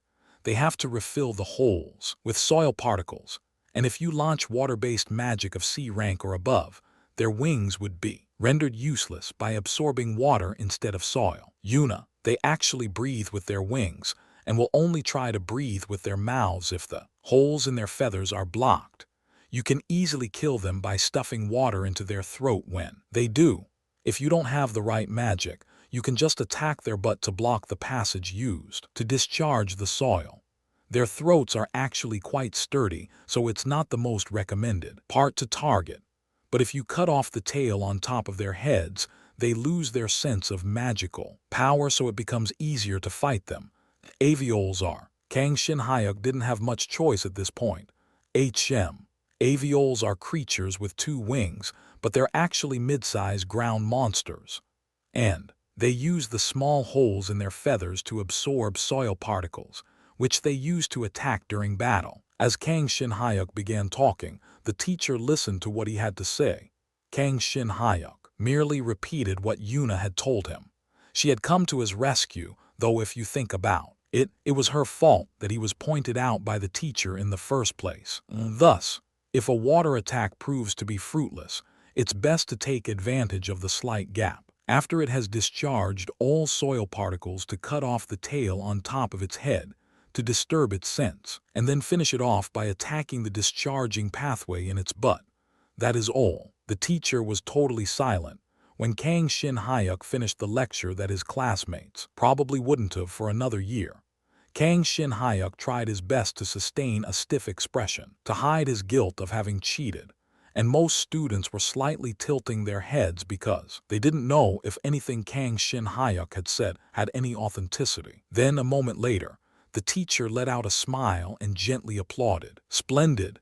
It was more impressive your answer wasn't in the form of a textbook answer. You had grasped the ideal strategy of hunting an aviole, and more, you've meticulously explored the best way to hunt it as a night major. It was the perfect answer that could only be formed by having watched and analyzed dozens of videos dealing with aviole counter strategies. I could clearly see you studied hard. You've been awarded 3 points. Thank you. You may use the rest of the class time for self-study. But even if you know all the lectures, contents, please try not to look bored in class." "I'm sorry. I'll continue studying as hard as I can." Kang Shin Hyuk emitted a deep sigh, sinking down into his chair. Baek In-ha, who was sitting near Kang Shin Hyuk, tried to covertly give a thumbs up to him, but ended up as the teacher's next victim to answer a question. Kang Shin Hyuk was dazed for a moment, and he could hear students whispering to each other. Kang Shin Hyuk was always good at writing courses, but that was just. Is he backed up by a large guild or something? That strategy he just talked about is something you only see at the front line of a major guild. I've never heard of a specific timing to attack. Hey, he also beat Du Woojin a while ago.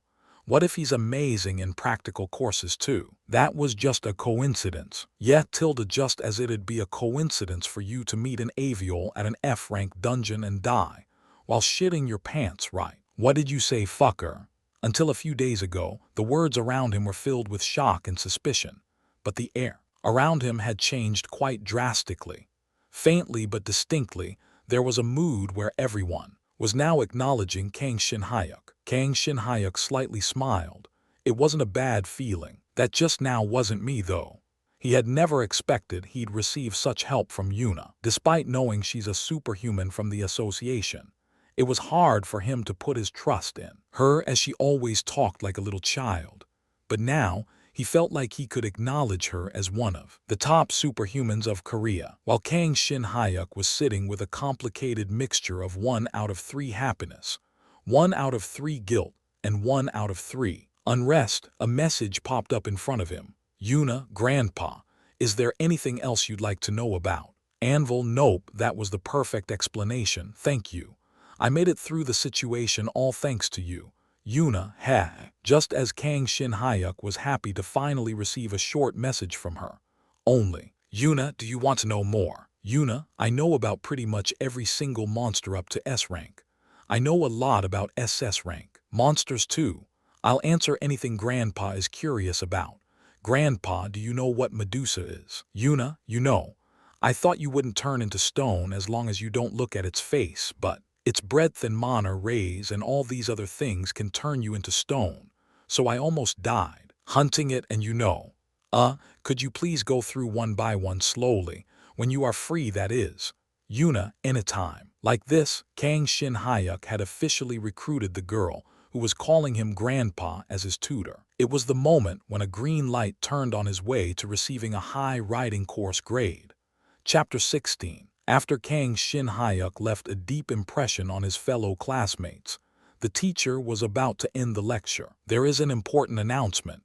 Everyone please be silent. The teacher of first-year student C class, Ciara Bertrand. Like others Kang Shin-hyuk had met, she was a Caucasian who could speak fluent Korean, which wouldn't have been the case if Korea wasn't a nation known for its supply of talented superhumans. She was a 40-year-old S-rank superhuman in top 5,000 of the world's superhuman ranking. She once made a name for herself during her prime in France, afterward of which she moved to Korea to teach at Shinyang. She was popular with the students not just for her excellence in teaching, but for her youthful beauty that she was able to maintain by possessing a large quantity of mana. You fought yesterday too, right, teacher? I saw the video of you fighting, and it was so freaking cool. Could you also whip me like you did to the Mons? Quiet. After she shut everybody up by lightly slamming on her desk, she calmly turned on the main screen. In the classroom, it was an announcement related to Sports Day. These files will be sent to you soon, but please take a look at them right now. The competition will be divided into 3 sections. There will be a school-wide competition where 2 teams, consisting of all students from 1st to 3rd grades, face off against each other. Then there will be a class competition, where a single class from 1st to 3rd grades will be selected to be the winning team. Lastly, there will be a free-for-all competition where the results are determined by individual evaluations. Holy crap, finally. I'll sweep the floor with everyone. I'll be the free-for-all's MVP. Yes, will be next D-rank person, please speak tilde. Just as the students began to make a fuss, the teacher slammed her desk again to silence the students and continued. Please take each competition seriously. All students have to participate in at least one of the school-wide and class competitions. Participation in the individual competition is voluntary, where each participant will be strictly evaluated starting from the qualifiers. So please beware that joining the competition with insignificant skills could leave a negative impact on your overall academic assessment. As expected of Shinyang, Sports Day was also a nightmare. Kang Shin-hyuk read through the screen with a bittersweet smile. The teacher's explanation continued, but Kang Shin-hyuk was only interested in the individual competition. As implied by the wording, most of them were 1v1 competitions, and they were varied in the types of battles involved. A competition where any major can participate, and major-specific competitions to determine the best knight and magic major of the academy. Lastly, the new student competition, where only the newly admitted students could participate.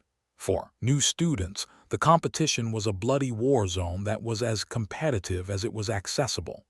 Kang Shin-hyuk's stick vibrated. Beacon ha, Shinyang, are you gonna participate in the new student competition? Kang Shin-hyuk, yup, you. Indeed, if Kang Shin-hyuk participated in the new student competition, there was a chance that he'd have to fight Beacon ha, a monster among monsters who possessed a S-rank trait and a rank magic power. Even though he's been growing rapidly, there was no chance that Kang Shin-hyuk would be able to defeat him. Beacon Ha, I'm gonna participate in the school-wide competition, since you can't participate in the new student competition while participating in the school-wide one.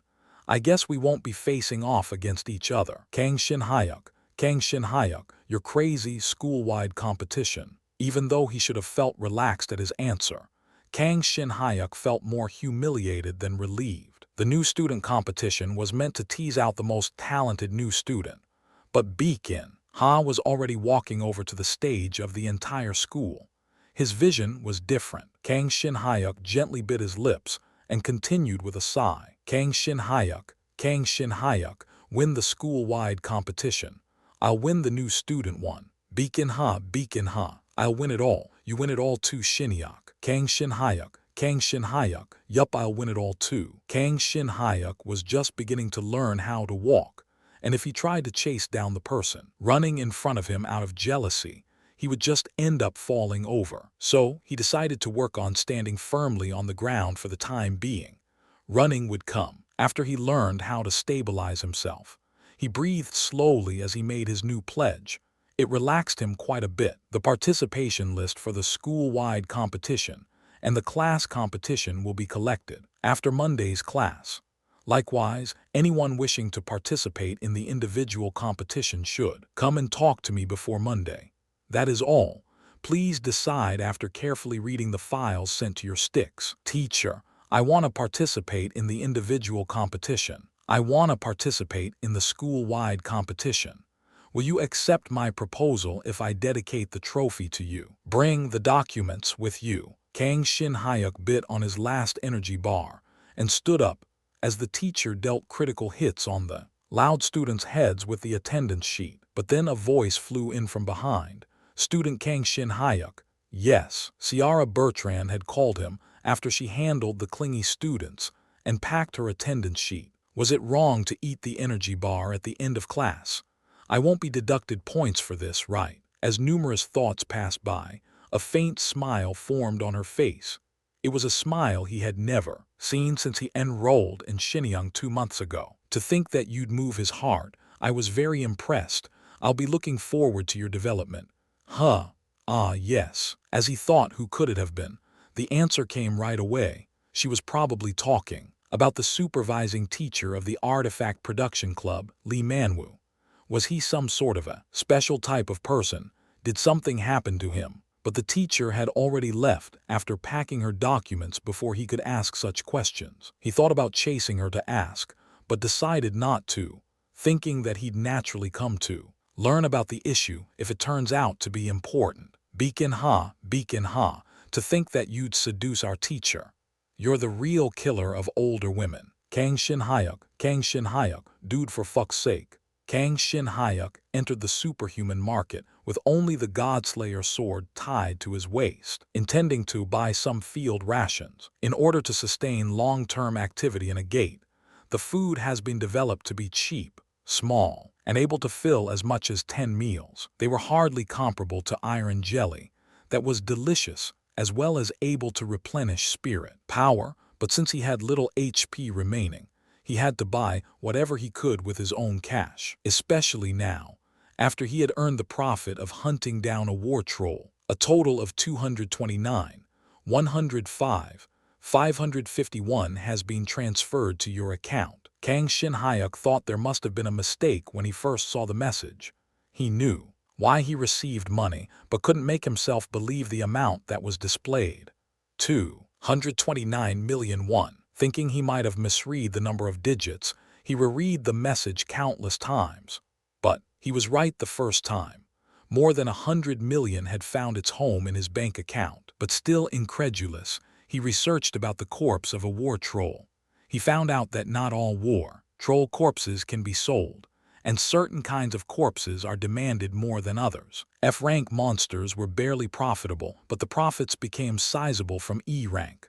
There was a huge variation depending on the type of monster hunted, but the typical price was about a 100,001. D-rank monsters were also greatly dependent on the type, but they cost a minimum of 300,000 1 and a maximum of 5 million won. C-rank monsters cost a minimum of 2 million up to about 30 million. The concerned B-rank monsters cost at least 10 million up to a grand total of 400 million.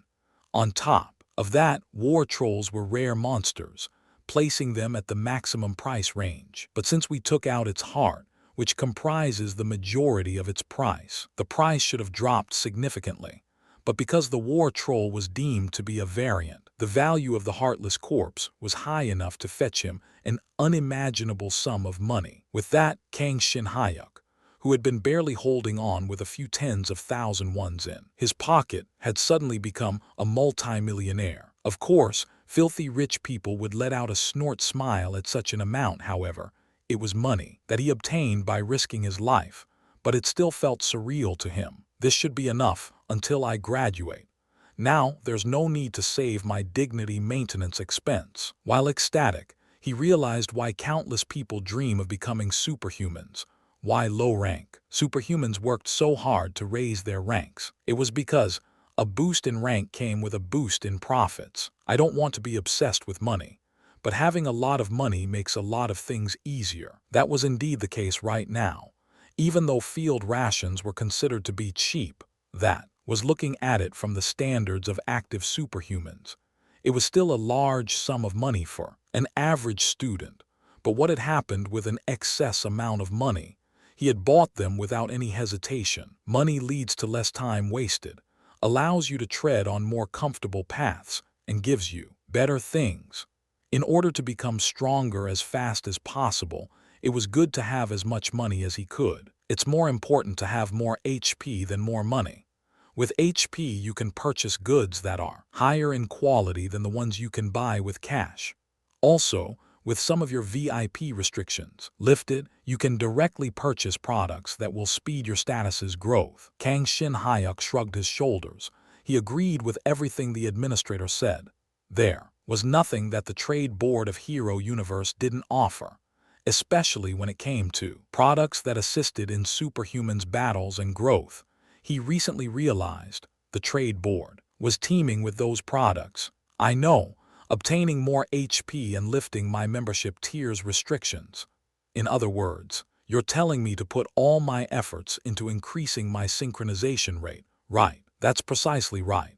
You can obtain more HP and upgrade your membership tier by hunting down monsters, but with you in your current state, that's a bit difficult to do. Even though he was a prospective superhuman, he was just that. Someone who wasn't yet a superhuman. It was impossible for a student from a training academy to undertake missions of fighting monsters that broke out of a gate. Among those, if he wanted to tackle the long-lasting gates that teemed with monsters commonly called dungeons, unless he suddenly happened to walk into one, he had to go through a long and complicated process of obtaining the rights of entry. That's why I need the money. Enough money to sustain me until I graduate and officially become a superhuman. Indeed, I am convinced. A 10 HP bonus by the administrator, who was impressed by your thorough explanation. I thought you'd give it to me by this point. Thank you. Kang Shin-hyuk wondered if every member regularly received a bonus like him, but decided not to ask. It was more satisfying to think that he was receiving special treatment. Despite the small amount, he liked hearing the bonus message. It's all right now then. Kang Shin-hyuk, who had purchased 2 days' worth of food, headed to his dormitory. He had already applied to reserve an individual training room, a reservation for the whole training room just for himself, starting from Friday night to Sunday. Hello, student Kang Shin-hyuk. Since you even brought field rations with you, you seem to be ready. Emil Bolton was standing in front of the training room. Kang Shin-hyuk had asked a favor to him. Yes, Mr. Bolton. I also plan on cutting sleep. I overheard the students' conversations. It sounded like you had grown noticeably in the past few days and you're here to hone those improvements to perfection, am I right? Yes, it was to maximize his gain from the effect of his new buff, increased blood flow. But there was no need to explain that much. After all, Emil Bolton wasn't completely wrong.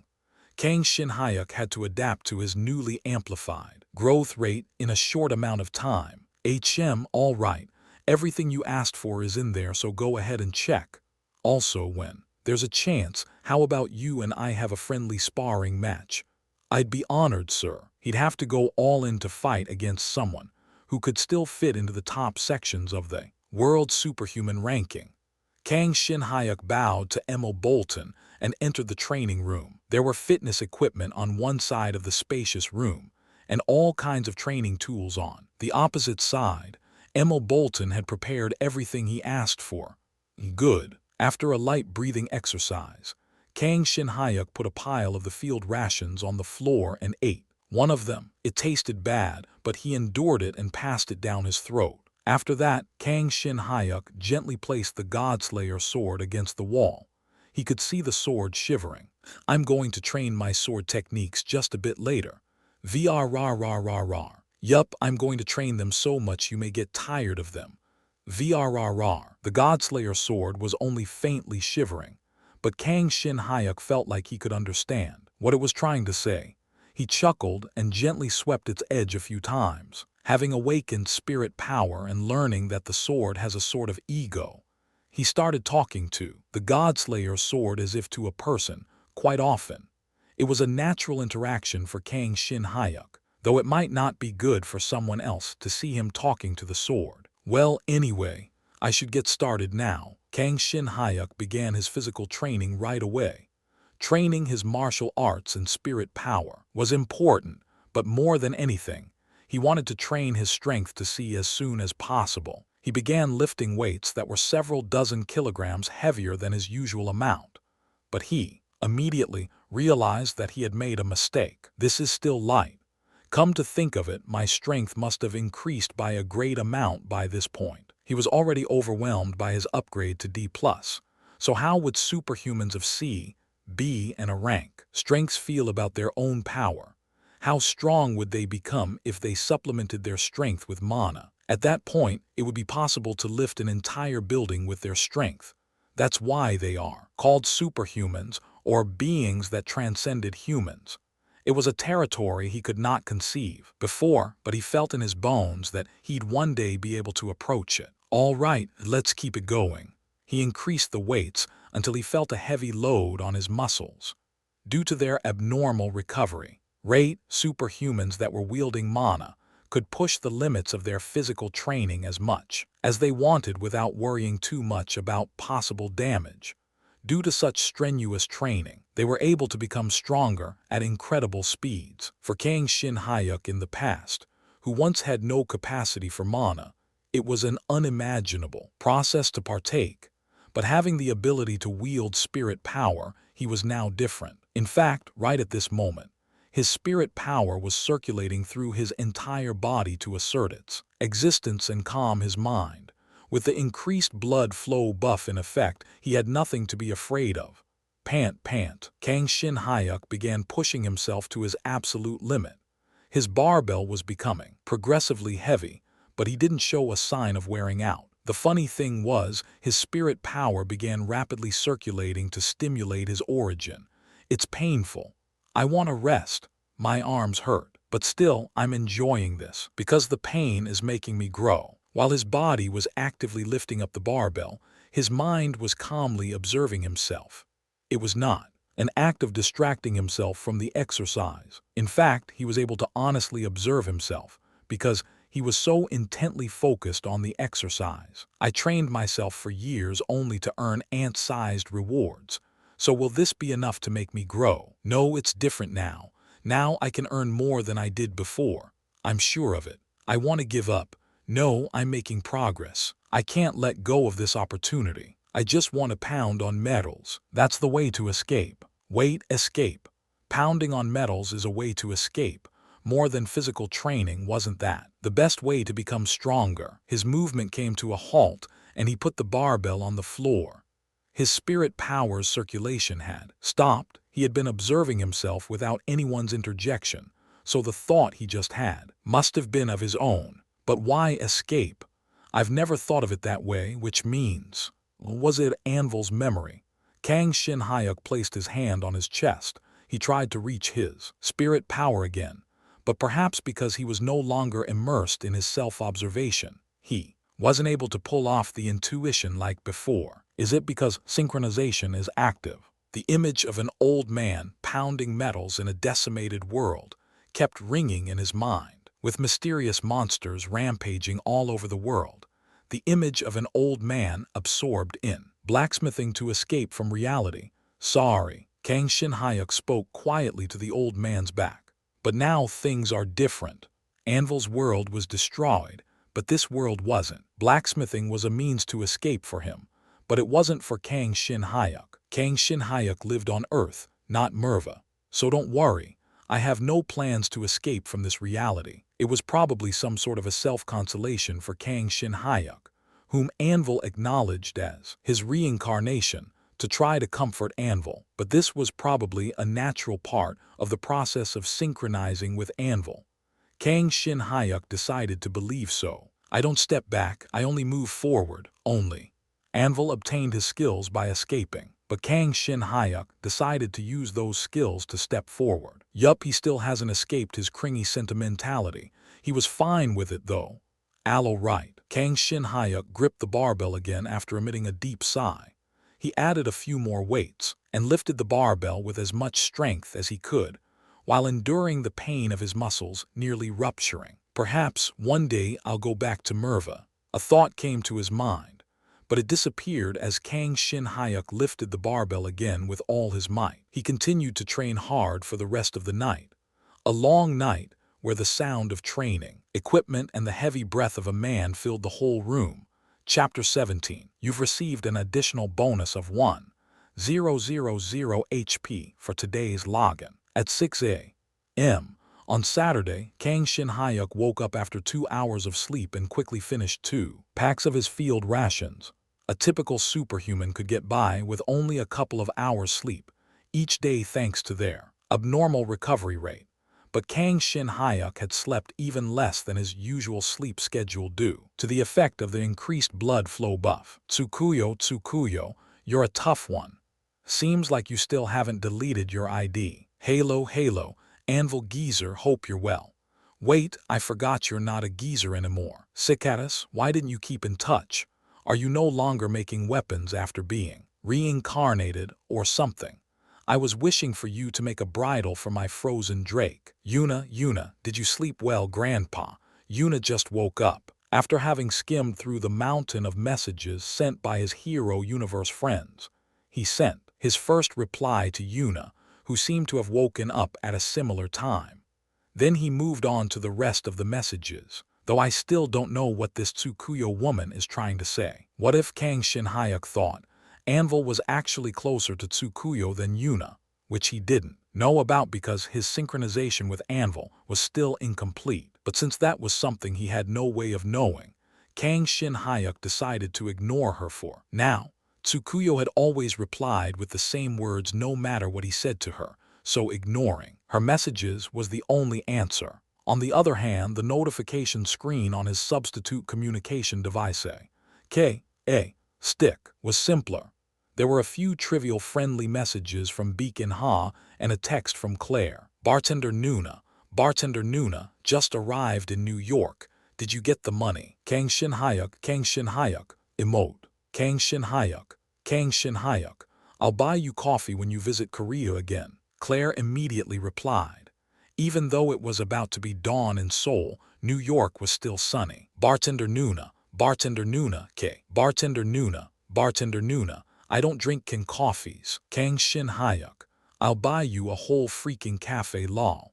By the way, isn't communicating through the Hero Universe's system more convenient? They were already listed as friends in their Hero Universe accounts. Claire gave a simple answer to Kang Shin-hyuk's reasonable question. Bartender Nuna, communicating like that feels like the recipient is at a different world, so I don't like it. Bartender Nuna, Yuna and I usually talk through the phone or texts too. Kang Shin-hyuk, I see. Bartender Nuna, though whispering is more convenient inside a gate, 'cause you can't get signals in there. Bartender Nuna, not that I have anyone other than Yuna to request for rescue. Bartender Nuna, I have to go eat now. Don't skip your meals like you did last time. Kang Shin Hyuk, okay. Truly, there was a large gap between her looks and her personality. Kang Shin Hyuk ended the conversation with emotes that expressed lots of love and respect. All right, the pleasant conversation had cheered him up. He put his stick back in his pocket and resumed his intensive training as he lifted weights without a break and munched on packs of field rations whenever he was hungry. His spirit power powerfully roamed around in his body like yesterday, raising his self-awareness level to its limit. This time, he wasn't distracted by unnecessary thoughts about wanting to pound metals or escape reality. He was solely walking towards the goal of becoming stronger without getting sidetracked. Huak, as he was totally immersed in his training, as if his sense of self had vanished from his consciousness, he sometimes felt his supply of spirit power depleting. When that happened, he replenished the supply by eating an iron jelly. It felt like a special treat compared to the field rations, but because the recovery rate of his spirit power increased along with its total volume, he didn't have to worry too much about draining the supply empty. Beacon Ha, Shinyuk, are you training right now? Kang Shin Hyuk, yup, I'm at the individual training room. After he sent a short reply to Beacon Ha while chewing on an iron jelly, Kang Shin Hyuk resumed his training. By the time he ate 5 more packs of field rations and 1 more iron jelly, he had finished his weight training. Woohoo. He dropped the barbell, taking a few moments to catch his breath. His heart told him to keep lifting the barbell until his strength reached C rank, but upgrading his status wasn't something he could accomplish in just a few hours. Until recently, he had been thinking about it in terms of years. There was no need to hurry since there was still quite a bit of time left before the increased blood flow buff expired. After he muttered such thoughts to himself, Kang Shin Hyuk moved on to his second training. It was now time to train his fanged wyvern dance. He picked up a long spear out of the stock of the training purpose weapons Emil Bolton had prepared for him. He intended to train with not only the long spear but also with the various weapons he had learned to use. He had 2 goals he wanted to accomplish while training the fanged wyvern dance. First, he wanted to transfer the intuition of the Godslayer sword dance that he acquired during his battle against the war troll to other types of weapons. Kang Shin Hyuk put his faith into his trait awakened fanged wyvern, which allowed him to acquire martial arts techniques at a superhuman speed. Second, he wanted to learn more about his new ability, weapon upgrade, which he obtained when the serpent without its pearl evolved to fanged wyvern dance. A plus, he wanted to learn, especially about the feature that enhances the performance of weapons held in your hands. As expected, if I grip a weapon with an empty mind, nothing happens. Kang Shin Hyuk muttered to himself as he saw no change in the long spear he was holding. He realized that the weapon could only be enhanced if he held it with a clear, sincere will. I need to learn to freely use this ability, even though it always promptly activated when I needed it most. I can't just rely on it to come to my rescue in every dire situation. He also wanted to find out the extent to which the weapon could be upgraded. Understanding one's overall stock of capabilities was as important as growing stronger, he thought. Let's begin. Kang Shin Hyuk remembered back to when he performed his sword dance and fixed his posture. Even though it'd be impossible to exactly reproduce the movements of that day, the meaning he embedded in his movements was more important than the forms they took. He closed his eyes gently. As he took a step forward, he slowly thrust the spear toward an imaginary point in the air. At some point, a worm-like pattern appeared on the spear. In the afternoon, Beacon Ha came to visit Kang Shin Hyuk at the training room. He was dressed casually. Whoa, why did you come? By this point, Kang Shin Hyuk had practiced with a dagger, staff, hammer, whip, and dual swords. Even though it was too early for him to try and reproduce the Godslayer sword dance name, he decided to give it with other weapons. He had become quite good at applying his weapon upgrade ability. Shinyuk, can you really lift this up? Yup. Kang Shin Hyuk put the whip he was holding on the floor and lifted the barbell. As he did, Beacon Ha checked the weight on the barbell and exclaimed, "Whoa," with an impressed look. Of course, Beacon Ha himself could lift the barbell with ease, but that was to be expected from someone who's among the top first-year students. Most first-year students would have to reinforce their strength with mana to barely lift the barbell, but the barbell was being lifted by his friend, who could not wield magical power. Did you eat some ginseng or something? 1. How did you get so strong in such a short time? I told you I grew stronger. At least give me a hint of how you did it. Hearing those words, Kang Shin-hyuk grabbed a sword and pointed it at Beacon Ha. Beacon Ha saw a curious pattern engraved on the sword, and a clear sign that the weapon has gone through an upgrade, a product of Kang Shin-hyuk training his new ability for hours. Wow, Beacon Ha looked as if he had realized something. He was indeed an elite among elites, having accurately discerned the magnitude of the weapon's enhancement with a single look. Is that a skill? No, it's a trait. I told you my trait was upgraded. Dude, this is not just an upgrade, it's more like an evolution. It's similar. Holy crap, that's insane. There have been known cases of a trait going through an evolution, but it was an extremely rare occurrence. Even so, it was widely believed that traits that were born as strong were weaker than traits that evolved to be strong. In other words, even if two are the same rank traits, the one that evolved to be a rank was stronger. So how is it a plus? Holy fuck. Beacon Ha cheerfully tried to hug Kang Shin-hyuk, but Kang Shin-hyuk dodged the embrace with blatant disgust. Still, Beacon Ha was smiling with happiness all over his face. I knew our Shinhyuk could do it. At this pace, you might even awaken magical power. PFF. It wasn't magical power he had awakened. It was spirit power, Kang Shin-hyuk thought. He softly scoffed at Beacon Ha's response, but on the inside his heart was about to drop. Kang Shin-hyuk slipped away from him, wary that he might see through his secret. Fortunately, Beacon Ha didn't notice him retracting, because he was nodding in satisfaction to his own thoughts. So your status climbed at once when your trait evolved. Come to think of it, if your weapon is enhanced by a trait, you could probably use it to beat the crap out of a monster without using any magical power. Wait, will the enhancement amplify with a stronger weapon? Probably. The awakened wyvern was the perfect trait to hide his spirit power's existence, because there was no way of telling that the upgrade came from a power other than his trait. After all, the visual effect of the awakened wyvern was glamorous, so people's attention would be directed there. Kang Shin-hyuk was confident he could deceive everyone who couldn't detect spirit power. I see why you joined the new student competition. Maybe you'll fight against me next year at the school-wide competition. I'll probably sweep the floor next year.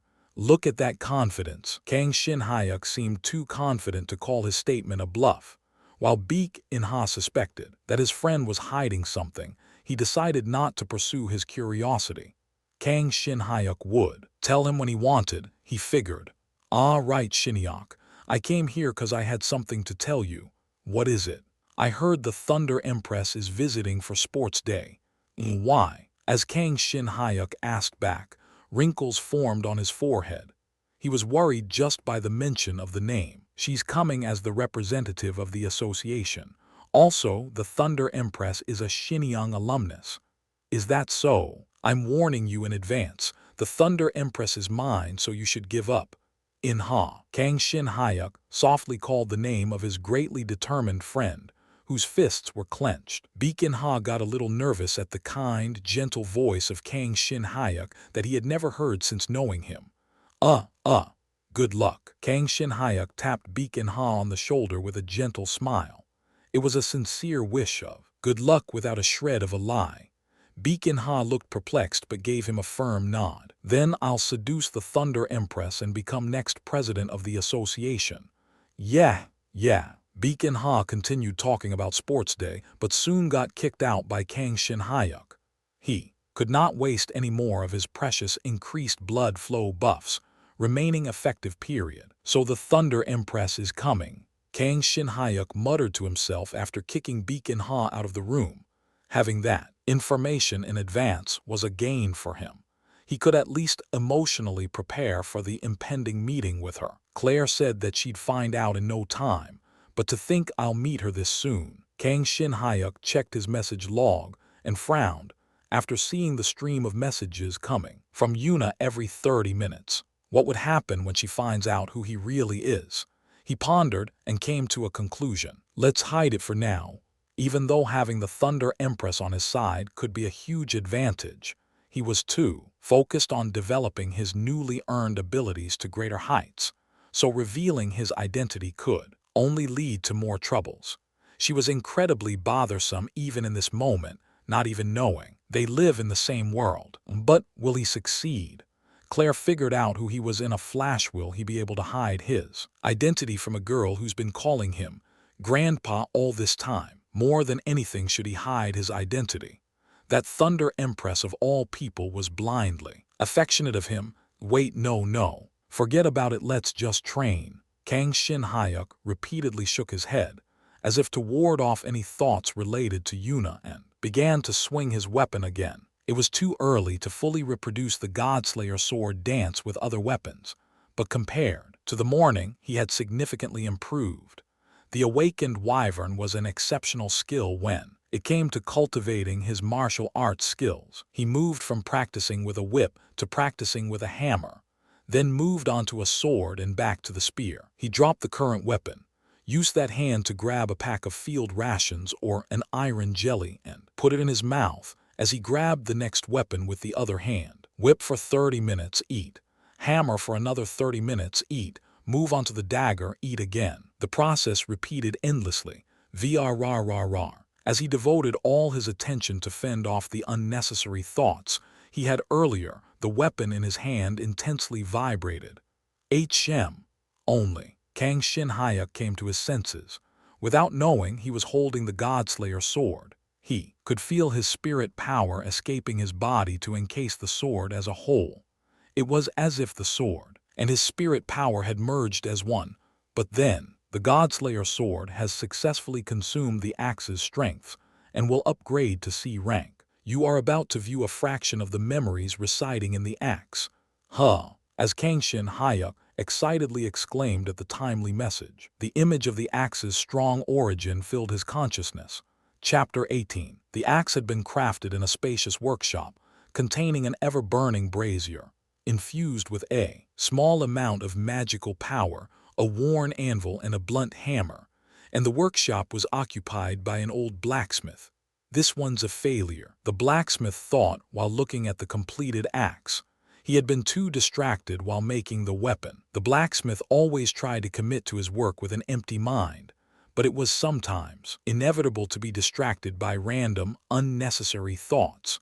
Most of them were quite unpleasant. They included the memories of the end of the world, the sorrow of losing his family, and the rage against the interdimensional invaders that caused all those tragedies. Sometimes those dark emotions would stir inside him uncontrollably, causing him to make a defective weapon.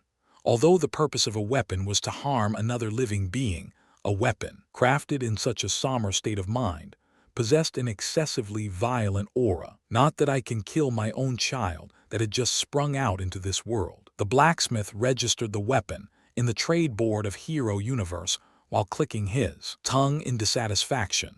He hoped the weapon would meet the right owner who'd correct the axe's unstable aura to its rightful balance. Anonymous has purchased your item. You've received a total of 176,500 HP. The axe was sold in no time. It was a common occurrence.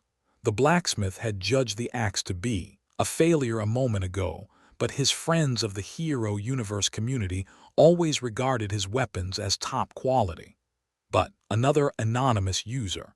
They all seemed to be the same person though, a user with a hidden identity, who always appeared out of nowhere like a ghost, to buy his products that emitted especially violent auras. It was a well-known fact that trading anonymously was only possible with a high membership tier for a special type of product, and the blacksmith wasn't quite happy speculating about the kind of people interested in these products. I should probably not sell these kinds of weapons. The blacksmith thought about it but didn't think for long. Even a weapon possessing an excessive violent aura could transform into a different weapon when wielded by the right owner.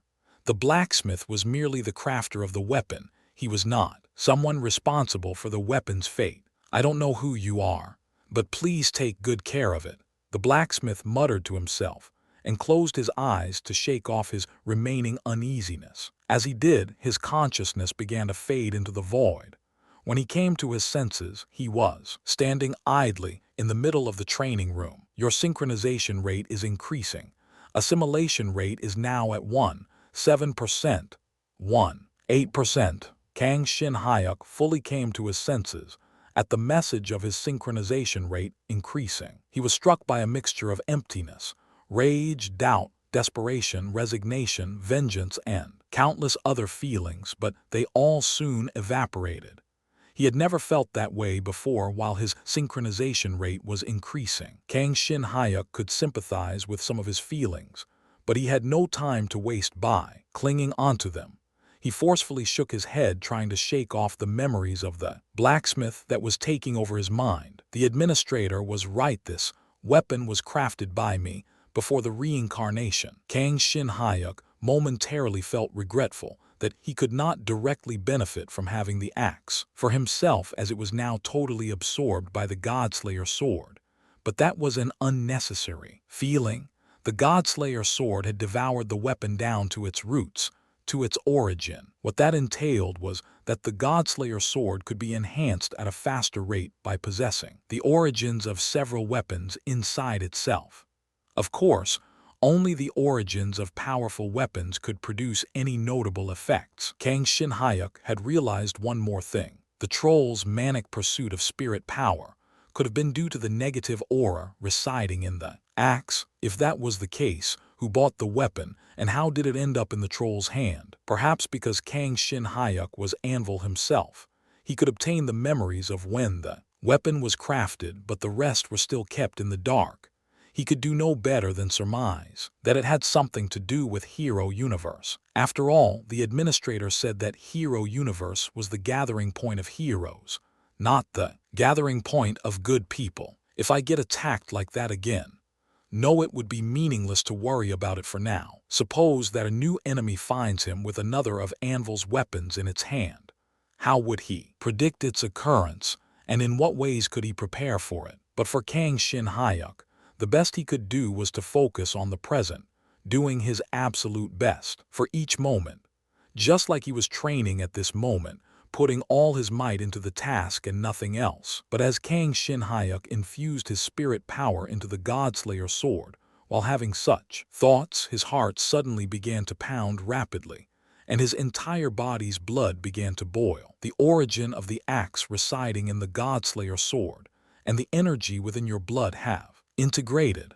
With the help of your spirit power and trait, you have awakened a new special ability, recovery. What? His body was hot as if a dormant organ whose existence he didn't know about had just started functioning. Kang Shin Hyuk tried to understand the change in his body by carefully reading the message in front of him with the feeling that his mind was being lifted as if he was drunk. Recovery. The axe's origin and the energy within my blood have integrated. Kang Shin Hyuk immediately knew what that meant, the increased blood flow buff.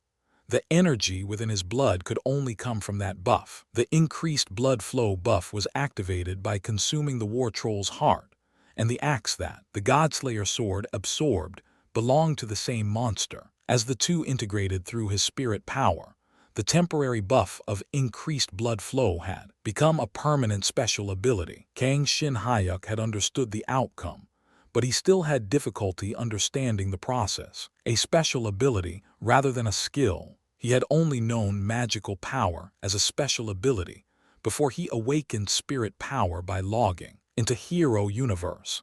Superhuman training academies usually didn't lecture about the topic of special abilities either, and there was virtually no external research on special abilities other than magical power. Despite that, Kang Shin Hyuk had just awakened his second special ability, something other than magical power. This probably isn't normal. He didn't think it was likely that he was the only person possessing such an ability. But he wasn't. About to spread the word to the world about his new ability to find his fellow comrades. Anyway, it's called recovery. Is it similar to a troll's regeneration ability? though if it is, my regeneration would be nothing compared to that. As a matter of fact, Kang Shin-hyuk felt that his body was more energized than before. Perhaps because the new ability was awakened by his spirit power, Kang Shin-hyuk could instinctively understand its power. It felt like the pinnacle of all living things' natural healing abilities. Even though both are special abilities, recovery was an absurdly simple power compared to spirit power, which could be applied in many different ways. Still, simple was good enough for him. Kang Shin-hyuk. Kang Shin-hyuk. C rank special abilities spirit power D recovery F. As expected, a new column had appeared in his special abilities window. Because his new ability was at the starting point of F rank, the most he could expect it to do was to restore his body's condition at a faster rate. But that was still a blessing for a close-range type superhuman who was always physically active, in practice or in active combat, though he still had no idea how to effectively train this ability. All these gains from one glass of Troll Heart cocktail. How do I express my thanks to Claire? No, let's think about that later. While it was true that Claire's more-than-perfect cocktail contributed to his second awakening, his ability to extract the origins of objects played a much greater role. Moreover, he thought, Claire probably isn't more knowledgeable about regeneration abilities any more than himself. So, Kang Shin-hyuk decided to delay revealing his new ability to her until their friendship became close enough to talk about his abilities in detail. I hope we become that close. Just as Kang Shin-hyuk let out a faint smile, while thinking back to his memory of Claire shaking her shaker with a serious look on her face, he came to his senses and slapped his own cheek. This isn't the time to indulge in stupid daydreams, he thought. He had sworn to himself to grow as much as possible while the increased blood flow buff was in effect. I can probably push myself harder with my body being able to recover faster. All right, let's continue training. From that point on, Kang Shin-hyuk trained with unprecedented passion. With the regenerative power added to the buff, his movements were like those of a machine, showing no signs of slowing down except during breaks to eat something. It was not a performance one could pull off with high physical stats alone. Without the support of his strong mind and will, Kang Shin-hyuk wouldn't have been able to engage in such strenuous training. But those two things were the only notable qualities he had for a long time. So strong, in fact, that he felt even Anvil, who had forged for decades, couldn't surpass the strength of his mind and will. If that wasn't the case, he couldn't have enrolled into the world's best superhuman training academy as a nobody who had no talent whatsoever in using mana. Yuna, Grandpa. Yuna wants to rest, but there's work to do. Janice. Hey Geezer, is the new Godslayer sword done yet? Bartender Nuna. Hey Shin-hyuk, did you know that Yuna's coming at your sports day? Beacon Ha. I had training. You've received a login bonus of 500 HP. Kang Shin-hyuk kept diligently training even after the sunrise. While feeling sorry, he decided to ignore the messages that were coming to his Hero Universe account and to his personal stick. He kept switching from one weapon to the next to perfect his sword dance techniques while exercising his physical body to death. The field rations piled up on one side of the training room, and the iron jellies in his Hero Universe shop inventory quickly diminished in number. Your buff increased blood flow has expired. Your body has acclimated to high-speed blood flow and recovery has been upgraded to F+ rank. The deadline came to greet him even though his strength level had remained unchanging. Having reached Sunday night, the increased blood flow buff which caused his rapid growth had ended. But still Kang Shin-hyuk didn't stop. Even though increased blood flow had expired, recovery, which had now been upgraded to F+, rank was still in effect. He wasn't confident whether he'd have enough strength to stand by morning. But Kang Shin-hyuk decided to not worry about his condition for now. I think it'll upgrade if I push just a little more. Normally, Kang Shin-hyuk didn't place much faith in his own intuition. But now that he was observing his body with the aid of spirit power, he could feel even the slightest of changes in each part of his body with great vividness. There was a clear sign of growth.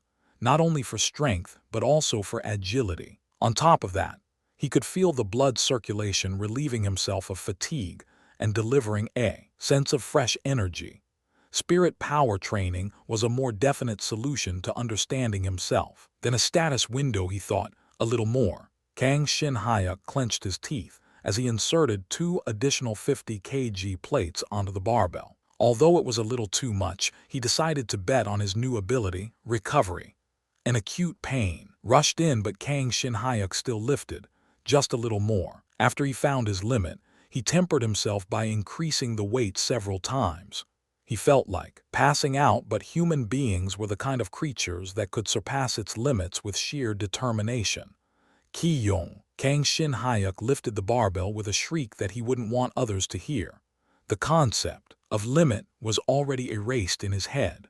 All that was left in him was a simple desire to move forward. With his teeth clenched, he lifted the damn metal bar on top of him. Up. How long had it been? He couldn't count how many times he had lifted the barbell and had already gone beyond and above the limits of his recovery rate. Not being able to lift nor let go of the barbell, he felt like his arms would be detached by loosening his hand strengths by the tiniest amount. Just when his mind went completely white, "I'm moving forward." As soon as he instinctively moved his arms to the voice coming from an unknown direction, he miraculously lifted the barbell as if it was a piece of paper. In a moment that felt as long as an eternity, every cell of his body was dramatically enhanced. He felt his whole body palpitate as if it had become a heart. He then realized that the voice he heard earlier came from none other than himself. "Your strength has been upgraded to C rank. Your agility has been upgraded to C+ rank. You have surpassed your own limit. Your spirit power has been upgraded to D+ rank." A stream of notifications proving his growth appeared before Kang Shin-hyuk. His strength, agility, and spirit power had been upgraded all at once. He felt the upgrades when he lifted the barbell, but he was moved even more by seeing the evidence with his own eyes.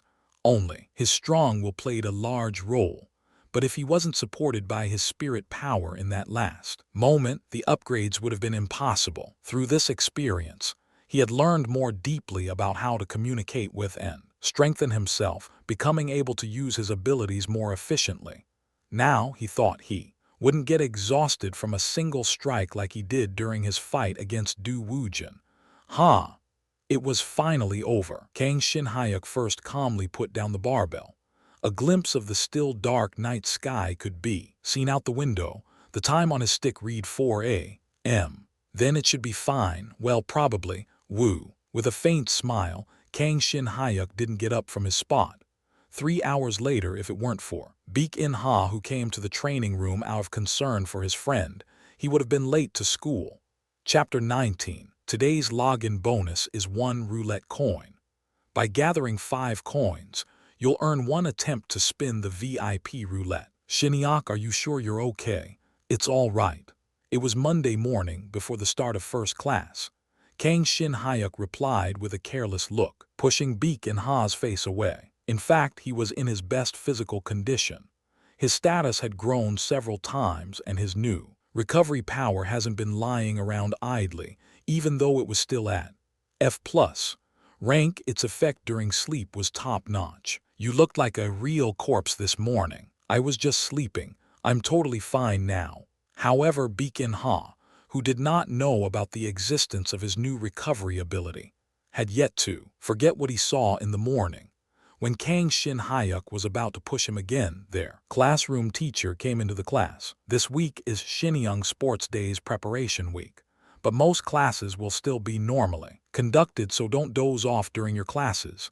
"Yes, ma'am." "Okay then, make sure you don't get hurt during today's classes." "Baek In-ha, please follow me for a moment." "Well, I'll be back." 8. They were probably going to talk about the school-wide competition. Baek In-ha was the only student from C class whom one could expect to achieve an excellent performance in the competition. Kang Shin-hyuk waved his hand to Baek In-ha, who was following Ciara Bertrand, and took his textbook out of his desk preparing for the first lecture. Kang Shin-hyuk. "What is it, Du Wujin?" At the very moment when Baek In-ha left the classroom following his teacher, Kang Shin-hyuk was approached by Du Woojin, who previously lost in a sparring match against him. Come to think of it, he often felt Du Woojin stare in the classroom. Perhaps he doesn't have any friends either, Kang Shin-hyuk thought at first, but looking at the guys behind him that were giggling at Kang Shin-hyuk, he seemed to have good friends. Join the rookie competition. I'll show you my actual skills there. If you don't participate, I'll kill you. Don't worry, I'll be there, Kang Shin-hyuk calmly answered, and took out an energy bar from his bag. The increased blood flow buff was already gone was the frequent hunger due to possessing a minor version of the buff. When Kang Shin-hyuk tilted his head and opened the wrapping paper of the energy bar, Du Woojin spoke with a sneer. Don't get eliminated in the preliminary round. I'm telling you just in case you're mistaken, but you're allowed to bring your own weapons to the rookie competition. If you bring a toy like a training purpose spear, you'll be out of the competition before you even see my face. You came here just to tell me that. I know you have hidden skills, but the real strength of a superhuman is brought out by using a befitting weapon. If you get cocky for winning the last match, you'll fall apart in no time. Be prepared. Du Woojin left once he finished, his friends tailing behind. Kang Shin-hyuk paused as he ate another energy bar, thinking blankly as he watched Du Woojin's back. As if the days of scolding Kang Shin-hyuk for his lack of mana never existed, he seemed to think that Kang Shin-hyuk was an opponent who he had to defeat by fighting fair. Of course, I already knew all that. You can bring up to 2 pieces of equipment including the artifacts, if I remember. Kang Shin-hyuk didn't have a shield, but he had a weapon. He had the Godslayer sword, which had recently grown to C rank after absorbing the axe and its spirit power. Through its higher rank, its durability and strength had been greatly enhanced. It was unlikely to be pushed back even when clashing against another formidable weapon. But that was it. There were 2 special abilities possessed by the Godslayer sword. However, regression was completely useless for the competition, and blade predation could only lead to troublesome situations, so its existence had to be tightly sealed. Will I be able to fight against artifacts containing more than 1 special ability with such a sword? No, I'll have to do well if the sword can't. Kang Shin-hyuk kicked away the anxiety that was crawling up in his mind. The battle was in his hands, not the sword's. All the sword had to do was endure without breaking.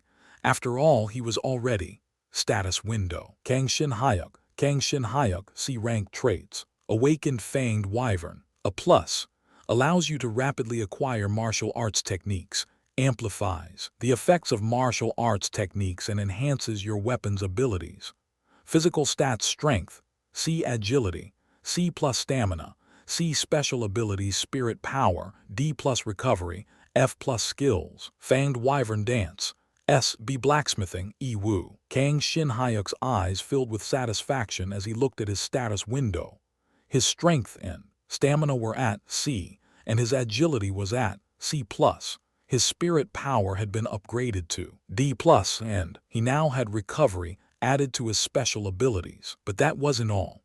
The Fanged Wyvern Dance, a core skill that strengthened all martial arts techniques, was B rank.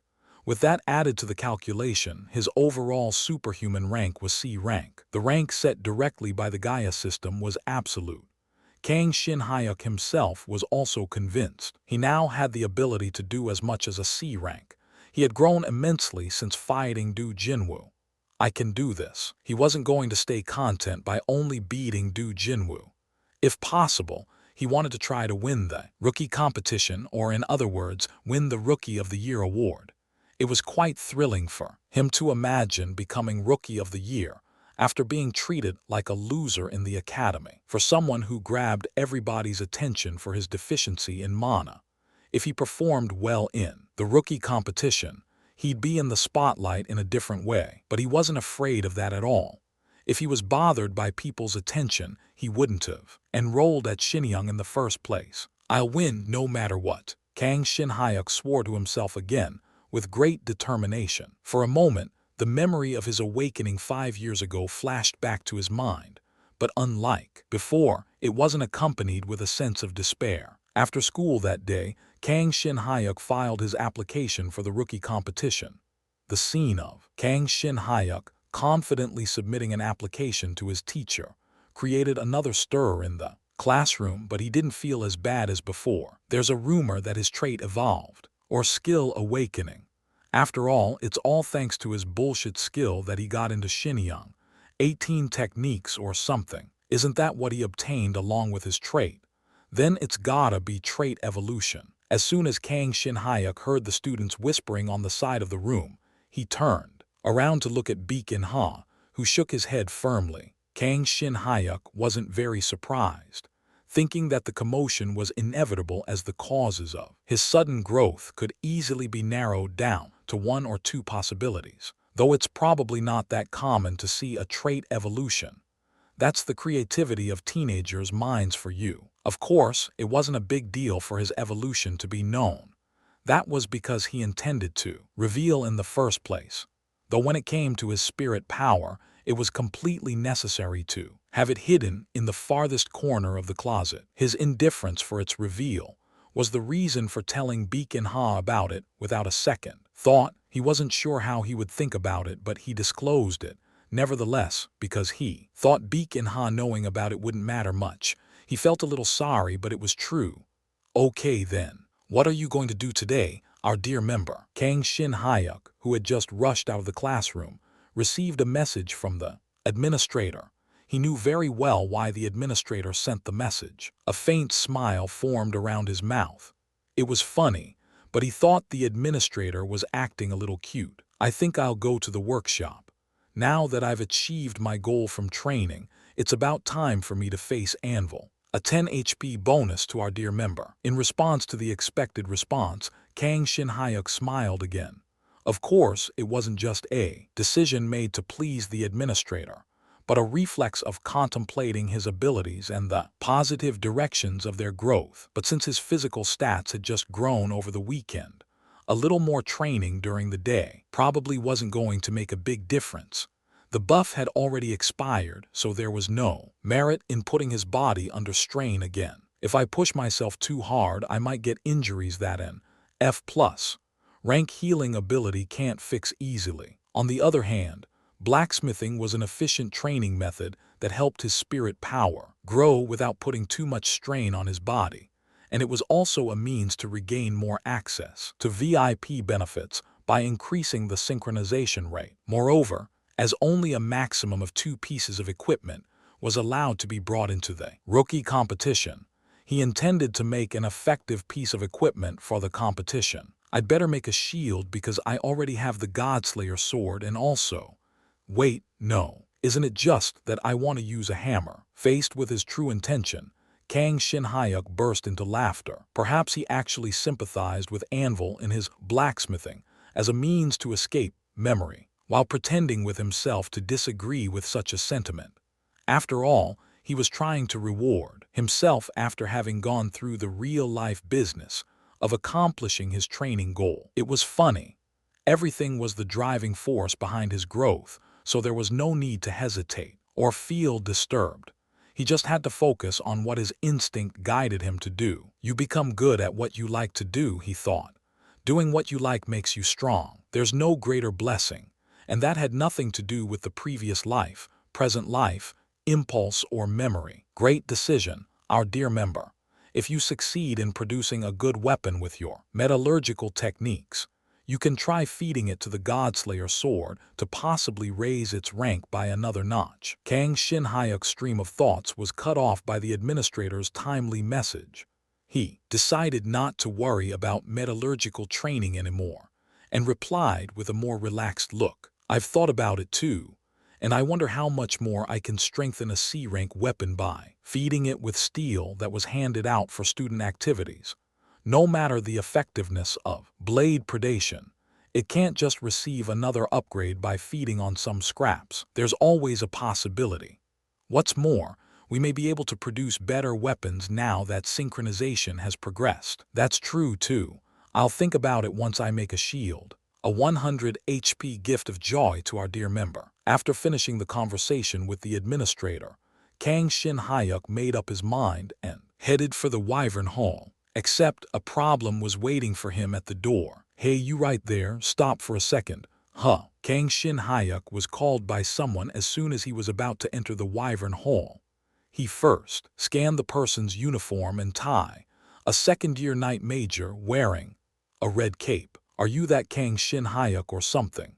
Yes, but who are you? I'm Yu Min-jun, second-year A-class. The cape he was wearing was engraved with a dragon flying into the sky, emitting a transcendent aura that couldn't be captured by ordinary human beings. The cape symbolized the Wyvern Knights, one of the three major student organizations of Shinyang Academy. Unfortunately, the cape was justifying his arrogant attitude. It's been noisy lately. Apparently, a top first-year student was beaten by a piece of garbage who couldn't even use mana, Yu Minjun said with a cold look. The top first-year student was probably referring to Du Jinwoo. It was true. Du Jinwoo was one of the most notable students among the first-year Knight Majors. However, Kang Shin Hyuk didn't know that word about his defeat over Du Jinwoo had already reached second-year students. So I remembered his name and face, but what a letdown. I guess there wasn't much to expect from him. Yu Minjun gave an ice-cold glare at Kang Shin Hyuk. It was a look of disdain, as if he was a bug by his foot, a look that seemed to have figured him out without knowing him. It wasn't very pleasant. It's a shame that this waste can't even catch a glimpse of your true strength. A somehow angry-sounding message from the administrator appeared before Kang Shin Hyuk's eyes, but he focused on the person in front of him without answering. Not that he was about to do anything. He was just wondering how strong such an arrogant person would be. Then suddenly, a thread of spirit power smoothly stretched out from his body and swam through the air, touching Yu Minjun's body for a moment, which Yu Minjun didn't notice. Oh, I see. At that moment, Kang Shin Hyuk contacted Yu Minjun's origin and was able to roughly understand his strengths. His spirit power had naturally reacted to his desire to know more about Yu Minjun. It was a very mysterious experience, but quite familiar at the same time. It didn't feel that different from when he extracted the origin of objects. But if those were two-way communications, the current interaction was a one-sided peek into the other person's origin. Spirit power surely is a force that can't be compared to mana. Kang Shin Hyuk, who thought that connecting to the origin of things and amplifying their potential was everything that spirit power could do, had once again realized his ignorance. But now that he's deeply realized his misunderstanding, there wouldn't be such a mistake in the future. Once again, he had learned the greatness of spirit power as well as the importance of training. But putting that aside, Kang Shin Hyuk thought, I might win if I try. Compared to his incredibly cocky attitude, the strength of the Sunbi in front of him didn't seem so impressive. His high-level, B rank average physical stats was expected as a member of the Wyvern Knights, but the most important attribute of a skill wielder, magical power, was a mere D+ rank. In terms of magical power alone, he was below Du Jinwoo.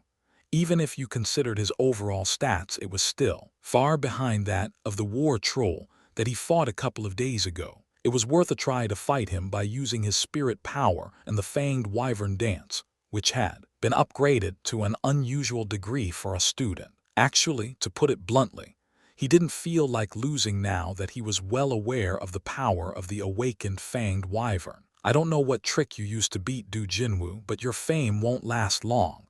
Without a solid base, you'll soon be exposed. Without noticing that Kang Shin Hyuk was deep in his thoughts, Yu Minjun was still looking at him with a measured look. No longer able to ignore him, Kang Shin Hyuk faced him, clicking his tongue in his mind. You're right, Sunbi Nim. I'm going to compete in the rookie competition. I just wanted to make sure that my base was rock solid. Although he was ostensibly polite to not turn the most powerful organization of the Knights Majors into an enemy, he showed through his confidence that he was not inferior to anyone. So please keep an eye on me, Kang Shin Hyuk answered, looking straight at him. He didn't bother adding, if you have the eyes for it, that is.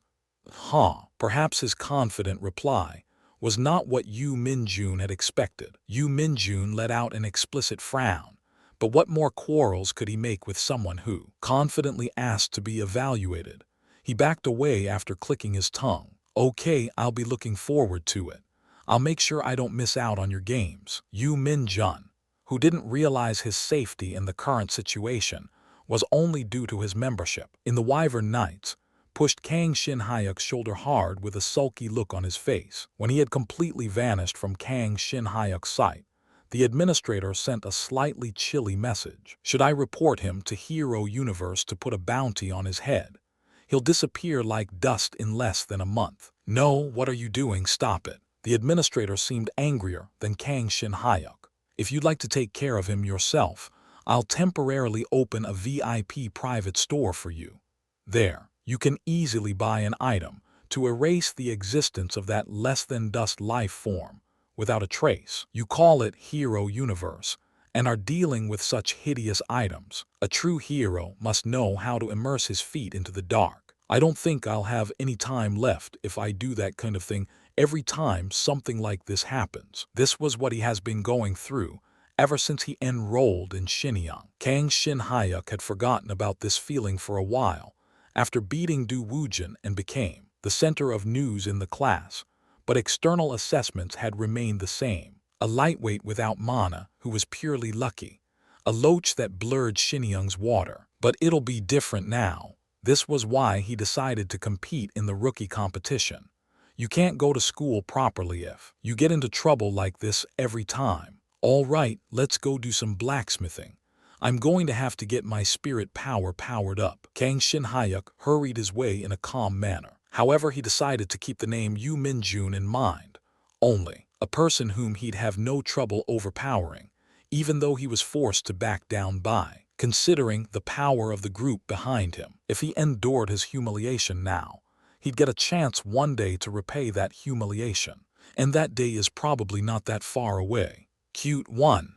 A 100 HP bonus to our dear member. No, why are you giving me a bonus like a middle-aged man ordering another beer at a bar? A 200 HP bonus to our dear member. Chapter 20. The workshop which he returned to after a couple of days was as cozy and tranquil as he found it last time. No matter what sort of disaster happened outside, the room had maintained the same appearance. Looking around the room, he noticed that his temper had cooled down, which was heated by meeting an irritating Sunbee. Of course, the irritation hadn't sunk completely. Then, let's get started. A shield would be a good idea. The administrator, who had been talking about whether Yu Min-jun should live, calmly responded to his cooling temperament. He turned his eyes to the steel ingots piled up in one corner.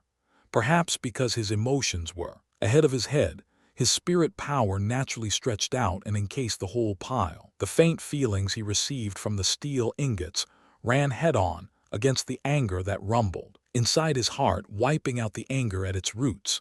VRRR. But there was one feeling that survived inside him. He had a faint but clear anger that was about to fade at any moment. It was coming from the bottom of the pile of ingots. From the moment it entered the workshop, the ingot was waiting to be reborn as a great weapon, but being constantly buried under the pile, its anger had accumulated to the point of being manifested on its surface. Well, but that wasn't all.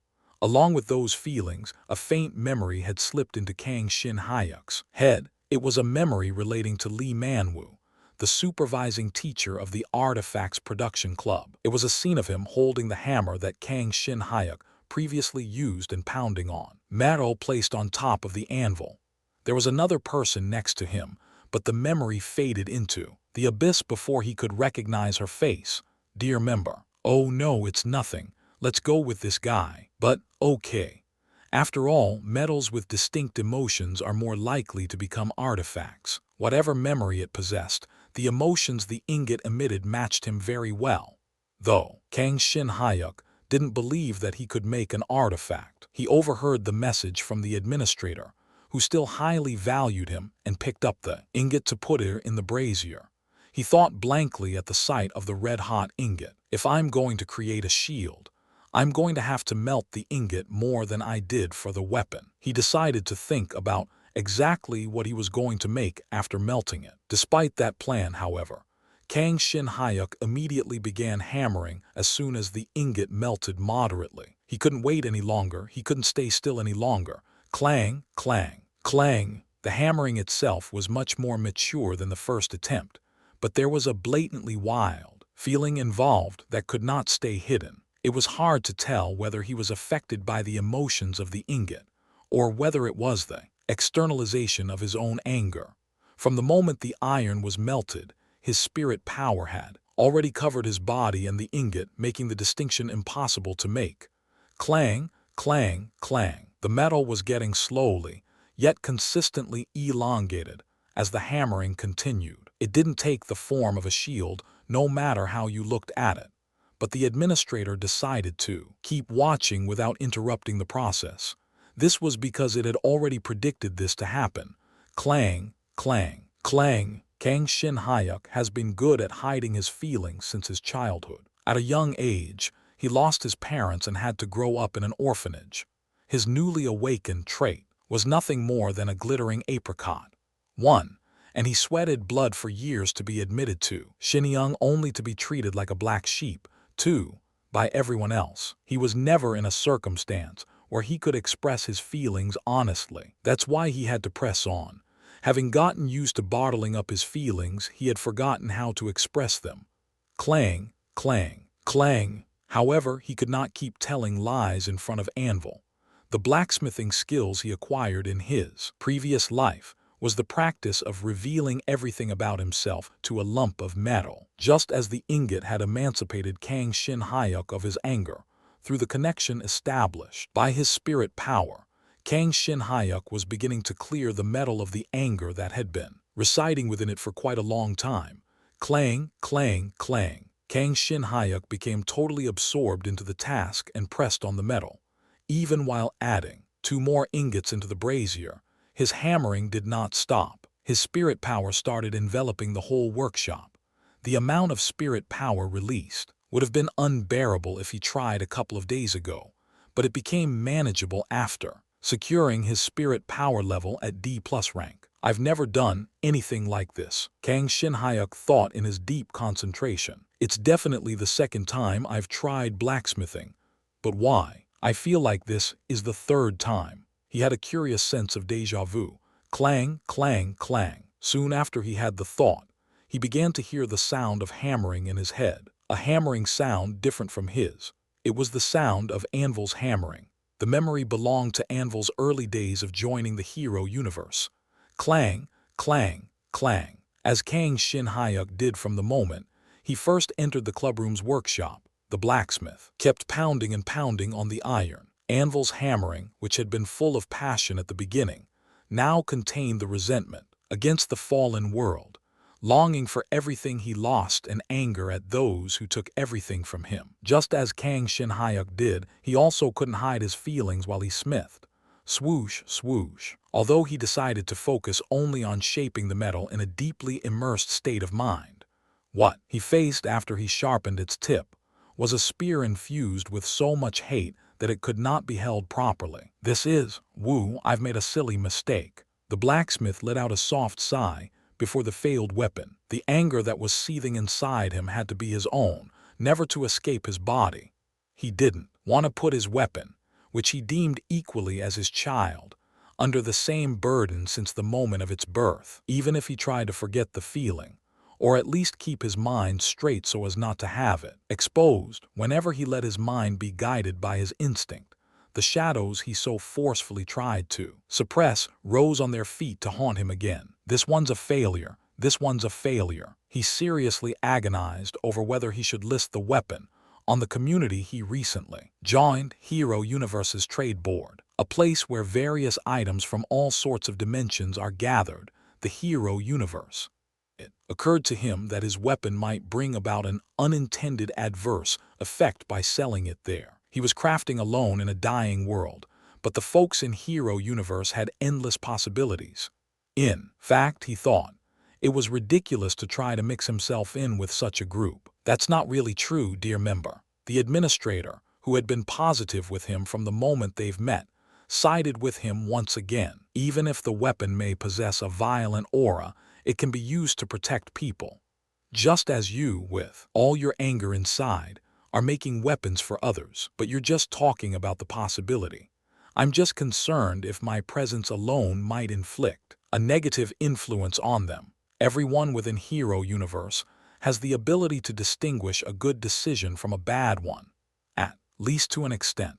In fact, all of the weapons you've already made and registered on the trade board were bought with rave reviews by the buyers. So I recommend listing your completed weapon on the trade board. Now that you've done your part in creating the weapon, you can leave its evaluation to the warriors who will actually wield it. Your words always frighten me, but yes, you're right. My role is to make weapons, and the role of figuring out their use and evaluating them are left to those who hold them in their hands. A 10 HP bonus to our courageous member. Although it was a place full of brilliantly shining heroes that could not be compared to his pathetic self, the presence of those brave souls was the reason why he could entrust his weapon's fates without too much concern. The blacksmith plucked up his courage to list the weapon on the trade board. Then he received a message he had never anticipated. We have received 2 messages from prospective buyers. Would you like to check? HM. Looks like they liked the weapon you made. It is highly recommended to establish new friendships with members of Hero Universe. So, as the administrator, I would like to recommend you check the contents of the messages. If you say so, I understand. I'll check both. Messages from 2 different people soon appeared in front of his eyes. Janice, wow, this spear is interesting. Your ID is Anvil. What kind of work do you do? Which world are you from? Would you like to talk? Tsukuyo, are you the one who made this weapon? Anvil. Anvil, is it? I wish to have a conversation with you. Do you have time? But the spear was sold while he was looking at the messages. Moreover, the buyer had paid 30,000 HP more than the price offered by the blacksmith. It was by someone who didn't identify himself. Janice, you're a real genius. To be able to instill your emotions into a weapon. It's spirit, power, right? That's not a common gift to have even in this hero universe. Tsukuyo, it was indeed a beautiful spear. My heart fell when I saw the weapon. Yes, I've fallen in love. I'm dying to know what allowed you to create a spear like this.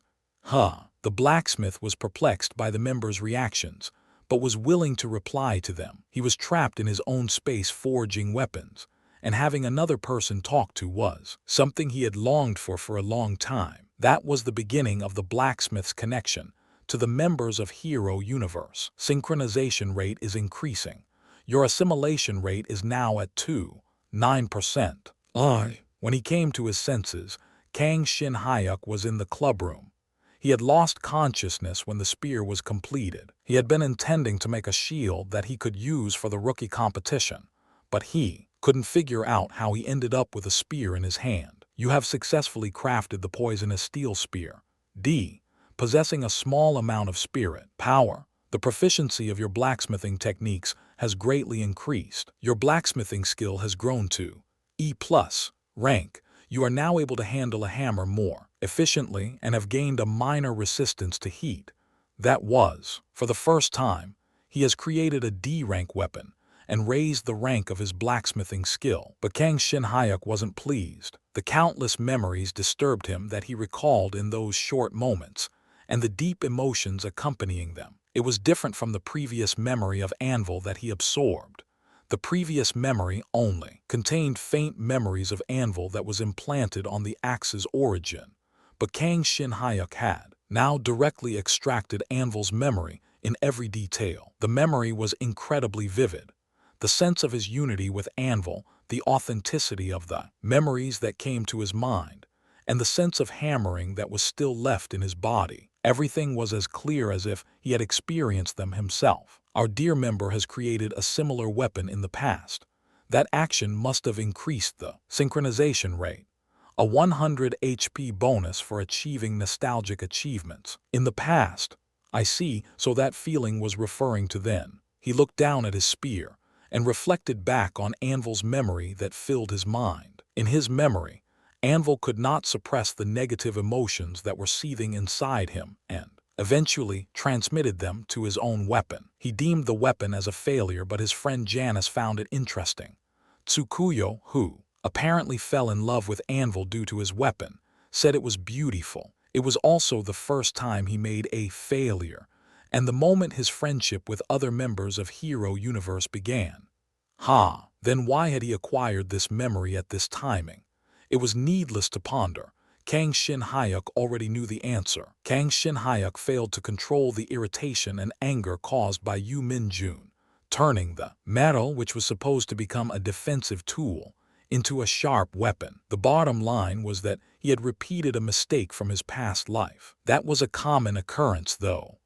It was routine even before I got to know about Hero Universe. It's not like your feelings disappear by trying to suppress them, but you did a great job. Anger can sometimes become the driving force.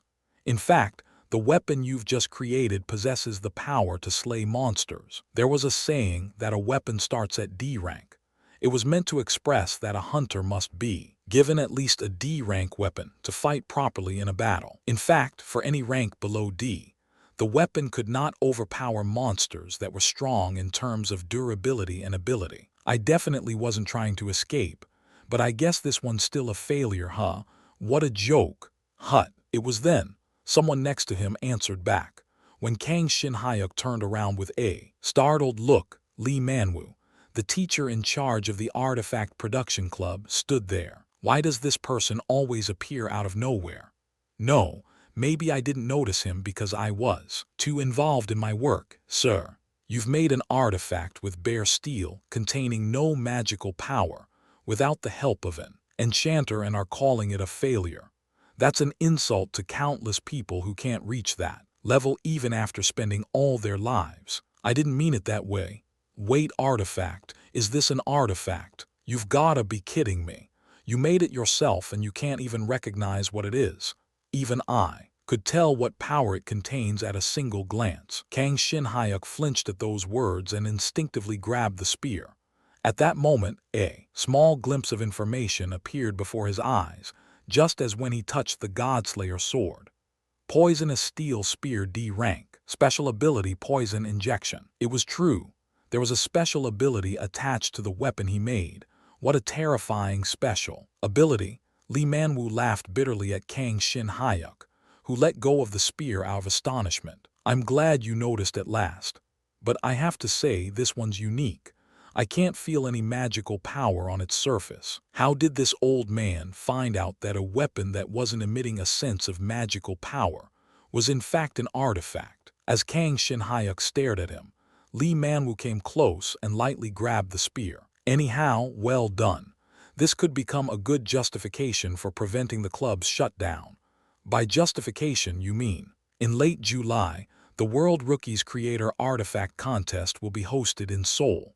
If you win a prize there, you won't be told to close this club anymore. At the end of July, I see. It was clear that the progress Lee Man-woo mentioned at the time of Kang Shin-hyuk's enrollment into the club meant winning this contest. As Kang Shin-hyuk nodded in understanding, Lee Man-woo raised a corner of his mouth and said with a mischievous smile, maybe it's possible, but to think that you could make an artifact so quickly, it's getting more and more fun.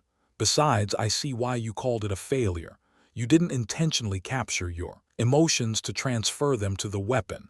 You just let them out in a clumsy way because you couldn't control them, right? Yes, you're right. Try to control them in the future. Don't try to force them out of your mind, just try to control them. Being able to capture your emotions into your weapon is an invaluable talent. There's nothing you can't make in the world if you can transfer your emotions as much as you want, at any time, whenever you want. It was easy to say, Kang Shin-hyuk thought, but how many trials and errors did he have to go through to actually be able to do so? Lee Man-woo noticed his stiff expression and said after clicking his tongue, the attempts alone will keep expanding your horizon, so try as hard as you can without complaining. If I like what you do, I'll help you out a little. Yes, sir. Okay, then I'll take this. I'll have it in my possession while I register for the contest. No. Kang Shin-hyuk stopped Lee Man-woo, who was reaching out to the spear. When Lee Man-woo thinly opened his eyes, Kang Shin-hyuk looked straight at him and answered back, this one's merely a byproduct of my emotions. I'll make an artifact that shines brightly of myself. Directed will, so please wait until then. Ha, that's quite the arrogance, only. Lee Manwoo's mouth was sealed, but unlike his words, he looked satisfied. Okay, I'll wait. You'll at least have to bring something that's not as ugly as this one. I'll make sure to do that. Kang collected the completed spear and turned around after bowing to Lee Manwoo. Every few days since then, he practiced his smithing whenever he had time, but Kang Shin Hyuk was unable to produce defensive artifacts. The Godslayer sword had not eaten the steel spear. Chapter 21. While Kang Shin Hyuk was having a hard time training, the preparation week for the sports day was underway. As outsiders were free to enter the school during the event, the faculty and staff were busy trying to establish firm security measures and polishing the school's appearance, while the students were fiercely training under the enormous pressure to produce good results on sports day. The first-year C class was no exception, of course, and they gathered to immerse themselves in practice, whether it was practice period during class, lunch period, or after school. Dude, if I'm paired with another guy in the three-legged race, I'd win so easily. Can we allow a male pair, please? Yeah, right, you're slower than me. Hey, do we have to come all the way to this elite superhuman training academy to do a fucking three-legged race? Really, I heard the sight of those guys and girls in typical schools participating in traditional sports games is quite pleasant to look at. That's right. The school and the outsiders just want to see us, the future superhumans, playing around like clowns, doing what we're told to do. That's quite an abominable taste, isn't it? Sports day was divided into superhuman and non-superhuman competitions, where non-superhuman competitions consisted of games where superhumans, as well as non-superhumans, could participate: three-legged race, tug-of-war, ball rolling, cheerleading, and so on. The use of mana was prohibited. They were no different from the games that were played on an ordinary high school sports days. On the other hand, the superhuman exclusive games set little to no restrictions on the types of abilities that one could use, and their designs were consistent with the educational goal of a superhuman training academy, prompting their students to freely use their learned knowledge and skills in many different types of demanding situations, from monster hunting, group maneuver, and maze escape to terrain strategizing, performing arts contest, horse riding, and finally the most popular event of Shenyang Sports Day relay race. One could expect to see quite a spectacle of the students' diverse talents, even if some games of the superhuman category resembled those of the non-superhuman counterpart. The difference could be clearly seen when the game started. It was impossible not to notice a difference. We're forming the pairs. Everyone who wishes to participate, please gather here. Hey, wanna team up? Sure, Tilda. Hey, you come here. Dude, I swear this guy likes me. Guys and girls began to pair up at every corner as soon as the class president's words got out. Except Kang Shin Hyuk, who was distant from his classmates, everyone seemed to be getting along pretty well. Before I attended Shenyang, I was popular too, just as Kang Shin Hyuk was feeling slightly discouraged. Would you like to pair up with me? A shy-looking girl had approached him. Feeling grateful that somebody approached him, he was about to nod his head, but then, hey, you're a slowpoke. I'd be the better partner. What do you mean you're worse? Get lost, you two.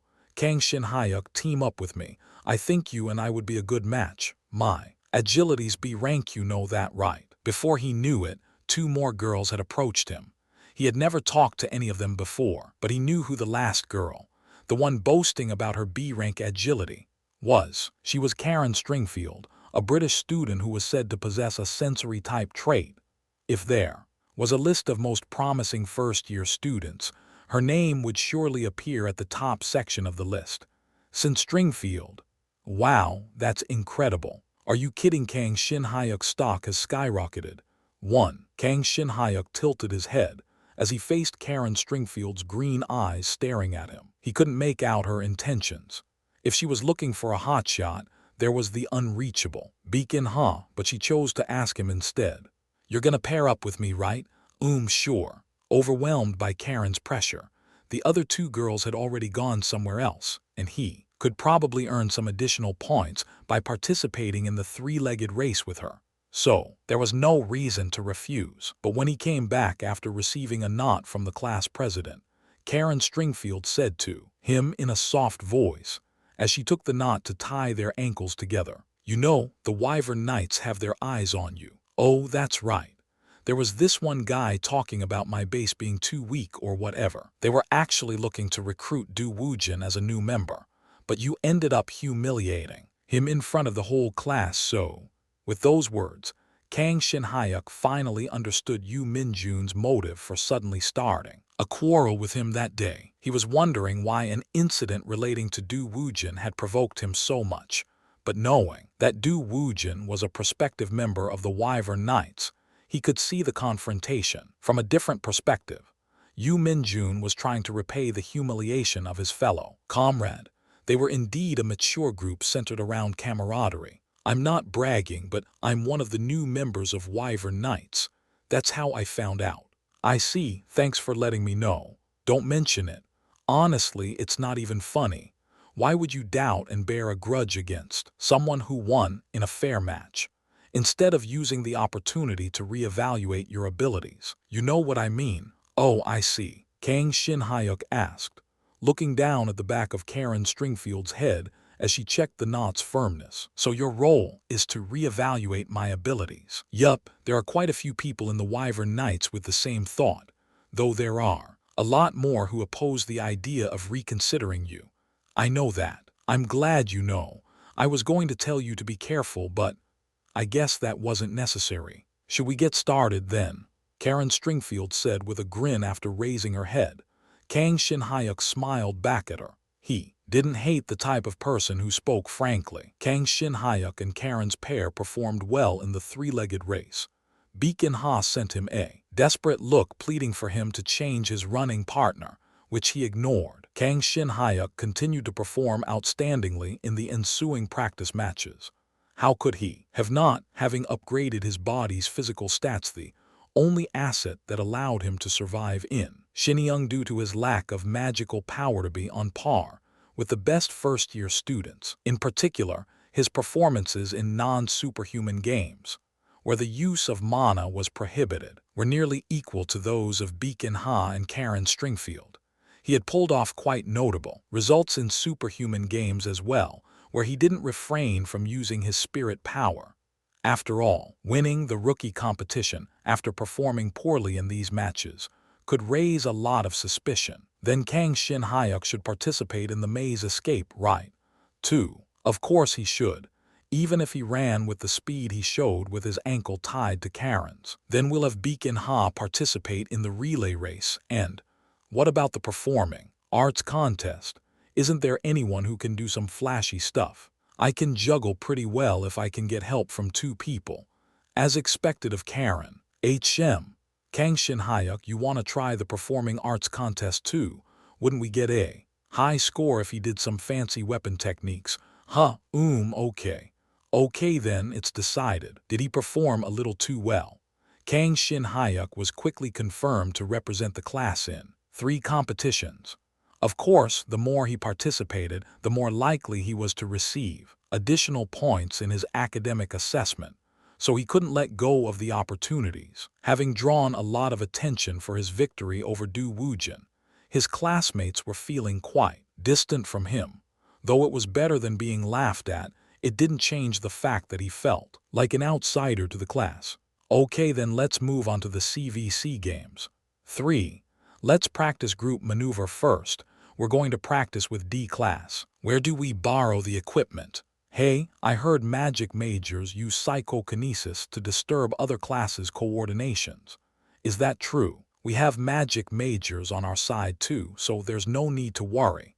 We can just leave it up to them. Wow, Kang Shin-hyuk has a great sense of balance. It was now time to practice for the game, where everybody was forced to work together. For Kang Shin-hyuk's classmates, the practice sessions were a great opportunity to reevaluate his skills and improve their friendship with him. Kang Shin-hyuk also accepted their suggestions without a second thought because he wanted to get a good evaluation on sports day. As a result, it looked like he was well mixed into his class at least on the surface. I guess this is how it looks. Kang Shin-hyuk thought blankly while practicing with his classmates. Most of them didn't have particularly malicious intent for casting Kang Shin-hyuk aside. They were just afraid that their academic assessments would be lowered by associating with someone who didn't have the capacity to wield mana. It was much easier for them to crush him to the ground and stand on top of him than to accept him and suffer by his side. They all had the pride that was carried by the name Shinyoung in their heart.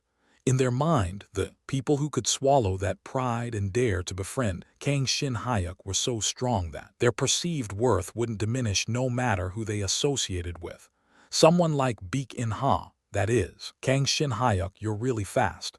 Your stamina is amazing too. I'm really counting on you on sports day. Yup, let's do well together. Yeah, let's do well. But now things had changed.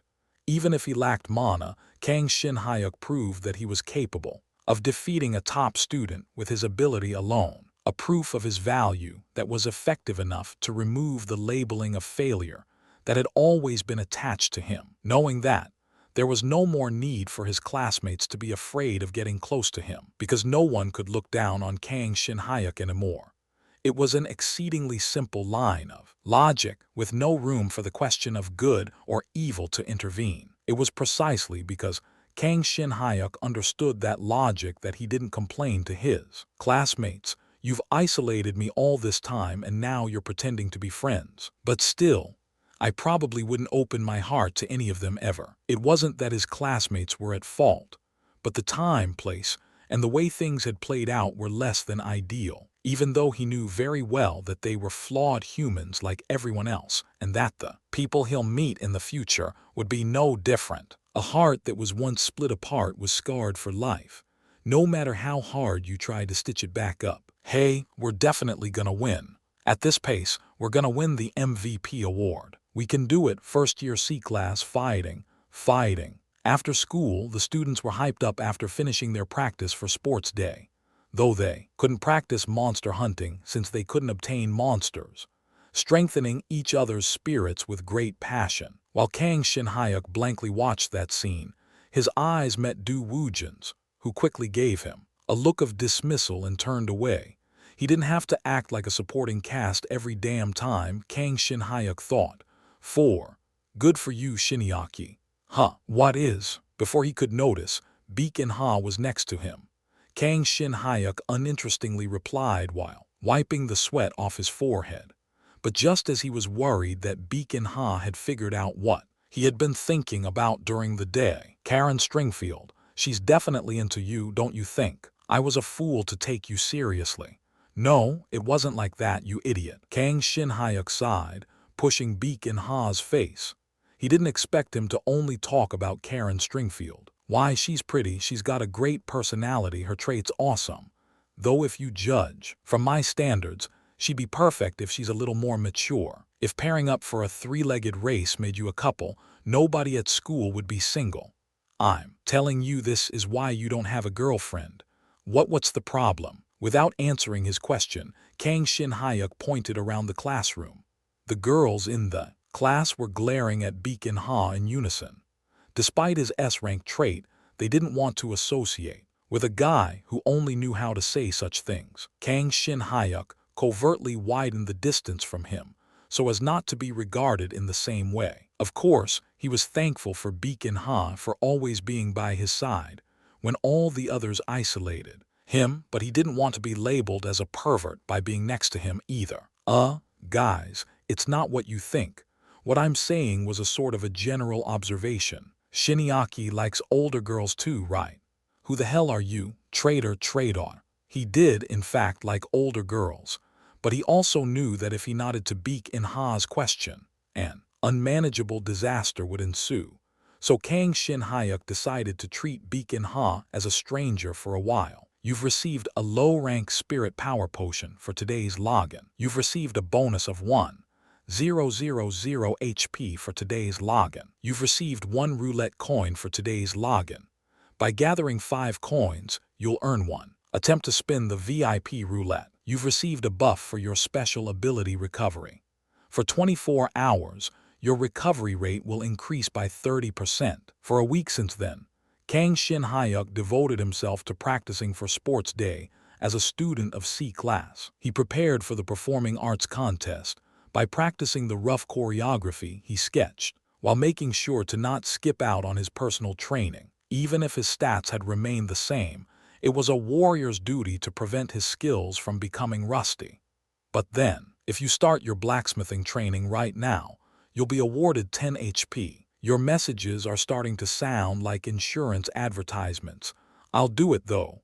A 20 HP bonus, though I think your bonuses are too generous to make any profits. Whenever his body and mind were tired after practice, he'd walk through the night breeze to the clubroom's workshop. He had already given up on making a defensive artifact, but he couldn't escape from the joy of pounding metal that visited his mind now and then. Sikaris, is the bridal done yet? Anvil Geezer. Anvil, I told you, I'm not good enough yet. Murang, there's a pile of things that people would like you to do. Get your access to the My Room. Function as soon as possible, Anvil. Then maybe we can make some progress. Halo, I want to see your weapon. I'll be waiting. Anvil, I'm hammering whenever I have the time, so please wait patiently. Yuna, Grandpa, you can do it. As Anvil in his previous life did, Kang Shin-hyuk hammered while responding to the endless messages coming from his friends from the hero universe. That was all he needed in the moment. His blacksmithing skills and synchronization rate was growing slowly yet steadily, and he became increasingly more adept at adding blacksmithing to his daily routine. You've received 1 roulette coin for today's login. By gathering 5 coins, you'll earn 1. Attempt to spin the VIP roulette. I've been meaning to ask, but what's this VIP roulette thingy? I'll tell you when you've gathered all 5 coins. Login bonuses will become more diverse as synchronization progresses, so please look forward to them. A few days later, Wednesday came. It was the day when the preliminary rounds for various competitions began. Because all the matches couldn't be packed into a single day, the preliminary rounds were meant to be finished before the day of the main event. Although first year's C-class did drop out of a few competitions, they passed most of the preliminary rounds, and Kang Shin-hyuk successfully passed the preliminary for the rookie competition and advanced to the round of 16. He had proved his qualification to become one of the 16 most notable rookies in the school. Chapter 22. Bartender Nuna. Bartender Nuna, so what are you going to do? Kang Shin-hyuk. Kang Shin-hyuk, I've decided to leave it up to you and fate. Bartender sister. Bartender sister. Wow, you really threw the whole thing away. After a hectic week, Monday finally came when Sports Day was held. To be exact, Sports Day spanned 2 days, where the majority of the school-wide competition, divided into blue team and white team, took place in Monday, and several big games, the individual competitions, and the announcement for MVP took place in the following Tuesday. Kang Shin-hyuk. Of course I'll try not to get caught, but I can't just stay hidden in Sports Day. I have to achieve scores. Bartender Nuna. Bartender Nuna, how many matches are you gonna participate in? Kang Shin-hyuk. If you include the school-wide competition, I think they add up to 6. Also, I'm going to be competing in the Rookie of the Year competition. Bartender Nuna. Bartender Nuna, seems like you have no intention of hiding at all. Since Monday morning, they have been talking about keeping Kang Shin-hyuk's identity hidden from the Thunder Empress Shin Yuna, who was planning to visit Sports Day. Bartender Nuna. Bartender Nuna, at least the very least, don't reveal your Godslayer sword. Kang Shin-hyuk. Kang Shin-hyuk. Claire Noonam. I wish to be the Rookie of the Year. Bartender. Bartender. I don't care anymore. Claire seemed to have decided to stop thinking at that point. It was a wise choice. Bartender Nuna. Bartender Nuna. Anyway, don't act like you know her when you see her at school. Bartender Nuna. Bartender Nuna. And I'll meet you when I have the chance, so don't get upset. Kang Shin-hyuk. Kang Shin-hyuk. Yep. Perhaps expectantly, Claire had caught a flight to Korea as soon as she learned of Yuna's visit to Shinyoung to mark Yuna by her side as much as possible. Fortunately, participating in the Shinyoung Sports Day didn't seem that strange for a high ranker, so she was able to leave the U.S. without any troubles and had already arrived in Seoul. Yuna, Grandpa, I'm going to visit a sports day today. That sounds like fun. As soon as he sent a reply to Claire and put the stick into his arms, a whisper flew in from Yuna. How could a message be received at such an appropriate time? Was she eavesdropping on him? Kang Shin-hyuk opened his eyes thinly and answered back immediately. Yuna, it would have been great to have Grandpa with me. I'll look shabby next to you. Yuna, Grandpa is much cooler than me. What a blatant lie when she hasn't even seen my face, Kang Shin-hyuk thought. No, he had to hide his existence from her at school anyway, so he decided to run along with it. The students in sports day were told to wear gym clothes and gather at the playground rather than in the classroom. Each class was designated to either blue team or white team regardless of their major, and Kang Shin-hyuk's class, first year C class, was part of the blue team. Shinyaki. Hey, the sports day of Shinyang Academy was different from that of the ordinary school in terms of scale. The first and second gymnasium, the small playground and the large playground were all mobilized, with the opening ceremony held at the large playground. The large playground felt big before, but having removed all the miscellaneous things occupying the space, it became an incredibly capacious area.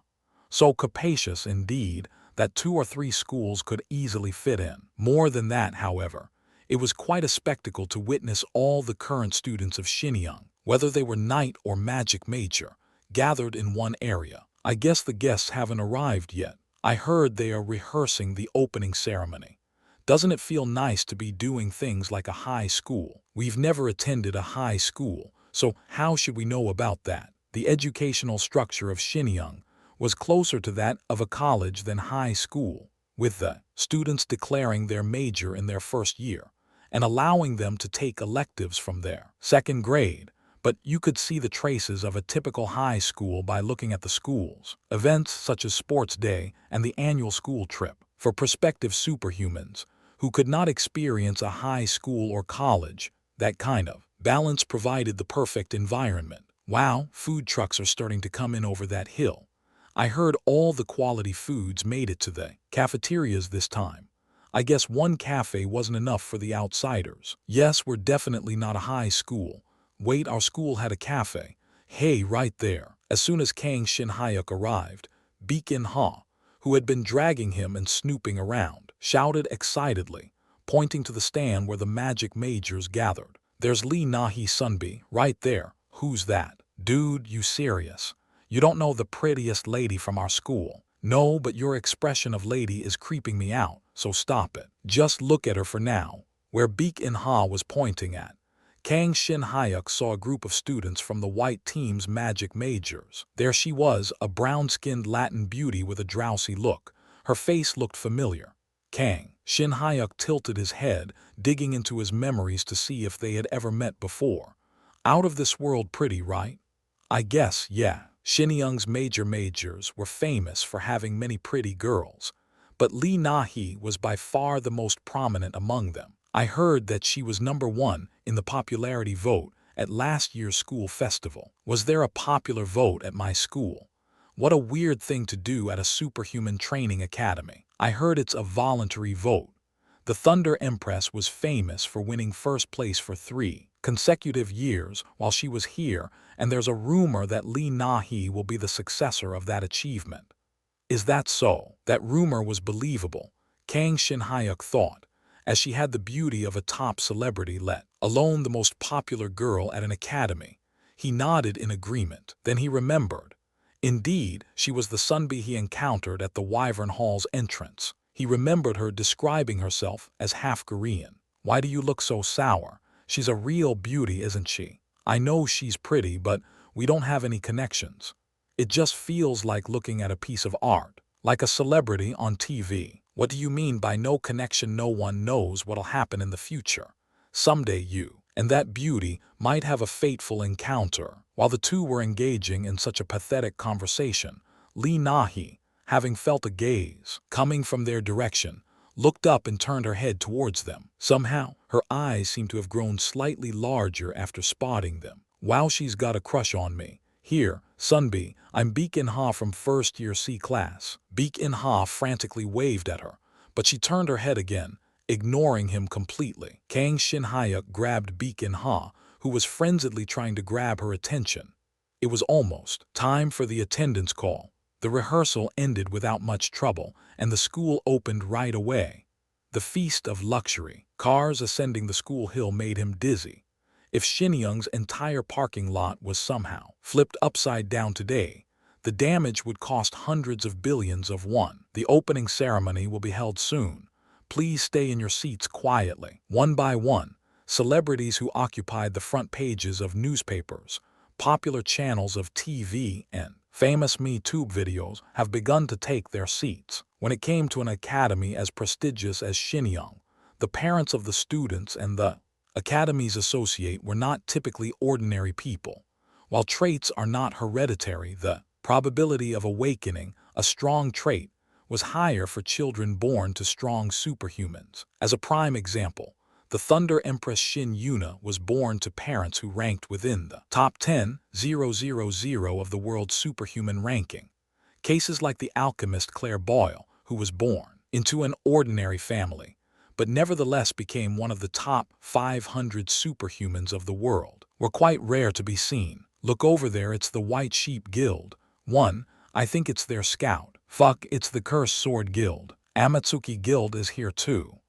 There, it's the Vanguard Guild. Vanguard is here too. That's the real Vanguard's division. One leader I saw on the news. Whenever the guest room was filled, voices of cheers and astonishment rang out high among the students. Just as there was a rank for every superhuman, guilds had a rank as well, and more than half of the guilds in the top 100 seemed to have attended the Academy's event. From the 97th ranked White Sheep Guild to the world's #1 Vanguard, this is Shinyoung Academy for you. Kang Shin-hyuk already knew that Shinyoung's sports day wasn't a children's talent show like a normal school, but he still couldn't believe the sight of these ridiculous celebrities crowded in one place. He felt like he was about to suffocate. Why did he think of entering a school like this while not being able to handle mana in the first place? The reckless self of his past felt like a fool. But now that I'm here, I have the opportunity to show the world what I'm made of. Yeah, that's enough. He took a deep breath and clenched his fists. The opening ceremony soon began and the school anthem began to play. Kang Shin-hyuk. Suddenly, somebody tapped on his shoulder from behind. It was Karen Stringfield, who he paired up with for the three-legged race. I'll look forward to your matches today. Okay, come to think of it, she had said that her role this day was to reevaluate Kang Shin-hyuk's strengths, and that if they turn out to be eye-catching, he'd be dragged into the Wyvern Knights. It was quite an unruly attitude, he thought.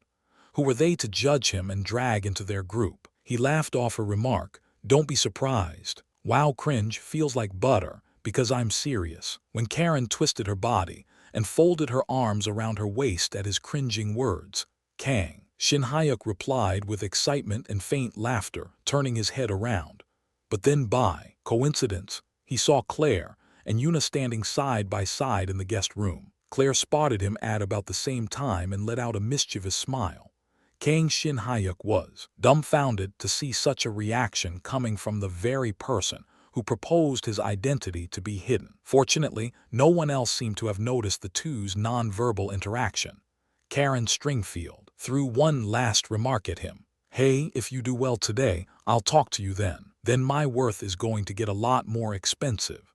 Say whatever when you have the chance. So full of yourself too. She chuckled merrily. Did she learn while practicing three-legged race with him that he wasn't simply bluffing? Then out of nowhere, an unexpected whisper from the Hero Universe system flew in. Not from Yuna but from Bartender, or Claire. Bartender, what, you got a girlfriend? She's quite pretty. I didn't expect your first whisper to be something like this. And no, she's not my girlfriend. It's an enemy spy. Bartender. High schoolers are playing it really hard these days. I'll explain in detail later what kind of play it is. While he was unintentionally caught between the two women, the opening ceremony had concluded and the sports day had commenced. Even the easiest games on Shinyoung's sports day led to students sweating blood, so the heat quickly hit the ceiling. Blue team will advance to the relay's final round. Those who wish to participate in Maze Escape please hurry up and gather here. Let's keep this pace and win in group maneuver. Whoa! As the game was played by students who have already surpassed the limits of mankind, they were full of excitement for everything, especially when it came to group maneuver. It was a big scuffle in which two floors with unstable footing went up on a large stage, and the opponents threw rubber balls, specially designed to push people away. As the stage shook uncontrollably throughout the game, it was an extremely unpleasant game, where you could easily lose your cool, though it was greatly entertaining from the perspective of those watching it. Oh, come on. The white team is holding out by sprinkling the floor with lime. Were items approved in this game? Yup, they didn't ban them. Oh, they're falling, they're falling. With the start of group maneuvers, all games were being played with all kinds of ingenious items and abilities, which was an important element of the fun of watching the games of Shenyang Sports Day. With such flashy matches all around, an ordinary person could feel like they've entered a new world where games using supernatural abilities and items, as opposed to traditional sports, were the norm. The three-legged race is about to begin. The participants of three-legged race, please gather here. Let's go, Kang Shin Hyuk. Okay. And finally, the moment has come for Kang Shin Hyuk to shine. The three-legged race where the white team and blue team face off each other. Surprisingly, Kang Shin Hyuk was paired with Karen Stringfield for the race. As he was waiting before the finish line by tying his ankle to Karen's, Claire sent a whisper to him. Bartender, so she's your girlfriend. I told you, she's a spy approaching me in this kind of way. Bartender, wow, look at that all effort you're putting in to tie the knot. So how's the thing with Yuna? Bartender, she doesn't know, though I think she's about to. Then the message was cut off. As expected of Shenyang's superhuman trainee who could easily outperform Olympic athletes with their physical abilities alone, the two teams' pairs were already approaching the line of their final runners. Oh, I think your team's losing. We can turn it around. You're not going to be full of yourself just by winning this race, are you? No way, this is only a start. Shortly after saying that, the rival team's final pair took over the baton first and set off. The next moment, Kang Shin Hyuk and Karen Stringfield also took over the blue baton, but the difference of 1 second was critical for superhumans who were not bounded by the scale of seconds. In fact, many spectators thought they had already lost. Can I use my trait a bit? As long as you don't use your magical power, it should be fine. That's not what I'm asking if you can keep up. Don't worry, just go all out. Kang Shin Hyuk answered back while emitting his spirit power. When he checked to see where it was headed, it was permeating through Karen's sneakers. With that, he began to understand and commune with the object, taking advantage of his recent enlightenment. He could clearly understand her movements, down to the smallest detail. Armed with that knowledge, Kang Shin Hyuk said in a confident voice, I'll try to match your movements. As soon as he spoke the sentence, both of them set their foot at the same time. 2 feet, symmetrically opposed to each other, perfectly coordinated. Kang Shin Hyuk and Karen let out a smile at the same time. Heh, not bad. Let's go. All right, let's go. Many of the spectators tilted their heads at the sight of the pair, seemingly facing each other through a mirror. But then a moment later, the two began to run with explosive momentum. Wow. Whoa. The blue team is the best. Catch them up. How on earth is that three-legged race? The two of them sprinted along the playground. Rather than a mere three-legged race, the two of them were running at the speed of a single superhuman, at his highest speed. Some shouted, aren't they using mana? But the magic circles that were drawn all over the playground was proving in real time that they were innocent. Naturally, the pair caught up with the white team and crossed the finish line without slowing down. Blue team wins. Woo-oa. Good job, rookie. They're so cool. Wait, they can stop, right? Of course, there was no need to worry. The two who had crossed the finish line slowed down as if they had planned the movement for that exact second, and came to a halt just before rushing to the stands installed at the end of the field. Karen, marry me. Kang Shin Hyuk is so cool. You two should become a couple, only. Kang Shin Hyuk calmly untied the knot that tied their ankles. Several teachers were approaching them, and he found the greatly flustered looks on their faces funny. But as he turned around, he realized that Karen Stringfield was wearing the same expression. "You really kept up, how? That's a secret. But well, like I said before." Kang Shin Hyuk tied the blue band to his head and smirked. The horse race was about to begin. This is just a beginning. From now to its end, Sports Day will be his stage. Chapter 23. As he had sworn to himself, Kang Shin Hyuk performed better than he did in practice for all the matches. He especially shined in shoulder wars where he joined forces with Baek and Ha. Unlike normal high schools, Shinyoung's shoulder wars consisted of only one horse, along with the flag bearer. 1. Baek and Ha took the role of the horse due to his high speed, and Kang Shin Hyuk, who was probably among the best at Shinyoung for his hand techniques, took the role of the flag bearer. Their combination was truly terrifying. When did they pass? Hey, he stole your headband. Catch that bastard. Use your magic to stop his movements. Dude, what kind of trait does Baek and Ha have? He won't slow down. Took yours as well, moron. You're out. The Baek and Ha and Kang Shin Hyuk duo bravely dashed through the group of countless Shinyoung students to knock them over or steal their headbands to disqualify them from the competition. Because the two were a threat in everyone's eyes since the beginning of the competition, they were the center of focus of magic attacks from the white team's magic majors. But they weren't enough to stop the formidable duo. Shinyoung were going faster, all right. They could have woven a t-shirt out of the threads of all the headbands that they had collected. But the two did not stop.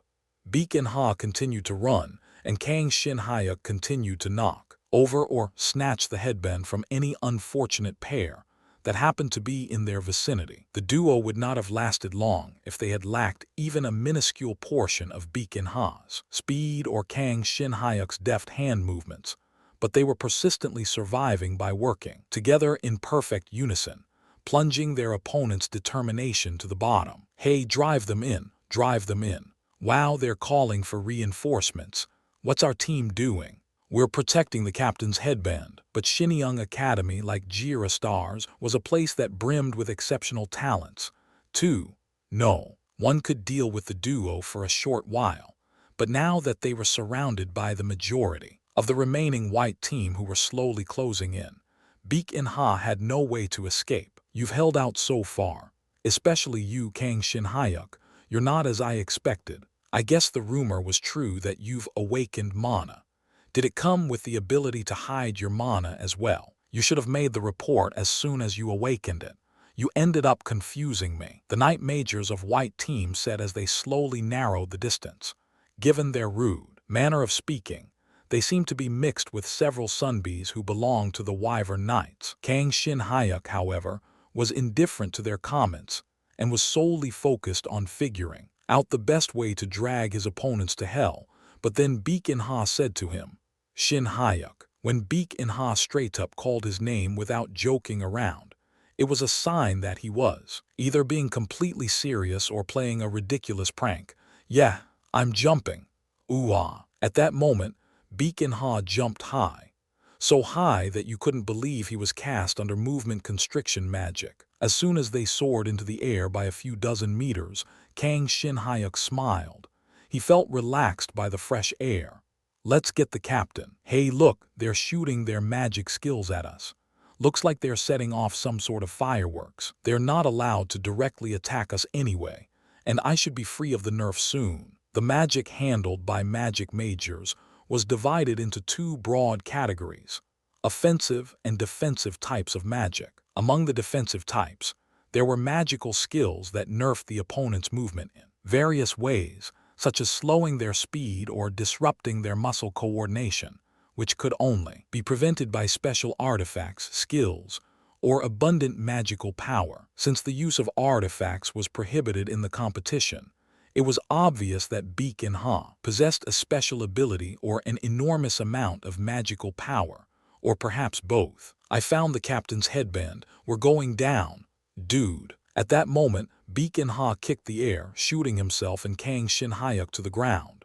If they were to bump into anyone, it'd end up as a fatal accident. A tiny mistake could disqualify them, but even under such pressure, Beacon Ha made a surprisingly good landing at an inch behind the white team's captain. It was so fast that nearly everyone had to take a second to understand what was going on. But the captain of the white team was different. He quickly turned around and stared straight into Kang Shin-hyuk's eyes. Seems like a ridiculous rookie had enrolled this year. Sorry, but it's over. Before anyone realized, the captain's headband was already in possession of Kang Shin-hyuk's hand. The captain's unit of the white team was totally silent with their mouth wide open. The fanged wyvern dance, a technique that was as smooth as water flow, was a skill that could also be used as a bare-handed martial art. Blue team wins. We won again. Beacon Ha is going on a rampage. Those first years toyed with the third years. Crazy. Kang Shin-hyuk, I knew you'd do it. Beacon Ha, Beacon Ha. Kang Shin-hyuk gently got off Beacon Ha's back and gave him a high five. It was the moment when the names of Kang Shin-hyuk and Beacon Ha were clearly ingrained in the minds of people. Dude, that was Beacon Ha's carry though. Yeah, like you could do the same as Kang Shin-hyuk. You think a porter can become a warrior just by sitting on the dragon's back? Honestly, I couldn't even see his hands. Is it really true that he can't use mana? No way, he must have awakened it last time.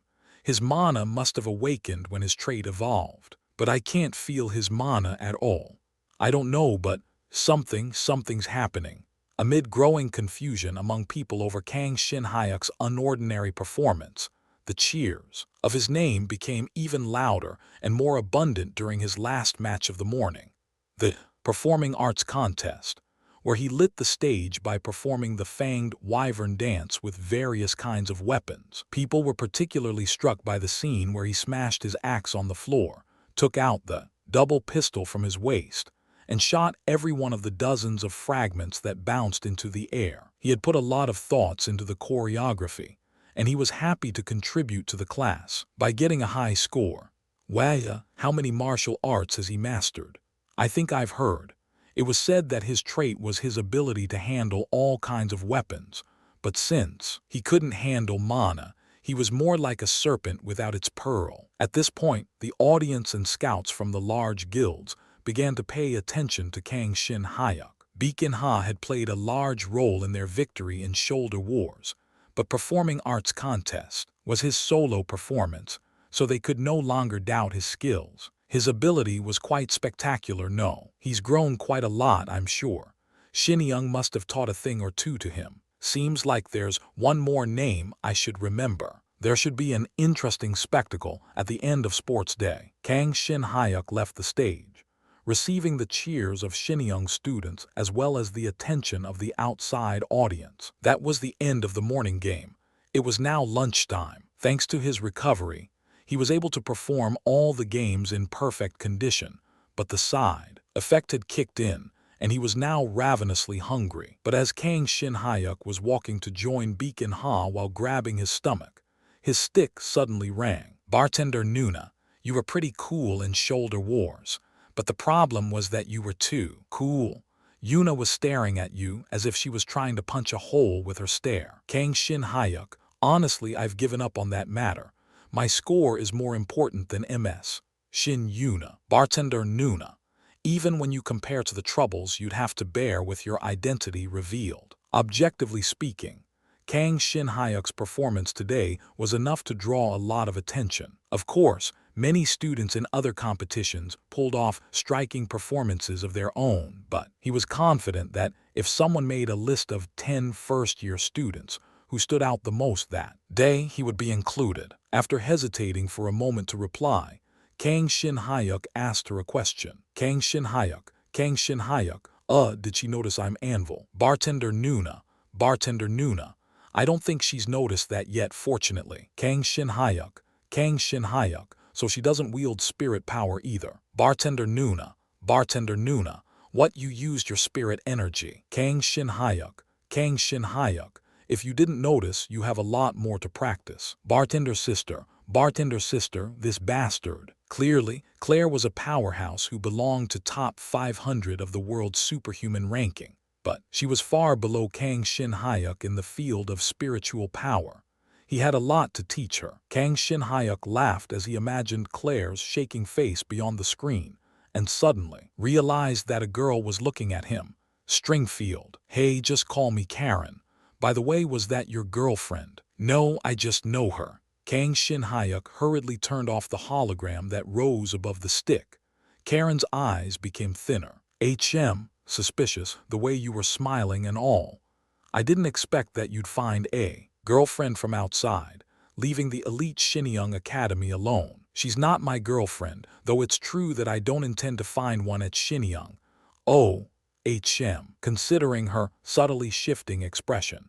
She seemed to have properly understood the meaning behind that sentence. I thought I'd talk to you about that. About what? You know. Of course, she could have let those words fly by, but Karen, after hesitating for a moment, shrugged her shoulders and continued. You know, could you understand at least a little? Everyone, including me, was very proud of themselves for belonging to an elite organization such as Shinyoung. The fact that it was so hard to get into the school encouraged our sense of entitlement. But then, when we came to Shinyoung, we found out that there was a student who couldn't use mana. Kang Shin-hyuk raised his eyebrows. That's right, so I tried harder than you guys to get in.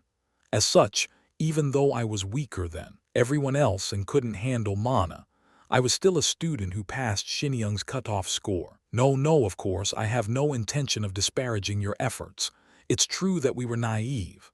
I just think we failed to understand or accept that you know the actual value of your trait. Or maybe it's more correct to say that we didn't even try to understand. Kang Shin-hyuk knew very well that Karen was choosing her words in her favor. Still, he didn't bother to tackle her further. Karen finished with a slightly relieved look as he shrugged. Well, in the end, you proved that everyone who disregarded you was a fool. In a single day to add. Does that include you? Of course. If I apologize, will you accept it? No, I don't think an apology will do the job. I guess there's a long way to go, then. Karen sighed again at Kang Shin-hyuk's decisive response. It was a somewhat expected outcome, but she couldn't help feeling disappointed. Not to Kang Shin-hyuk, who closed his heart, but to herself for her ugly behavior in the past. Let's eat together at least. I bought a lot from the food truck and it'd be a waste to throw them away. Sure, why not? A person could be guilty, but food was never in the wrong. Seeing the American hot dogs, takoyaki, cube steaks, and chicken skewers in her plastic bag, she had apparently swept the food truck's entire menu. His stomach began to growl again, so he accepted Karen's offer straight away. Shall we sit over there? Okay. Needless to say, the total area of Shinyoung was enormous. Most of the area, except for the school and dormitory buildings, were occupied by playgrounds or labs and a small forest named Blackwood, with the others occupied by well-decorated parks and walkways. Kang Shin-hyuk and Karen began eating on a bench near the forest. Looking at that forest reminded me of a question. What is it? Kang Shin-hyuk said with an uncertain tone while biting into the hot dog. Karen, who wanted to become friends with him, took his words with a curious expression. There's a separate training facility for the Wyvern Knights in the woods, right? The Blackwood Training Center. That's a special facility given to the Wyvern Knights. What about it? Is it true that they raise a wyvern there? Yup.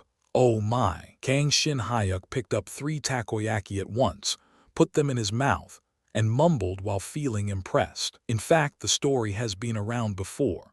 The story of how Wyvern Knights became Wyvern Knights. This was the story shortly after Shinyoung was established.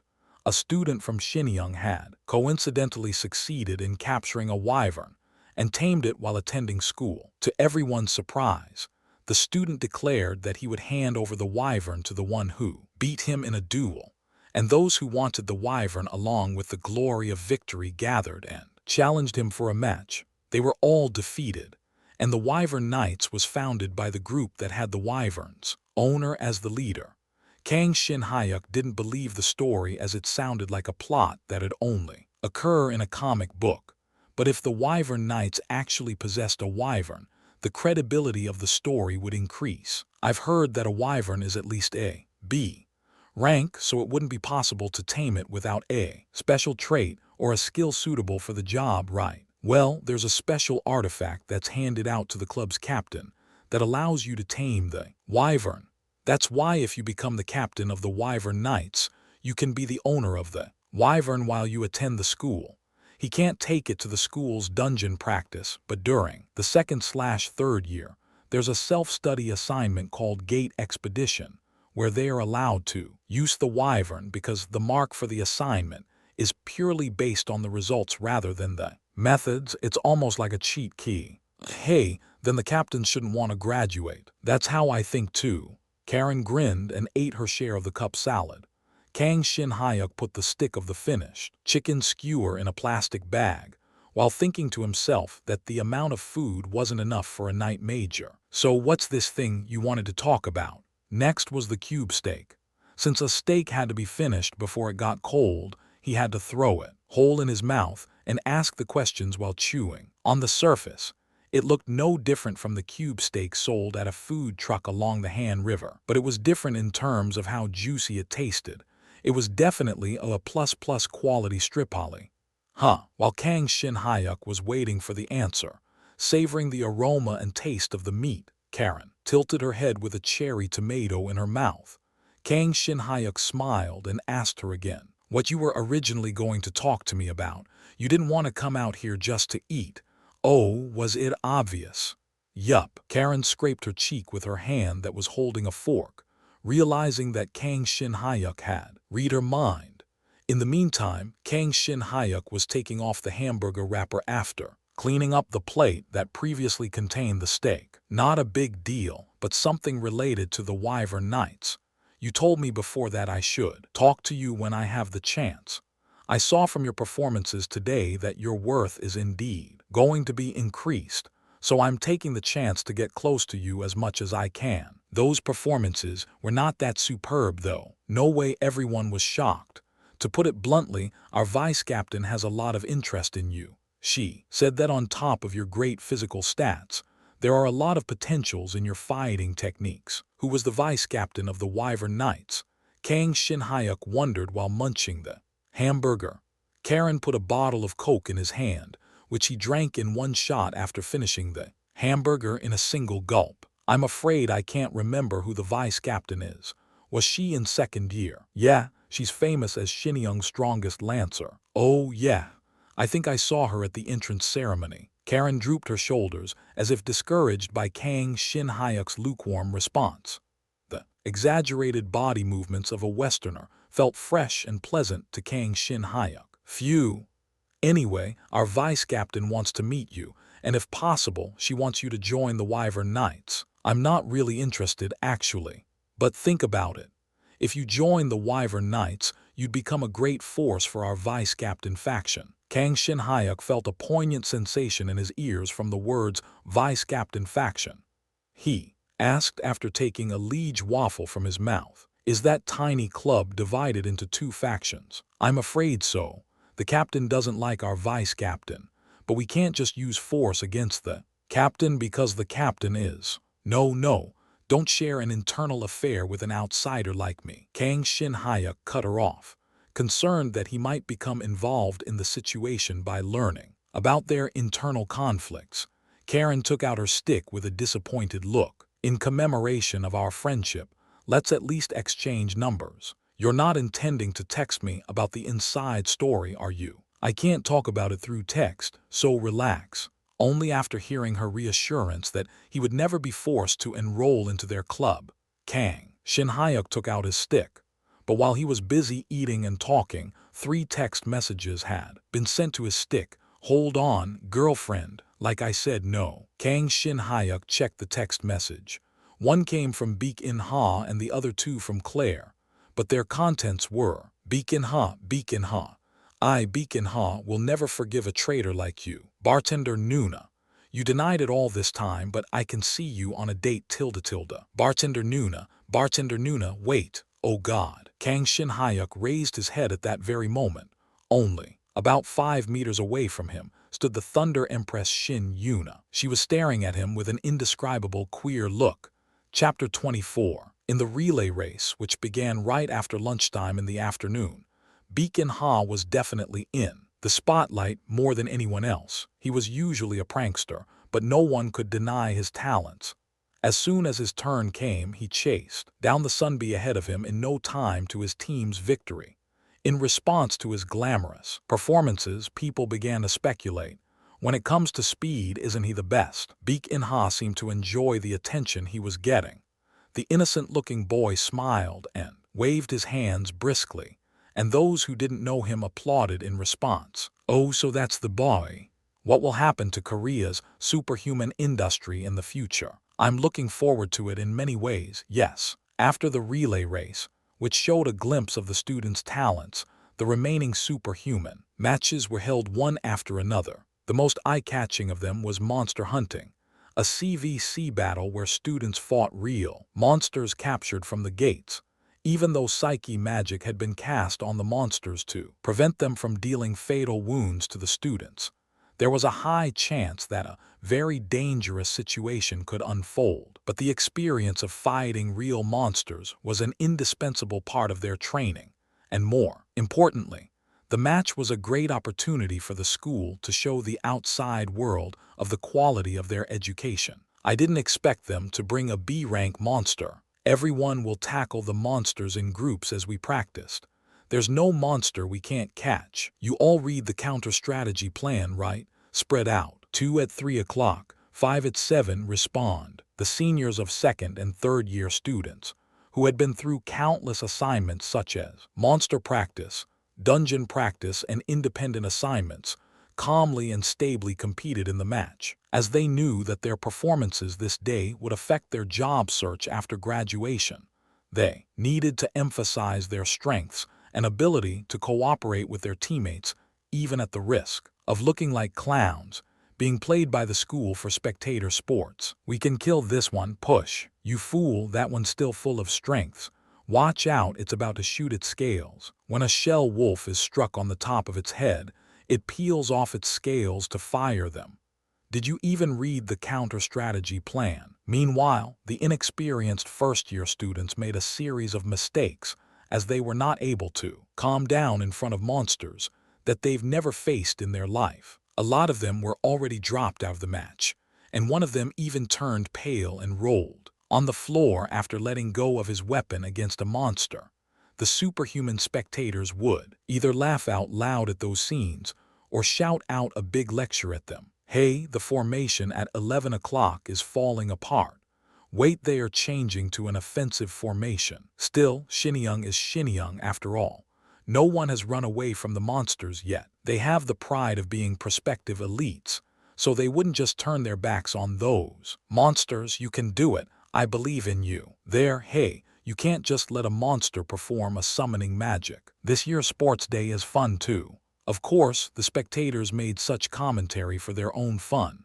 No one had actually expected these first-year students, who had been enrolled in the academy for only 2 months, to calmly handle real monsters. It didn't matter that the students had natural talents.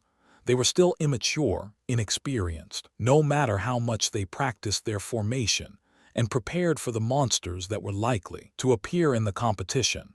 The fear of the actual experience was not something to be taken lightly. Moreover, it was all the more so because, unlike the previous monster practice, students were dealing with numerous monsters concentrated in a small area without the help of their teacher. Stay calm and stand in line. Tusk, you guys just watch from behind. Hupe, great, you can lure the monsters for us. Everyone else stay where you are. Of course, the weight carried by the name Shinyoung wasn't light, so there were quite a few first years who stood out and bought the interest of many spectators. Of course, that included Kang Shin-hyuk. I felt it during the battle against the war troll too. Oh, Kang Shin-hyuk thought while striking the nose of the D-rank shelf wolf with the training purpose knuckle given to first-year C-class. I think I'm pretty strong in actual battles. During his encounter with the war troll, the warning of likely death prompted him to take action before he could be frozen by fear. His head was constantly coming up with a counter-strategy plan, and his body was constantly always in motion. Why was that? Was it because of spirit power, the faint memory of Anvil, or maybe my natural talent? It doesn't matter actually. He kicked the body of a shelf wolf that was rushing towards him, while striking another one that flanked him from the side with his knuckle and pushed it away. Instead of obsessing over killing as many as possible, he focused on kicking and pushing away the monsters that were trying to break into his class's formation. Kang Shin-hyuk took the role of a guard of his team's formation for his ability to handle multiple enemies at the same time due to his high physical stats and impressive skills in martial arts. The role of dealing final blows to the monsters was handed to two other students. Damn Shinhyuk, your lower body's tough. Gotta thank your girlfriend, am I right? Shut the fuck up, you dumbass. Why is Baek In-ha so disgusting while having such a normal face? That I wonder too. The role of finishing the monsters was given to Baek In-ha, known to have the highest quality speed-type trait, and Karen Stringfield, who, despite being generally slower than Baek In-ha, could temporarily boost her agility to an extreme level by strengthening her nerves. The two were speeding through the battlefield, where weakened monsters were present to deal their final blow. High speed was an incredibly handy ability, and the D-rank monsters couldn't respond to the two appearing out of nowhere and attacking their vital points. Clang. Woo. You take care of that side. Okay. Although the situation seemed to be worsening on the surface, it was actually stabilizing for the students' favor. Without Kang Shin-hyuk, Baek In-ha and Karen would have lacked the manpower to protect their vulnerable teammates who didn't know what to do, but Kang Shin-hyuk was practically doing as much as 3 tanks by knocking out the wolves attacking from every direction. No, if you consider the students who weren't doing their best, he was probably filling the duty of as many as 7 people. Kang Shin-hyuk, he's amazing. I think he has an eye on his back too. How the hell do you do all that? He's not using mana, is he? Also, why is the sound coming from his fist so terrifying? Hey, are we going to let him take all the spotlight? Don't be so pathetic and let's fight. Perhaps thanks to the presence of Kang Shin-hyuk, the first-year C class was able to regain its sanity faster than other classes and achieve a comparably high result. Baek In-ha took it easy for the whole match, as he thought it was meaningless to go on a rampage alone in such a team competition, so it was Karen Stringfield who broke the neck of the last remaining wolf. With this, it's over. As she raised her hand with her trampling on the wolf's neck, the buzzer rang right away and the record of the first-grade C class was engraved on the electronic display. It wasn't an all-time high score, though it was incredibly high. We finished faster than expected. Were we the fastest among first years? No, we're behind Magic Major's I-Class. Didn't those bastards cheat? Since I-Class was brimming with notable talents, Kang Shin-hyuk's C-Class was unable to annihilate the monsters at the fastest pace among first-year students, though they were the fastest among Night Majors. It wasn't a surprising outcome. I-Class had planned every step. They pulled a series of defensive and offensive magics in perfect coordination, and whipped out 80% of the monsters before they had direct contact. They probably didn't have much opportunity to experience the tension of real battle, but I think people would notice that their teamwork is countered by their lack of individual strengths. It's not just a matter of finishing the match quickly. Anyway, well done, everybody. Wow, I'm tired. Is anyone hurt badly? The medics are coming soon, so raise your hand if you are. Baek In-ha looked pretty cool earlier. He would be perfect if he doesn't open his mouth. Karen was the best. I almost confessed by mistake earlier. While the class was excitedly chatting about their high score, Kang Shin-hyuk let out a deep sigh. After confirming that he wasn't hurt, Baek In-ha approached him. You were awesome, Shin-hyuk. You were flying around. Are you talking about yourself? No, Kang Shin-hyuk, I'm serious. You were incredible. Our formation didn't collapse in the middle of the battle thanks to you and, I hate to say it, but Du Woojin. When Kang Shin-hyuk shook his head with a grin at Baek In-ha's words, Karen approached him and complimented him, perhaps having heard their conversation. When the aces of the competition stood side by side and praised his performance, Kang Shin-hyuk finally made a proud expression and shrugged his shoulders. Kang Shin-hyuk's sophisticated movements and meticulous techniques had shone on one-on-one battles, but they shined just as brightly in a team battle. But since the wolves were weaker than him in physical stats, he could take on as many of them as possible without retreating. So he just stood his ground and fought them, which seemed to have generated a deep impression on the people around him. And well, about Du Wujin. I'm sure he performed well with his abundant mana. Du Wujin was originally famous for having the equivalent of a C+ rank mana. His trait was in fact higher in rank, but he had only been using his weaker skills because using his trait would have led to a penalty. In other words, the other members of the C-class showed worse results than Kang Shin-hyuk, who they had been ignoring for his inability to use mana, and Du Wujin wasn't at his full strengths. I wish everyone had just pulled themselves together and gotten a higher score. They've never been in such a team-oriented battle before, so they couldn't help it. The real issue was you. Why were you so good, Shin-hyuk? You were almost like an experienced active superhuman. Yeah, right, all I did was knocking down monsters jumping at me. Shin-hyuk, hey, this guy's just calling me whatever he likes, so don't look at me with that weird look. 1. Kang Shin-hyuk cut Karen off before she could say any further.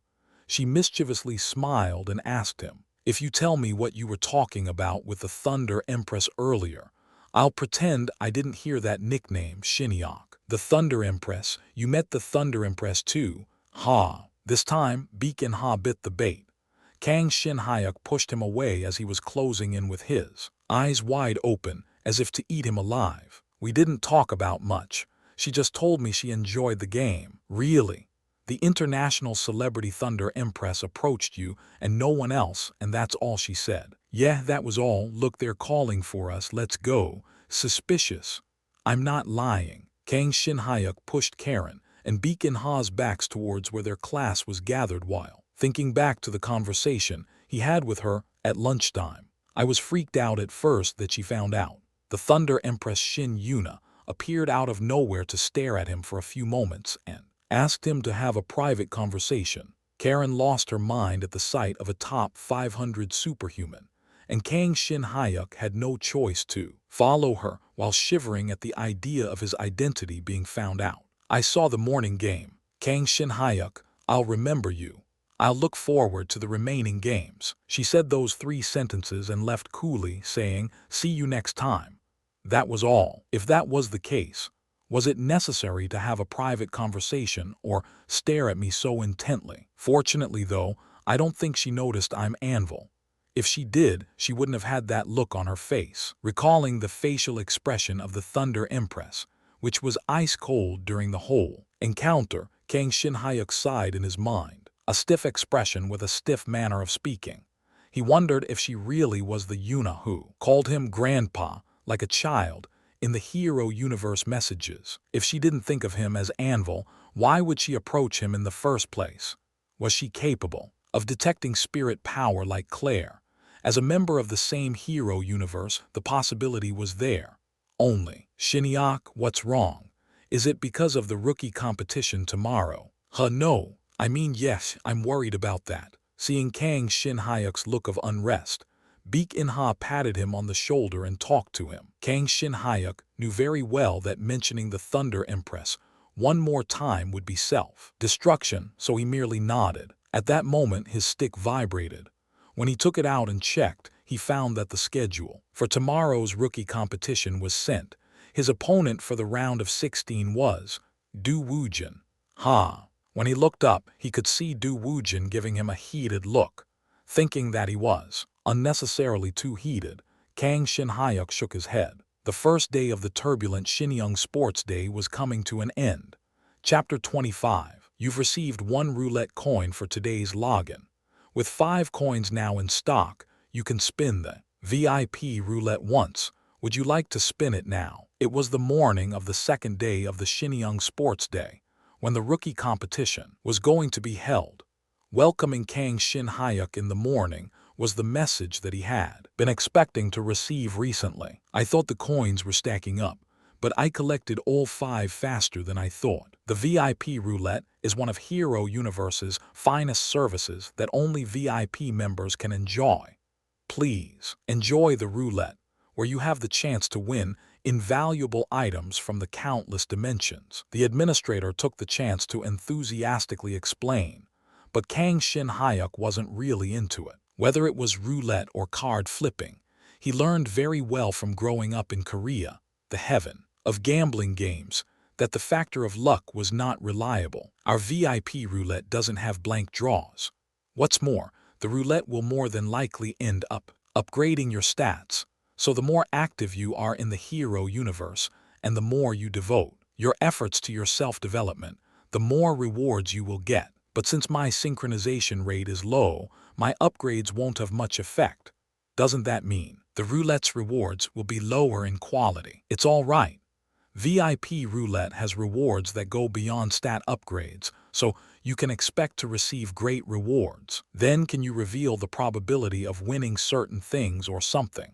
I would be satisfied, even if there's a 3% chance of winning a good reward. I'm sorry, I cannot do that. As expected, it was simply a game where you draw lots and leave it all up to fate. Kang Shin-hyuk threw away all expectations at that point. But the login bonus was a gift from Hero Universe, so he had no reason to complain. If something was free of charge, even if it was something as trivial as mint chocolate frappuccino, Kang Shin-hyuk would gladly accept it. Then I'll spin it right away. We're about to spin the VIP roulette. Please throw the dart at any time you want. He thought it would be over with a simple command, and the result would be decided right away. But that wasn't the case. A hologram-looking translucent giant disc had appeared on the other side of his bed. It began to turn furiously as soon as it appeared, and he was holding a small dart in his hand before he could notice. Throw it. What happens if I miss? Throw well so you won't miss. Kang Shin-hyuk felt slightly disappointed, as he thought that the administrator's personality seemed to have changed a little these days. But since a free opportunity was present before him, he decided to empty his mind and throw the dart. It'd be best if I can get a defensive artifact, but wait, my hand is moving. Of course, Kang Shin-hyuk couldn't miss, as his throwing ability was also considerably enhanced by his trait and skill. The moment the dart hit somewhere on the roulette, the speed at which the roulette turned slowed down and quickly stopped. Where the dart was hit, it said Lescha's hatching item was written in Korean. Lescha is a world that blesses the birth of all living things. This is a special item that borrows the power to speed hatching from that world. I see, so I guess I was pretty unlucky. Kang Shin-hyuk was fluent in martial arts, but he didn't have the ability to lay eggs. However, the administrator seemed oddly pleased with the reward he drew. Do you really think so? I have already told you that the reward will likely end up helping with your stats upgrades. Well, should I ask the cafeteria if I could borrow some eggs or something? The hatching egg doesn't have the ability to turn an unfertilized egg into a fertilized one. Of course, Kang Shin-hyuk was grumbling only on the surface. He wasn't actually that disappointed. He knew well that nothing related to the hero universe was ordinary. He decided to keep the item, believing that it may become useful one day. Fortunately, it was possible to store the roulette's reward in his inventory. Shin-hyuk, are you ready? Maybe. What about you? Never mind, I guess there's no need to ask. On the morning of the second day, Baek-in-ha seemed particularly energetic at the large stadium. The first day of sports day wasn't quite challenging for Baek-in-ha, who had already transcended other first-year students. But the school-wide competition of the event's second day included the second-year and third-year seniors, so it wasn't surprising that he was hyped up. You really only brought that sword. I should have prepared a proper defensive artifact for you. The adjective proper didn't go with artifact, Kang Shin-hyuk thought. If an item had the word artifact attached to it, it was worth at least hundreds of millions. Kang Shin-hyuk smiled bitterly at Baek-in-ha's words and tapped into the bag. He invested some of the money he earned from the War Troll's corpse and bought a suitable defensive tool. Never mind that it's not an artifact. That's just a D-rank defensive tool. This should do the job. Many of the students who went to school today wore heavy equipment, as they were allowed to own personal equipment for the individual competitions. Baek-in-ha was wearing thorny gaiters on his knees, and an unusually blue pair of metal shoes. Kang Shin-hyuk had already known, but he witnessed yet another evidence of how stupendously rich Baek-in-ha was. Many people naturally paid their attention to Baek-in-ha, though Kang Shin-hyuk, who was wearing nothing but a sword on his waist, also bought the interest of a lot of po pli different way. Ah, I guess that's the difference of family. I was looking forward to him since yesterday's games. You idiot, he might hear you. He didn't do anything wrong to you, why the fuck you gotta be like that? But it's true. The individual competitions are the best place to raise your reputation, so if you lose, you might not even get sponsored. That's his problem, nothing for you to worry about. Thanks to Kang Shin-hyuk's constant care and the axe it had absorbed, the Godslayer now had a fairly appealing black gloss, but to others, it looked like an insignificant weapon that was D rank at best. Since the Godslayer sword doesn't contain mana, and its appearance didn't show a sign of possessing a notable trait, people's judgment was destined to be ill-informed. They would surely be surprised by learning that the sword is a C-rank weapon. Adding to that, the real strengths of the Godslayer sword is not a meager C rank. My memory isn't that clear, but I'm the one who built this weapon, so I know better than anyone else. Even if it's lacking a dragon heart, it's not going to fall behind some artifacts that the students will bring. Kang Shin-hyuk had sworn to himself to not pay attention to other people's thoughts of him, and he wasn't about to fail that vow by indulging in people's dismissal of his sword. But of course, there were some people who thought differently. Hey, Kang Shin-hyuk, you should have brought the right weapon even if it meant taking out loans and putting yourself under a debt. Are you planning to make an excuse when you lose against me? As soon as the attendance call at the playground was over, Du Woojin ran to Kang Shin-hyuk and said to him with frustration, "Don't you know how important this competition is? People whom you would never meet in your life are gathered here to see our cute actions. It's a place where we have to show our abilities and potential as much as we can. You should have prepared a proper weapon even if it meant selling your organs to buy one. If it had not been for the existence of the Godslayer sword, every word he spoke would be spot on." In other words, Du Woojin was sincerely disappointed, rather than feeling a sense of dismissal. Du Woojin is really hard to understand, Kang Shin-hyuk thought. How did things turn out this way? One day he completely ignored him, and on the other he's feeling sorry for him. They were the same age, but Kang Shin-hyuk really couldn't understand the minds of his peers. "Thanks for your concern, Du Woojin." "What? Who said I'm worried? But this is a really good weapon, so don't worry. I'll prove it to you." Du Woojin shut his mouth, thinking that his confidence didn't seem to be a bluff. And then he turned around with a light chuckle, which Kang Shin-hyuk laughed at. After all, they were little kids. Their minds and attitude constantly changed depending on their emotion and the circumstance they were trapped in. It wasn't their fault, though, it was the fault of the system that was designed to prompt such a volatile state of mind. Kang Shin-hyuk himself was no exception to being young, but unlike others of his age, he had the ability to objectively observe himself, which was largely due to the presence of the old man in his memory. Bartender Nuna, hey popular guy, big news. Kang Shin-hyuk, I'm not popular, but what's the news? Claire's text message brought Kang Shin-hyuk back to reality. He waited for her answer, pushing the face of Baek-in-ha, constantly trying to steal a glimpse of his stick. Bartender Nunar, Yuna wants to sponsor you via the association. Kang Shin-hyuk, me, the Thunder Empress, did she notice? Bartender Nuna, no, I don't think so, but she does seem to have laid her eyes on you. She even approached you herself yesterday, so he would probably get more attention from her today by carrying the Godslayer sword. And one wrong word could lead to a full revelation of his identity. Kang Shin-hyuk felt as if he had become a death row convict, watching the executioner get closer to him step by step as he waited with his head on the executioner's stand. Kang Shin-hyuk, by the way, did the association sponsor students? Bartender Nuna, of course it's not like the wild sponsorships that large guilds hand out. The association likes to sponsor students of poor background who are nevertheless exceptionally talented people like you, that is. Kang Shin Hyuk, HM sponsorship. I don't intend to decide where I want to join at this moment, but thank you for telling me. Bartender Nuna. Of course, it all depends on your performance in the individual competitions today. Kang Shin Hyuk, I know. Aren't you going to cheer for me? Bartender Nuna, MMM. Your Nuna will buy you chicken. Kang Shin Hyuk, okay. Though he didn't express it in his text messages, he was incredibly fired up to pull off an impressive performance at the prospect of free chickens. He hesitated to text her if he could give her a kiss after the victory, but he regained his sanity just before tapping the send button. Game's about to start, Shinhyuk.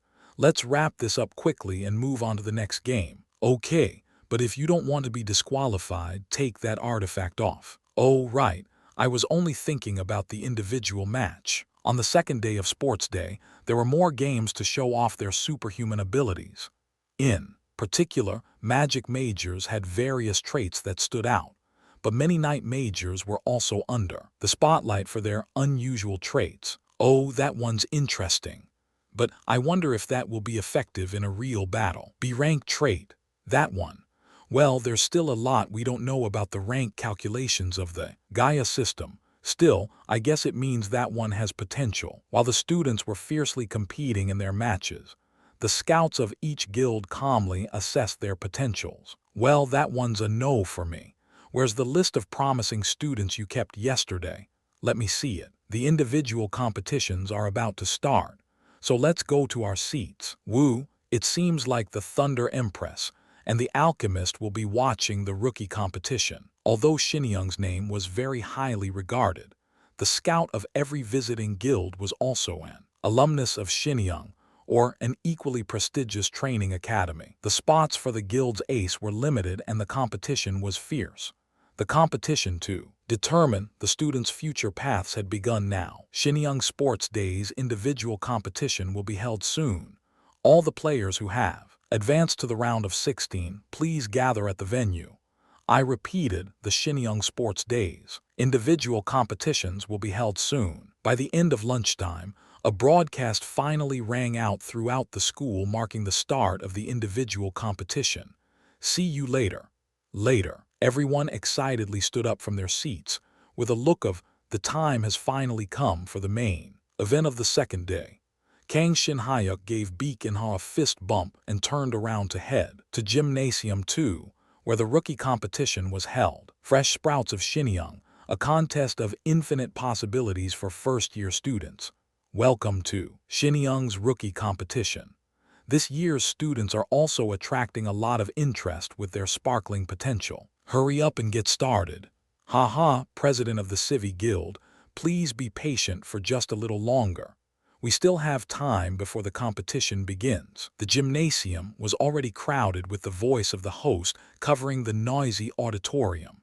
But, just as Kang Shin Hyuk found his waiting room, all students who participate in this rookie competition will earn extra points in their academic assessment, and those who make it to the semifinals will be eligible to participate at the 15th World Superhuman Conference in Paris, France, as a guest representing the Academy this fall. Furthermore, the winner and runner-up will be given special rewards.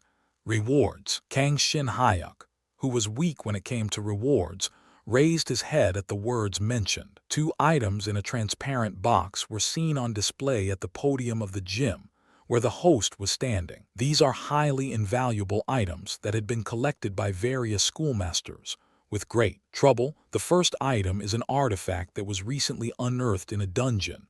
As a mask-type artifact, it has the ability to speed up the flow of mana when worn. Shinyoung was indeed an incredibly rich school, but to think that a B-rank item worth billions of one was offered as a reward.